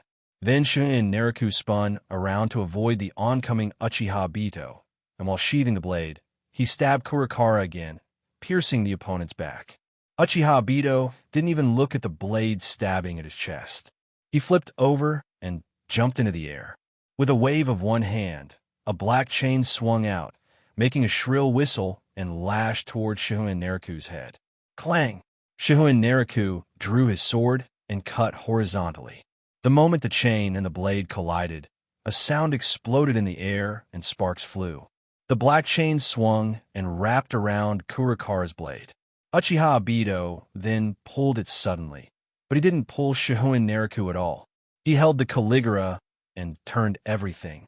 With a loud noise, the black chain was cut into several pieces and fell to the ground. Uchiha Obito, who was in midair, was stunned for a moment. Then he reacted and quickly formed seals with his hands. Fire style, explosive wind dance.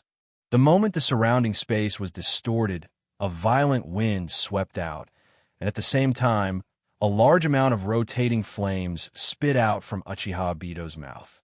The swirling storm instantly intensified the rotating flames and instantly attacked Shihouin Naraku in front of him. The extremely fast fire style was too fast for him to dodge. Uchiha Obito followed closely behind and rushed towards Shihouin Naraku, and the moment the fire style landed was the moment he won. As expected, Hatake Kakashi is still that loser, unable to even beat Shihouin Naraku. As the thought flashed through his mind, Uchiha Obito was surprised to find that Shihouin Naraku was holding the extremely sharp straight blade knife, ignoring the fire style, and rushed straight towards him. Court death. Dare to ignore such a powerful fire style. At this moment, Uchiha Obito really saw a chance to win. Wow! The raging flames swept down and hit Shihouin Naraku, but he spread out his left hand and clenched it suddenly. The raging flames were like an obedient child. Not only did they not cause him any harm, but they quickly gathered on his arms. Fire fist. Explosion was blasted from Shihouin Naraku's left hand and sent a punch towards Uchiha Obito, who was in midair. Camui. The three-tomo Sharingan in Uchiha Obito's right eye rotated and turned into a dart-like pattern. This is the Mangekyo Sharingan. Utilizing the Mangekyo Sharingan's unique ability, Uchiha Obito transferred his body into the Camui space, passed through the blazing flames unscathed, and rushed towards Shihouin Naraku. With a flash of cold light, Uchiha Obito watched as Shihouin Naraku slashed his heart with a straight blade knife. But even though his body had been transferred to the Camui space, he was still not hurt at all. At the same time, Uchiha Obito's left hand finally touched Shihouin Naraku's shoulder, and the next moment he launched with style without hesitation. I got you. With style technique. Puff. Countless sharp branches suddenly emerged from Shihouin Naraku's body, turning him into a hedgehog, with every vital part of his body being completely pierced by the branches. But strangely, there was no blood flowing out of Shihouin Naraku's body at this time. Instead, a smile appeared at the corner of his mouth. Got you. Swish. Shihouin Naraku held the Kurikara in his hand, and the sharp blade whistled, cutting through the air and quickly passed through the arm that Uchiha Obito had touched him. Without a sound, Uchiha Obito's left arm, along with the sleeve of his black robe, was cut off at the root and fell to the ground with a thud. Call. Shihouin Naraku's entire body was ablaze with flames, burning the branches all over him into ashes, which were blown away by the wind and all dissipated into the night sky. Uchiha Obito covered his shoulders and stepped back suddenly. His breathing became rapid in an instant, and at the same time some white juice flowed from his shoulders. Your speed is a mess. Shihouin Naraku casually swung Kurikara, and a spark fell on the pale broken arm of Uchiha Obito that fell to the ground. With a whoosh, flames ignited and burned the broken arm to ashes. Also, what's with that eye pattern of yours? Forget it. Once I capture you, I'll know everything. Shihouin Naraku held Kurikara in his right hand and stepped closer to Uchiha Obito. As he walked, circles of flames spread out rapidly like ripples on the surface of a lake. Body flicker technique. Kurikara flew across the night sky and cut off Uchiha Obito's neck. The blade turned and slashed towards his heart. At this time, Uchiha Obito did not dare to reveal any flaws and directly transferred his entire body into the Camui space. Uchiha Obito, who lost an arm, was completely in a passive state of taking beatings. Although he should not be able to grow a new arm in such a short time as he had transplanted the cells of first Hokage, Senju Hashirama, his wound should at least have healed. But now the place where he was cut by the pitch-black straight-blade knife did not heal, but instead kept oozing white juice and even causing severe pain. Uchiha Obito certainly didn't know that after mastering the breathing of the sun, also known as the god of fire Kagura, Shihouin Naraku added his own fire style to the blade of Kurakara, and those who were cut by this sword would have their recovery ability reduced, and the wounds would be accompanied by severe pain. In fact, this is also an ability developed by Shihouin Naraku by referring to the red sword in Demon Slayer. At this time, Uchiha Obito didn't know the details, so he could only try his best to prevent Kurakara from hitting him. But he could only maintain Kimui's hollow state for 5 minutes, so the situation was very dangerous. At this moment, there was a gap to dodge, and Uchiha Obito's wrist being chopped, and his Sharingan met Shihouin Naraku's eyes. Illusion activated. Uchiha Obito, who was taught by Uchiha Madara, has an extremely good illusion ability with Sharingan. With special means, he can even use illusion to control Kirigakura's perfect Jinchuriki Yagura. In an instant, Shihouin Naraku was controlled by the illusion. Illusion activated. During the break in the battle, Uchiha Obito seized the most dangerous moment and used Sharingan to cast an illusion at Shihouin Naraku's eyes, instantly controlling him. Elementalization. The moment he fell into the illusion, Shihouin Naraku activated the Maramara fruit to transform his entire body into elements. When Uchiha Obito casually threw out a large shuriken, and with a whoosh, the large shuriken whizzed through Shihouin Naraku's body and then stabbed into the ground in the distance. Looking at such a familiar scene, Uchiha Obito's not-so-smart brain almost froze. At this time, flames ignited at the place where Shihouin Naraku's body was hit by the large shuriken, and then his body returned to its original state, and even his clothes did not seem to be damaged at all. Thinking that hidden weapons were useless, and that the wood style had also failed to work before, Uchiha Obito approached. Anyway, Shihouin Naraku was under the control of the illusion, and there was no way he could wake up. At this moment, in the pitch-black illusion space, Shihouin Naraku looked up and saw 3 Magatama rotating on a scarlet full moon. Illusion. It's a pity that Laozi's soul is naturally strong. Shihouin Naraku clenched his right hand. A straight-bladed long sword appeared in his palm, and a smile appeared on the corner of his mouth. Besides, my soul and spirit have long since turned into the sharpest blade in the world. The powerful soul and spirit began to stir the chakra in Shihouin Naraku's real body. At the same time, Shihouin Naraku in the illusion space raised his hand, tightly grasped Kurakara, and suddenly slashed down at the blood moon in the sky. Crescent moon's sky rush. The whistling blade light instantly turned into a sharp blade that shattered the dark clouds in the sky and cut off the sky. A black line appeared in the scarlet illusion space, and then spread over the blood moon in the sky. The pitch-black blade light shot straight into the sky, swallowing up the only remaining light in this illusion space, and slashed at the high-hanging blood moon with mad momentum, silently. There was silence here, and the scarlet full moon was cut into 2 symmetrical halves at some point. Then, the illusion space was completely torn apart, warm moonlight poured down, and Shihouin Naraku returned to reality. It's a lot to say, but in fact it only takes a moment. Under the night sky, Uchiha Obito's Mangekyo Sharingan was spinning very close to him. The space was gradually distorted, and a weak tearing force appeared on Shihouin Naraku's body. In the distance, a half-black and half-white pitcher plant monster was watching here, and beside him, thick branches tied up 2 Umbu members. Shihouin Naraku's eyes gradually brightened, and he smiled. When Uchiha Obito sucked others into the Camui space, he had to release the hollow and become a physical entity. In other words, he is now vulnerable to attack like a normal person. How could it be? Uchiha Obito simply didn't understand why Shihouin Naraku broke the illusion so quickly, and in fear he wanted to stop absorbing it, so that he could re-enter the hollow state and penetrate all attacks. Fire style, Shiranui. Puff. The spear formed by the crimson flame instantly pierced through Uchiha Obito's body, causing him to spit out blood uncontrollably. Wow! Cut you to death. The god of fire Kagura, Inma. Shihouin Naraku held Kurakara and instantly entered the super limit mode. At this time, his speed was so fast that even Uchiha Obito's Sharingan could not catch up.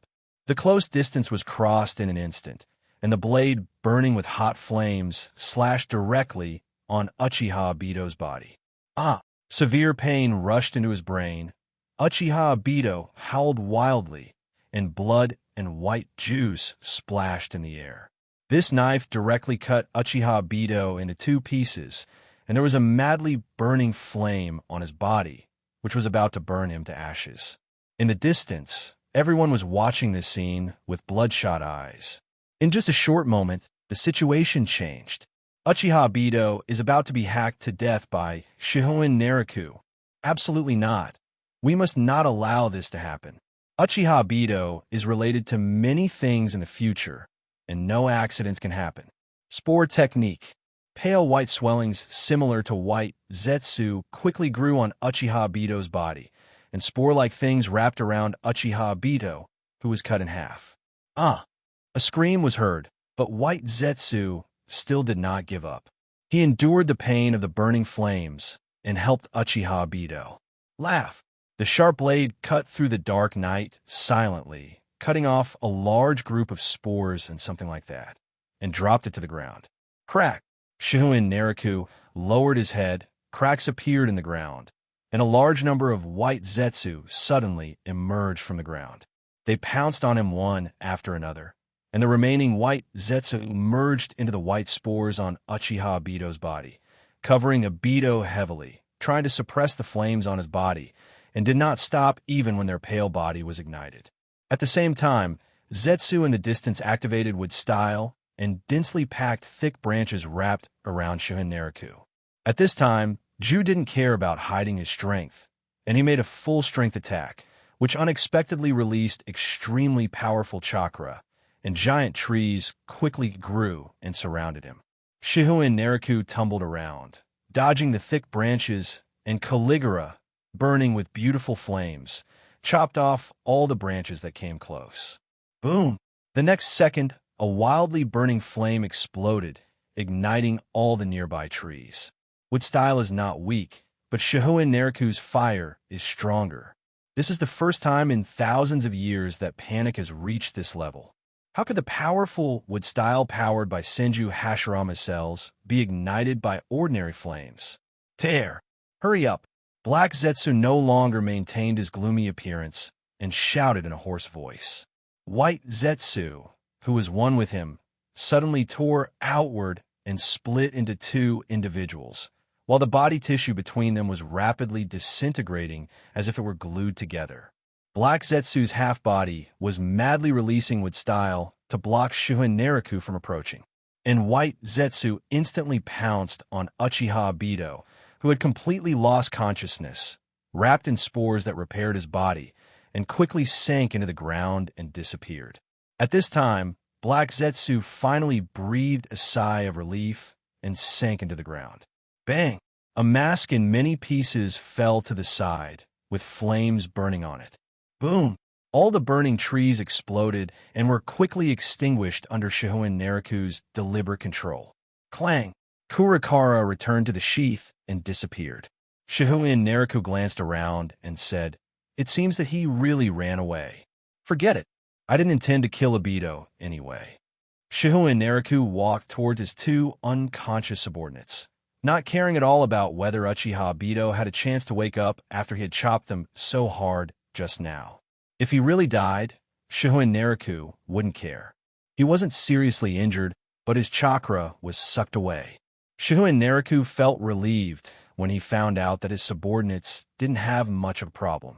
It seems that Black Zetsu deliberately did not kill these two people in order to contain my actions, or at least not to chase them. Hello, everyone. As we wrap up this video, I want to share a quick note. I have a Patreon account. If you'd like to support me and enjoy on-demand audiobooks, you can become a Patreon member. Alternatively, you can check out my Google Drive link, which has 500-plus novel audiobooks available through my Ko-fi or Patreon shop. I appreciate your support.